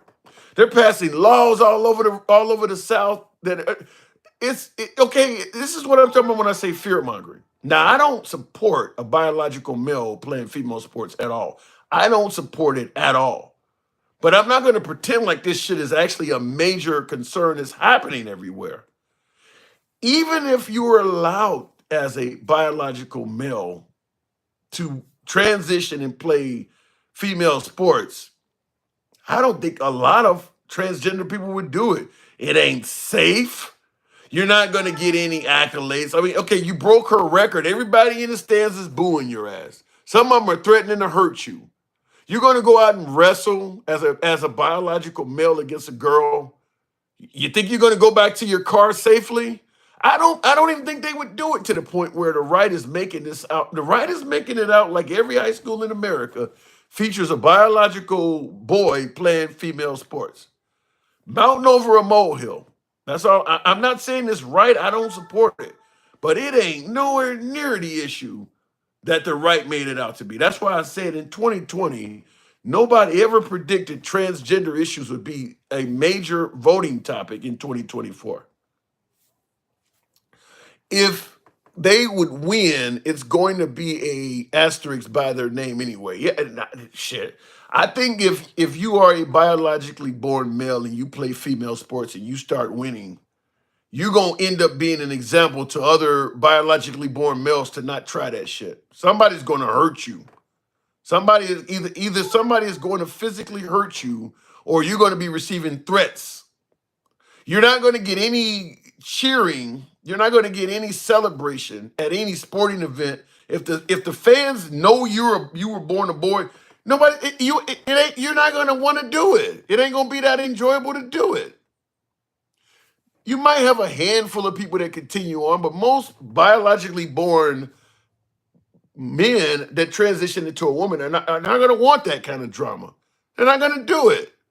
It's never going to become a major issue like that. But they're passing laws and going after them anyway. You guys should hijack MAGA for next election. Rebranded as Make America Gay Again. Oh my God.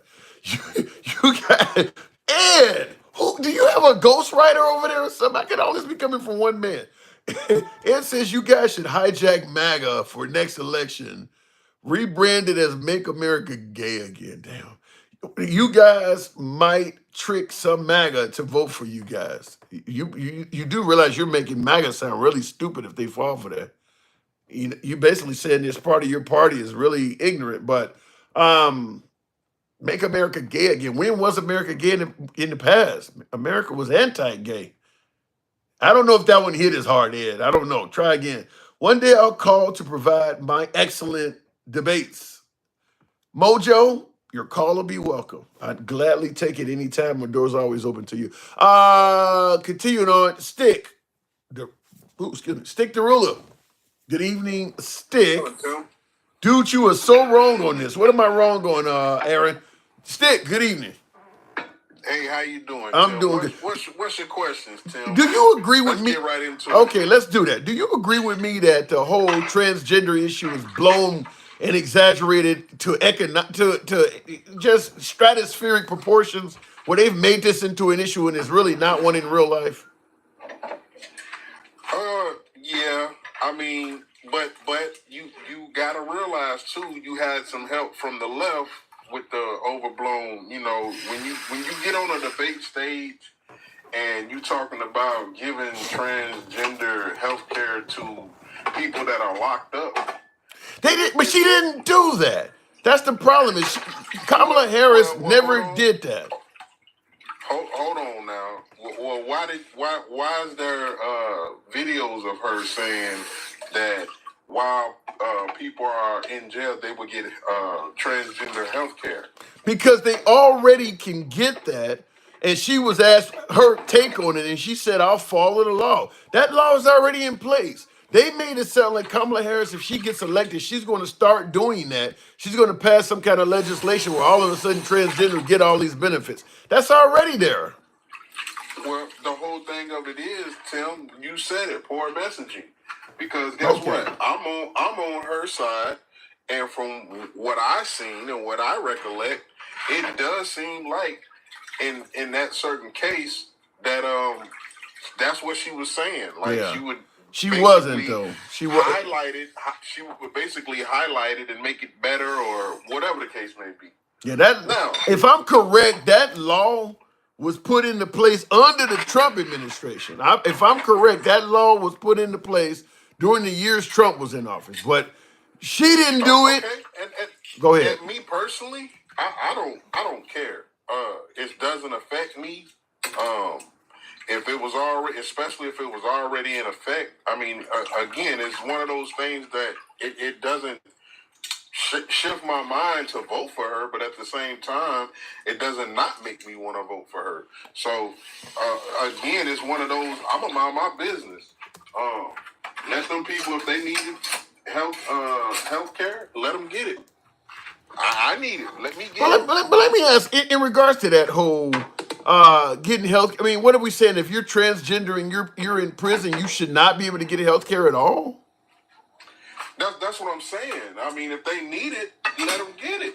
I mean, if they've already made the change and then they break the law and they go to jail, but again, they're already set up on the outside with their doctor and what they need and okay, so now it's time for you to step up. You wanted to lock him up. You didn't want to give him probation.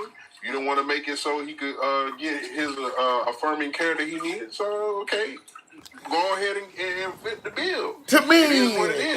To me, what Kamala Harris should have did is put every issue that the right is talking about in regards to transgender, whether it's playing for the sports teams, whether it's gender affirming care in prison, whether it's drag queen shows to kids or LGBT stuff in schools. She should have put everything they're concerned with in one commercial and ended it by saying, now tell me that they are favorable to this community and they don't hate this community, or something of the nature of, have you heard the Republican Party say anything about the LGBTQ community that's not negative?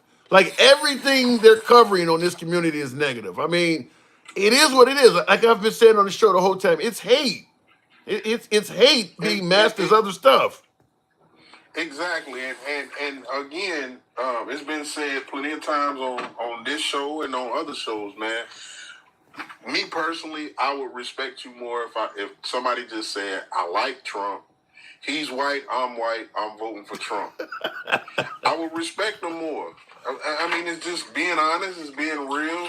Like, because everybody's confused on why this guy.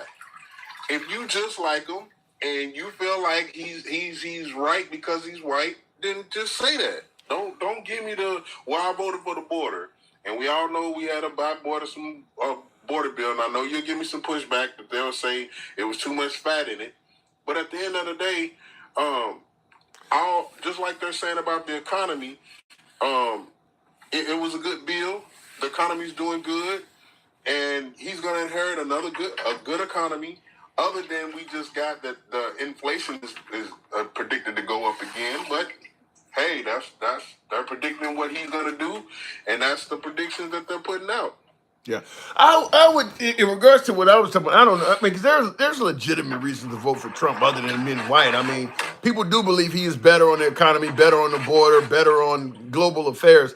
But I do believe when it comes to the LGBTQ community, it would be simpler to just say, I don't like those people. I mean, that's what, in my opinion, when I listen to the right, you could sum up all of that stuff by simply saying, we don't like those people. Period. We don't like what they stand for. We don't like what they do. We don't like that community. Well, what they say is, they do say it, but they don't say it the way that we want them to say it, right? They say, oh, I'm a Christian. And automatically, just because they're a Christian, they think that they can't do no wrong and everything that they do is good and so on and so on and so on. Yeah. But in actuality, we know what has came out of Christianity: wars, We know what has came out of Christianity towards women. It ain't You just know, Christianity, though. To be honest, all religion has a history of oppressing and abusing people. Wars are related. I mean, literally, all religion is like that. Religion. yeah, but we ain't dealing with all religions. We just dealing with Christianity. They That's trying true. to put Christianity That to the is front true. of the line of other religions here in the United States. That is true. And so again, I get what you're saying, but that's not the religion that's being pushed. Buddhism is not being pushed. It's a good point. Muslims is not. I'll submit. None of I'll that is concede being that. That's a pushed. good point. So again, Tim, and just like somebody said, I don't know if it was Dem Cow, but you know, they hide behind that I'm a Christian statement to kind of like shut you up, because if you're God fearing, you're not gonna go against God. Let's just keep it G. You're not gonna try to fight the 10 Commandments. You're not gonna try to fight the Word. You're gonna act, and like subconsciously you're gonna fall in line, because again, majority of us here in America was raised in a Christian household. True. That is true. Whether it's Baptist, Protestant, Catholic, you know, Lutheran. Methodist. Yeah, that's. all- I mean, all that's of the true. That is denominations. true. I don't disagree with that.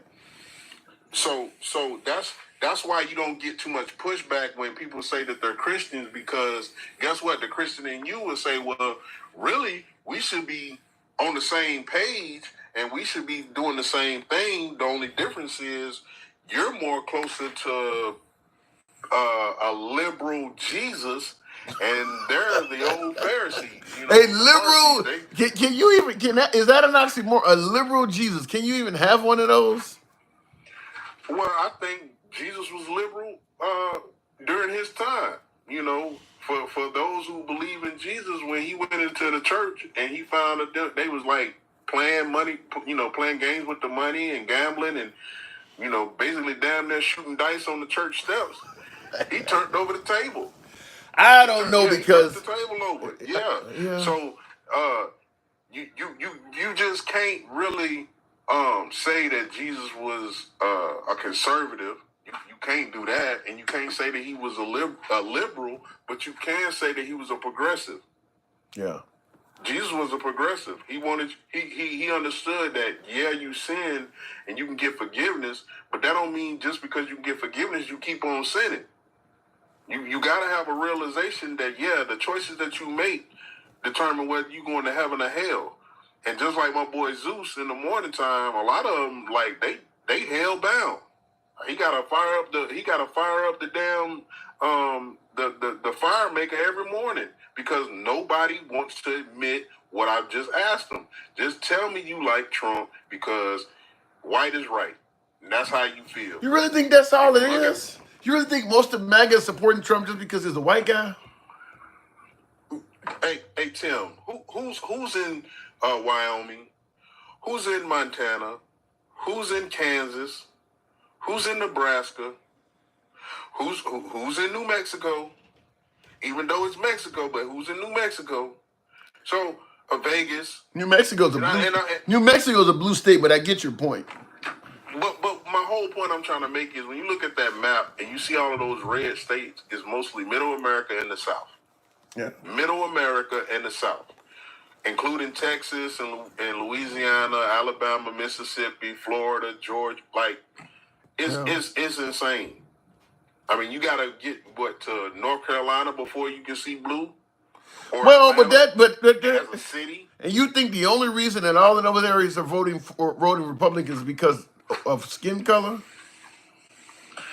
Yeah, and I believe, like, even though Biden was looking and bumbling, guess what? They would have probably voted for Biden more than they would have voted for Kamala. Like Buddy said, I'm gonna vote for Biden even if he on his deathbed, wasn't it, or something like that? He in a coma, you can't talk. Yeah, that was Mark Cuban that said I would vote for Biden over Trump, even if Biden was in on it. I think Bill Maher said he would vote for Biden even if they had his head in a jar of blue liquid. But here's where I disagree with you on the white. They're voting because they're white. I think the Democrats vote based on the mindset and policies of city folks, of diverse crowds, for instance. The Republicans, they do vote more favorable to the desires of white people. I don't disagree with that. So if you're in Wyoming, you're not going to vote for a politician that believes in big city New York policies. Like, for instance, the Second Amendment. In big cities, people live on top of each other, so giving everybody guns and shit like that could lead to mayhem. If you're living on a ranch in Wyoming, you don't have to worry about that. So you may use it to hunt, and you don't have to worry about your neighbor shooting you because you know him and ain't nobody else for hundreds of miles. So you're not going to want a politician that is going to be operating from a standpoint of big city where, like, for instance, diversity exists in big cities. Well, if you live in rural Alabama somewhere, it's not very diverse. So I don't need to elect a politician that's going to be pro-Muslim and pro-LGBT. We ain't got none of that around here. So I don't know if it's just. I get that, but we don't need black folks like Byron Donalds. Like, he down here. I don't know what that is. Hey, I know what you're talking about. I don't understand him talking about he's a black Nazi and all this shit. I don't know what that is. No.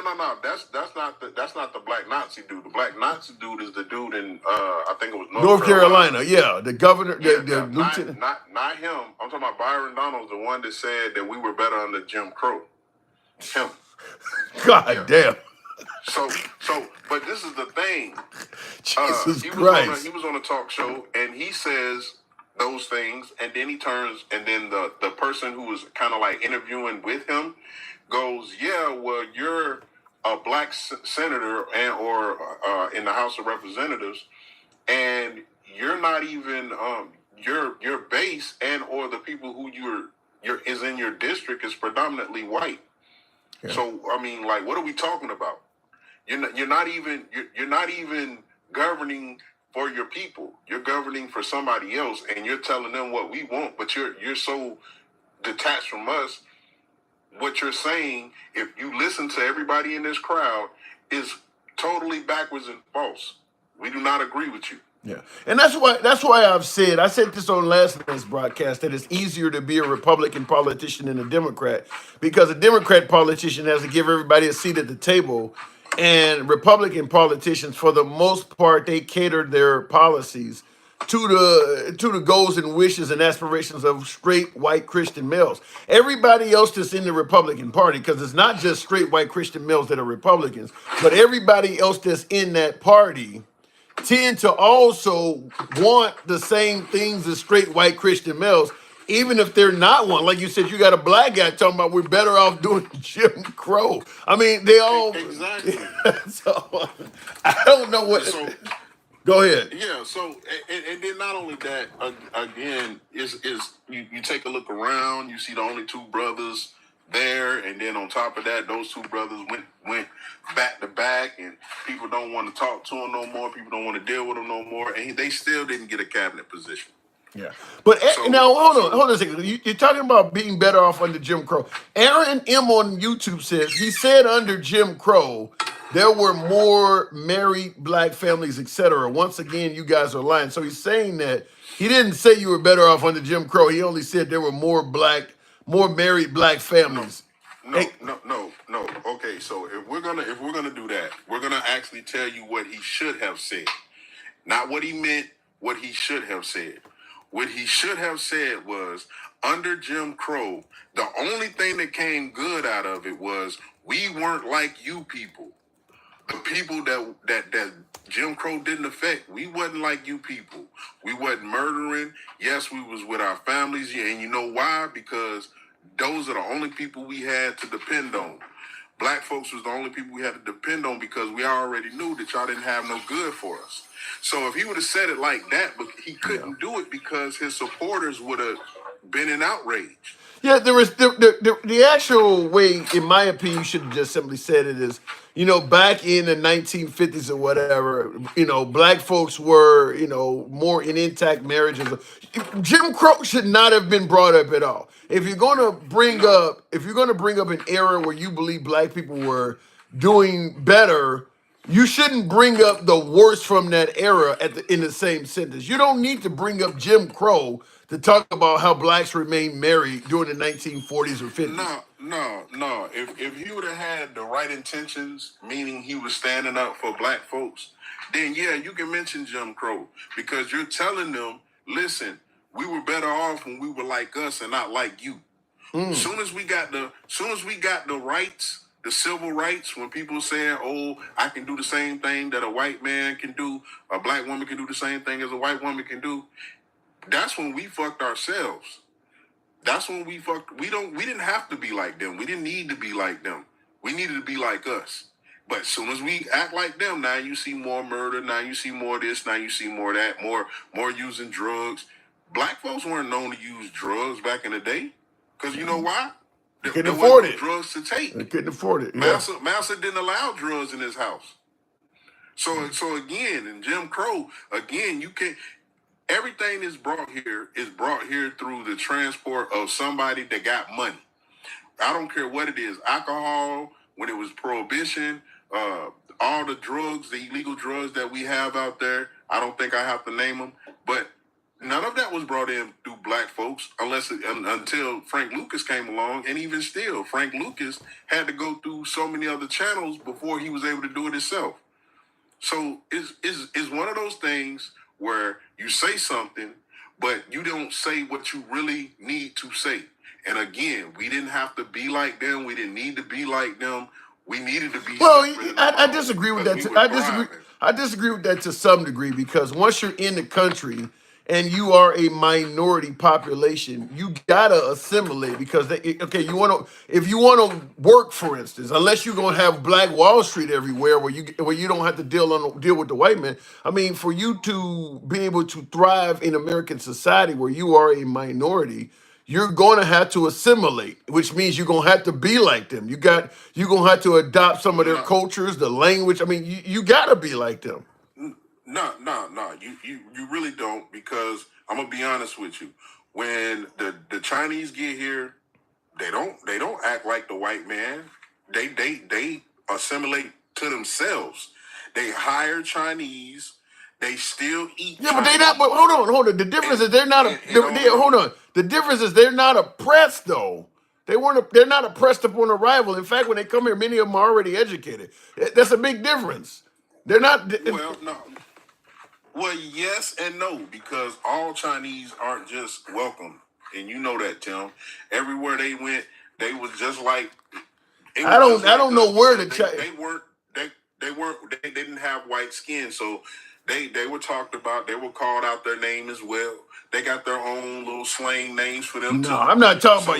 It's a big difference between somebody saying some insulting things. I'm talking about actual laws put in place to prevent you from succeeding. The Chinese never dealt with that, not to any level like the black people did. Well, no, I agree with you on that. Yeah. Too. But all I'm saying is they got struggles too, just like Mexicans have struggles. They're having a struggle now, So. I mean, again, it's just what was said wasn't said the right way. He had it totally wrong. He was trying to please his base, and it came out stupidly, like really, really stupidly. And then to be on subject but not on subject, this guy that just got caught for the CEO, right? Yeah. For unaliving the CEO. Yeah.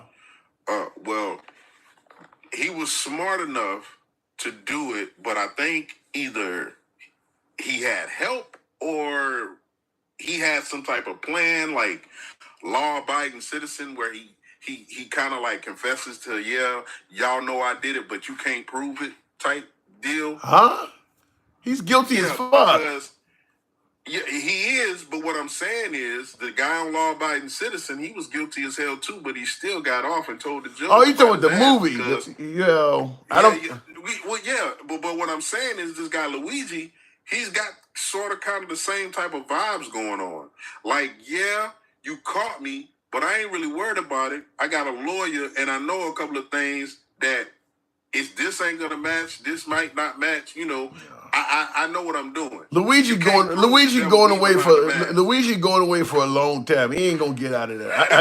He ain't getting out of there. I gotta move it on, man. But you got a damn confession letter on you. A matter of fact, it's over with. You got a gun with the bullets in the gun that matches the crime scene. Your fingerprints are at the scene. Luigi ain't getting away with that unless a juror likes what he did to that CEO and just refuses to find him guilty.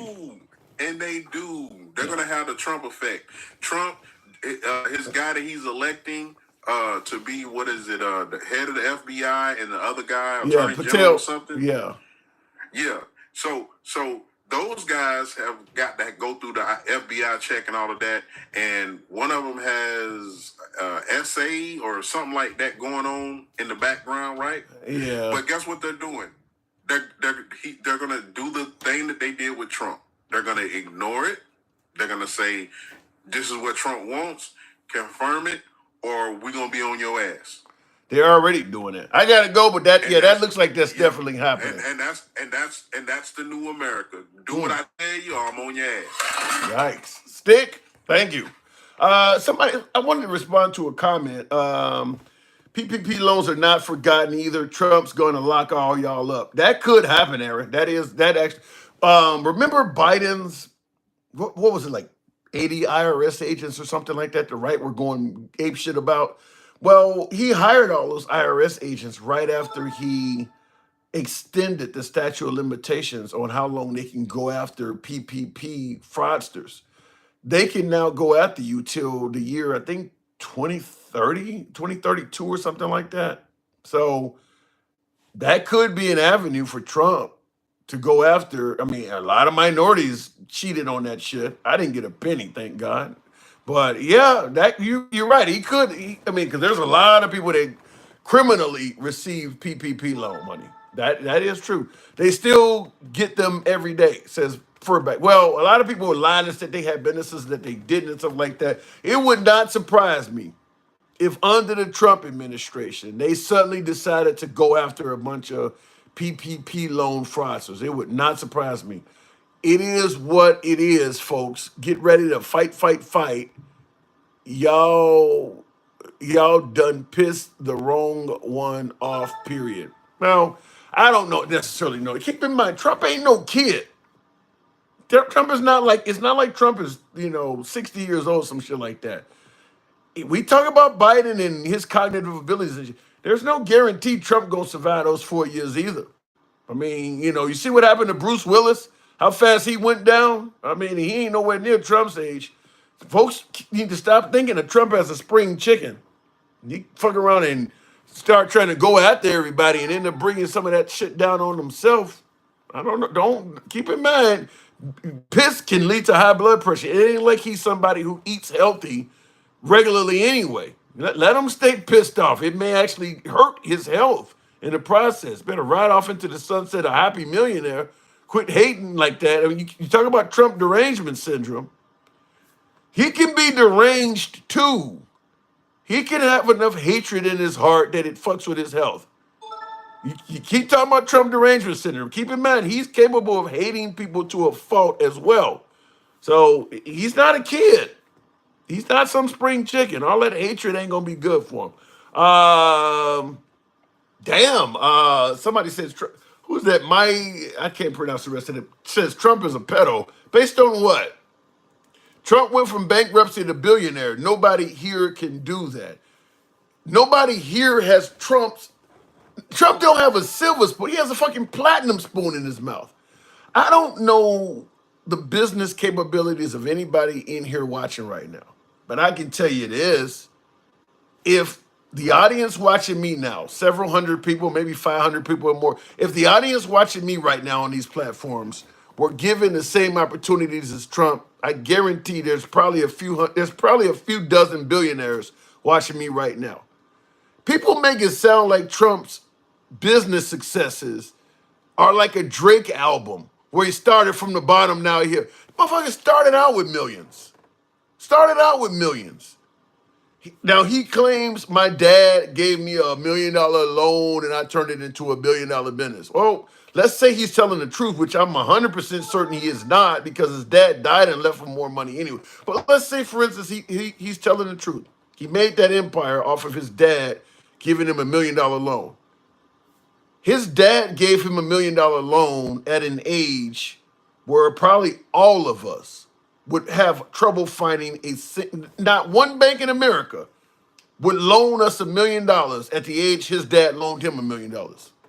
Probably not one of us watching this right now could get a bank to loan us $1 million at the age his dad, 20-something years old, whatever. He makes it sound like his business successes are this huge accomplishment. Do you realize how far ahead in the race he? Yeah, of course you fucking won the race. You were like 10 feet from the finish line when we started. You way ahead. You're a successful businessman. You had a huge head start. You ain't Mark Cuban. You ain't somebody who worked from scratch to do this shit. You're gonna be rich regardless. You could have worked at, Starbucks as a barista and collected your dad's in here. You were going to be fucking rich regardless. Now, obviously, he is a good businessman. He's profited a ton of money off of what he was given, but he makes it sound like he started at the bottom and worked his way up. You realize how many opportunities would open up for you if you had $1 million loan to do business deals with? All sorts of opportunities that the average person would never see. Somebody give you $1 million. I mean, people make it sound like, look, it is what it is. But the guy had a platinum spoon in his mouth when he was born. He should be far wealthier and successful than the average person. Just a tremendous head start. Tremendous head start on everybody else. Trump was like 8 years younger than his older brother, so he had a different perspective on life. I don't know what his perspective of life was, but I know he had a huge head start. I don't think, probably well under 1% of Americans can say their dad would loan them $1 million at 20. Even some people with millionaire dad, even some Americans that have a dad that's a millionaire would not loan them the kind of money that Trump. I mean, just a huge head start. Huge head start. You should be successful. Trump funded Jesse Jackson's presidential campaign because he is a racist. What do you mean when you say funded? In regards to whether Trump is racist or not, we can look. I think Trump is an opportunist. I don't want to necessarily go into now. Trump has said some very intolerant shit. He said things that do sound racist, in my opinion. But whether he's a racist or not, we can debate that under the time. I think Trump is an opportunist. If he can make money and benefit by helping out a black man, he'll do it. If he can make money and benefit by helping out somebody who is openly racist toward black people, he'll do it. I don't necessarily say he's racist. I think he's an opportunist. And racism is not a deal breaker for him. If he can traffic in equality for all and civil rights for all and be a very successful leader and businessman, he'll do it. But if he can traffic in racism and hatred and be a very successful businessman and leader, he would do that too. I just see him as an opportunist. Call it what you want. And in the comments, Where RV USA says everybody does it. I don't think that's true. Bernie Sanders went to prison, or not prison, but jail, marching with Martin Luther King. Everybody won't do that. I don't buy that everybody would do that. Some people have stronger principles than that. You have said shit that sounds racist. We're fucking hit. What it says, Aaron, you're making excuses, Aaron. You're saying that we've all said things that sound racist. We're human. That's making excuses, though. And by the way, when I say Trump has said things that it's beyond just like I've shown many times on this platform, him tweeting out that whole thing that 81% of white homicides are committed by black people. And it's based on nothing. Trump himself, for the most part, just said black people are wholesale murderers of whites. He himself tweeted out that if you are a white person and you are the victim of a homicide, there's an 81% chance that black people did it. That's racist as fuck because it's completely inaccurate. It's not even remotely true. Never apologized for it. Never explained why he even sent that out to begin with. That would be like 10 million today. The price of gold back then was yeah, that's what I'm saying. Somebody give you that kind of money. You're taking that. I'm taking that out of context. Really? Tell me what context would it be in? I don't think what you're saying makes any sense. For some folks who have not seen it, I'll bring it up and play it for you briefly, and we'll talk about it. And I want to know how I'm taking it out of context. So that doesn't make any sense to me. If I can actually find it, that does. How is it being taken out of context? I don't see that. Him tweeting out that if you are a white person and you're the victim of a homicide, there's an 81% chance that a black person did it. When in reality, only 15% of white homicide victims are killed by blacks. Now, that is not taken out of context.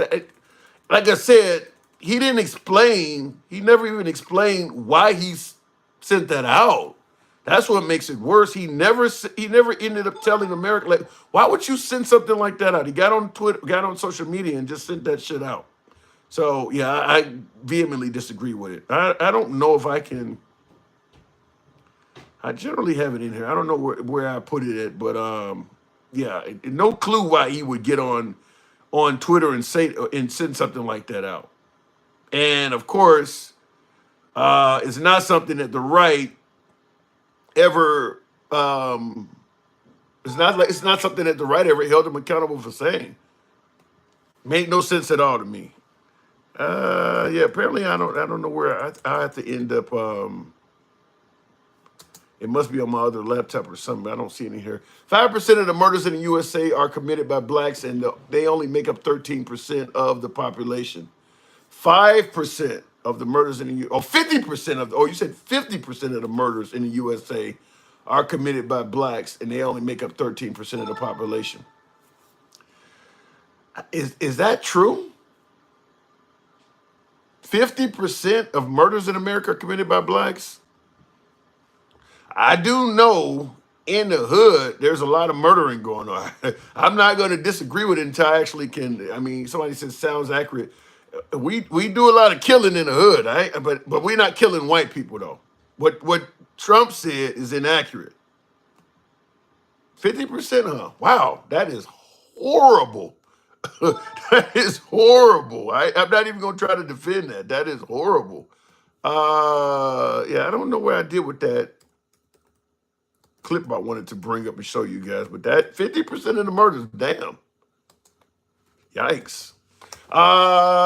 Whites don't usually murder whites don't usually murder, but they do like kids. Ooh. So the pedo action is coming from white. Well, I don't know what I don't know how many people in the Catholic Church violated, but it's sure a lot of them. So 50% of the murders, though, I didn't know that. Somebody said that's a lie. Yes, it happens, but most don't. Yes, it happens, but most something to figure. Here's one of the things I will say also, because we often hear that blacks are a smaller amount of the population, but they commit most of the crimes. They also are the most exonerated. Blacks also are over 13% of the population, but when you look at how many folks, percentage-wise, how many folks in this country get charged with a violent crime, and they're later found to be completely innocent of that crime, never committed it, blacks are represented in that category as well. Because the way the system is tailored, the over-policing in black community, black people get locked up more for crimes they didn't commit than white people too. Anytime you hear about somebody that served 10, 20, 30 years in prison for a crime they didn't commit, and you hear the Innocence Project got them off after years, it's usually a black person. You see it on TV all the time. This person is thanking God, and they don't have any ill will toward the system, and they were praying every day they got locked up. It's usually a black person. They also are overrepresented of the amount of exonerated people that didn't do the crime they were. You don't hear people bring that up though, but that happens too. It's not over policing, it's bad behavior. I don't know what you mean by bad behavior. Over policing is the real thing though. Bad behavior is not a crime, so I don't know what you mean by bad. If you're locking up people for crimes they didn't commit, I don't know how bad behavior justifies that, or whatever you're trying to get there. I don't get the point you're trying to make there. You just admitted black people kill a lot. So why is it wrong that there are more blacks in prison? Because most people in prison are not there for murder. That's why. Yeah, I did just admit black people kill a lot. You said, so why is it wrong that more blacks are? Because most of them are not in prison for murder. Most people are in prison for drug crimes, and white people use drugs just as much as black people. Yet there is far more blacks in prison for drug-related offenses than there are white. White people get high too. It ain't like drugs is something that's only being used in the black community. That's what I'm talking about, over policing. So you got a lot of low-level crack users and shit going to jail when low-level cocaine users are not getting caught. They're not going to jail because the police are not hovering around their community like that. So they're able to get away with it. Yeah, everybody ain't in jail for murder. Whites probably use drugs more. Look at heroin, says Adam. Not to mention they can afford more drugs. There's more money in the white community. You may be right about that. Have you watched how the people were killed and raped? They were out for blood because of how the women and children were killed. What are you talking about? Killed in Hill House? I don't know what you're talking about there. It's poor training. They are literally trained to violate everybody's constitutional rights because they want to take your rights away so they can have the power and control. Has nada to do with race. Chris, I don't know what you mean by that. And wealthy whites in the suburbs have attorneys to get them off on yeah, that is true too. Over policing and the ability to hire better counsel. There's more to it in regards to why there are more African Americans in prison than anybody else. There's more to it than they just simply committing crimes. Because they're not all, most people in prison in America are not there for violent crimes. They're not, most of them are not in prison for rapes and murders. It's mostly drug crimes. That's the largest percentage of inmates. It's drug offenses. And as I just stated, whites use drugs. Whites use drugs at least at the same rate as blacks. There's no way in hell you're going to tell me when you look at what 50% of the population being black and they're only 13% of the 50% of the prison population is damn near black and only 13% of the actual population is black. You're gonna and they're mostly drug. You're gonna tell me is that many more blacks doing drugs than whites? No, that is clearly an error in something system related. Most of the people in prison are there for drug related offenses, and the prison population is overwhelmingly black. Yet whites use drugs at the same rate, if not more, than blacks. Clearly, there's more going on to that. Now, if they were all there for murder, as one of my guests pointed out, and blacks commit 50%, then you'd have a point. But they're not all there for murder. Most people are not in prison for committing murders. I don't agree with everything any president has done, but damn, this guy has set a record. Well, I'm assuming that you're saying it because you don't like Biden. Huh? That's fine. He's gone. He lost. He didn't lose. Kamala Harris lost, but he probably was going to lose to Trump anyway. Probably for stealing Hellcats. Tim keeping us divided. I'm not keeping you fucking divided. I started out by talking about Israel, goddammit. The conversation wasn't here. Anyway, that probably means that I should go ahead and do what I don't normally do about this time, is log my ass off here. So I do appreciate you folks tuning in. Skeeter says Tim hates whites. I don't have a lot of blacks in my orbit. So if I hated whites, I would really stand out like a sore thumb. Look, I believe in free speech. I believe you have the right to be critical if you see it. I know a lot of folks view criticism as meaning you hate. If you're critical of the United States, that means you hate your fucking country. I don't buy that. If you're critical of Trump, that means you hate the guy. I believe in free speech. A lot of folks on the right are starting to indicate they don't support free speech. Because if you're critical of Trump, well, you hate him all of a sudden. You're critical of the United States, well, you need to leave America. A lot of folks on the right are starting to sound like they're not a big fan of free speech. They're not a big fan of the First Amendment. They'll talk about the second all damn day, but you want to put, like Trump is talking about, putting in prison flag burners and people who kneel. All of that's covered by the First Amendment. The right is starting to sound real anti-First Amendment. Real anti-First Amendment. somebody says something I don't like, I want them punished. Get away from that. I'm telling you, get off of that. Facts. These Karens always want to silence shit you don't agree with, just like Trump's bitch ass. Damn. Look at the chat. Oh my God, Jake. Jake, you laid it all on the line. Forget what all these dummies think. I'm listening to you. What would you like to share? Rich, I probably shared too much this evening. I will ask you folks that we do this Monday through Friday. I do appreciate you guys tuning in. It's always a pleasure talking to you folks. MAGA are always my preferred audience. Liberals are welcome as well, but we are MAGA friendly. That's why you see the hat there. Let folks know on the right, I do strong, despite the politics, I strongly believe that conservatives, Republicans, and definitely MAGA do not always get a fair shake in the media. So you'll see the MAGA hat here to let you know here, regardless of your opinion or your political leanings, you will always be welcome on the program. We are MAGA friendly. I say that all the time. We can criticize and chat with each other and push back. I'm thick-skinned just like most of you folks are.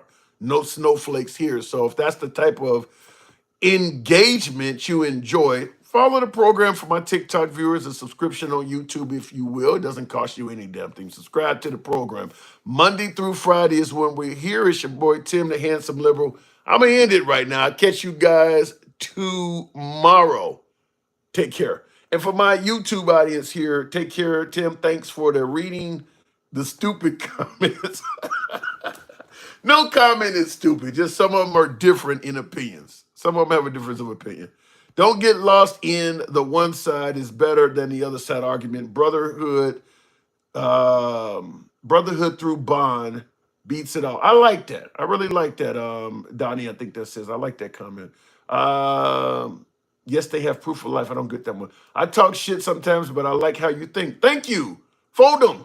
Appreciate that. You got to know when to fold them. White people have been demonized for 8 years, and Democrats wonder why whites stop voting Democrats, says Aaron.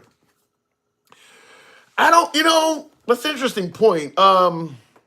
Demonized how? I think pointing out history is considered demonization to a lot of white people. Like, the whole argument about CRT in schools because it makes, I think because the history of America features a lot of bad white people.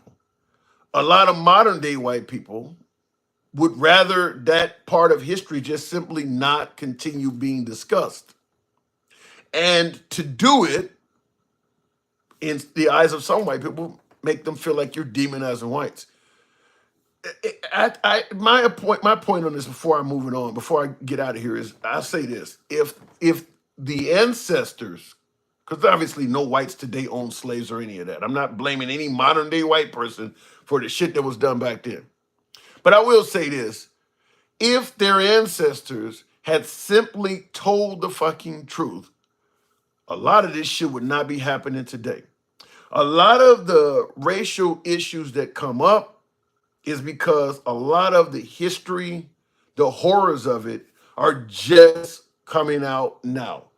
Just a tremendous amount of actual history was told inaccurately, lied about, or just even right now. What is it? There's a Netflix movie coming out, a Tyler Perry movie about an all-black female military unit that were dealing with mail and shit. Think about all of the African Americans in the military. They never got medals for what they did, never got promoted. A lot of this shit is unknown. So anytime somebody makes a movie about it, it just creates and opens up new wounds because they were not honest and accurate about what happened. If they had just simply told the truth, we could have had those moments and moved on and got past it. But the fact is, it happened, and then they did their best to cover it up and never let it see the light of day. And as the stories continue trickling out about what actually happened, instead of them saying, yeah, you got me, they continued lying about it and demonizing the people that were telling the stories. So for something that could have probably came out in the span of maybe one generation, because of all the lying and pushbacking, it's been going on for several generations. We're still got people talking about the Civil War had nothing to do with slavery and the Confederate flag is about pride and heritage. people are actually in modern day time trying to indicate that slavery was beneficial to black. Just tell the fucking truth. This doesn't have to keep going on. But when you're doing shit like that, what do you think's gonna happen? You think you're gonna have a whole bunch of black people all of a sudden celebrating how much they learned and gained during the era of slavery? If they had simply told the truth, the country could have moved on. But when you're doing, like I said, people right now to this day are trying to suggest the Civil War had nothing to do with slavery. I mean, the documents from that era makes it clear that that was the main goal of why the war broke out. Why hide that? It's hundreds of years ago. You ain't got nothing to do with that. Why are you trying to hide what happened? It's 6, 7 generations ago. It ain't got shit to do with you. Why would you want to lie about that? People are doing that. That's why this keeps going on. It ain't hating white people, but it is going to lead people to get pissed off with modern day whites that are still trying to hide the truth.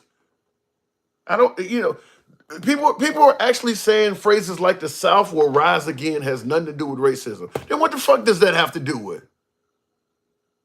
What was America like when the South was on top? People literally walking around saying the South will rise again. What do you think African Americans are going to think about that? Start with the truth and we can move on. That's all I'm saying. Start with the truth, we can move on. It ain't that people are trying to demonize white folks. But yeah, if you're telling people things to their face that they know is a lie like that, yeah, it's gonna cause some demonization. It's your boy Tim, the Handsome Liberal. Subscribe to the damn channel. Catch you tomorrow. Thank you, folks.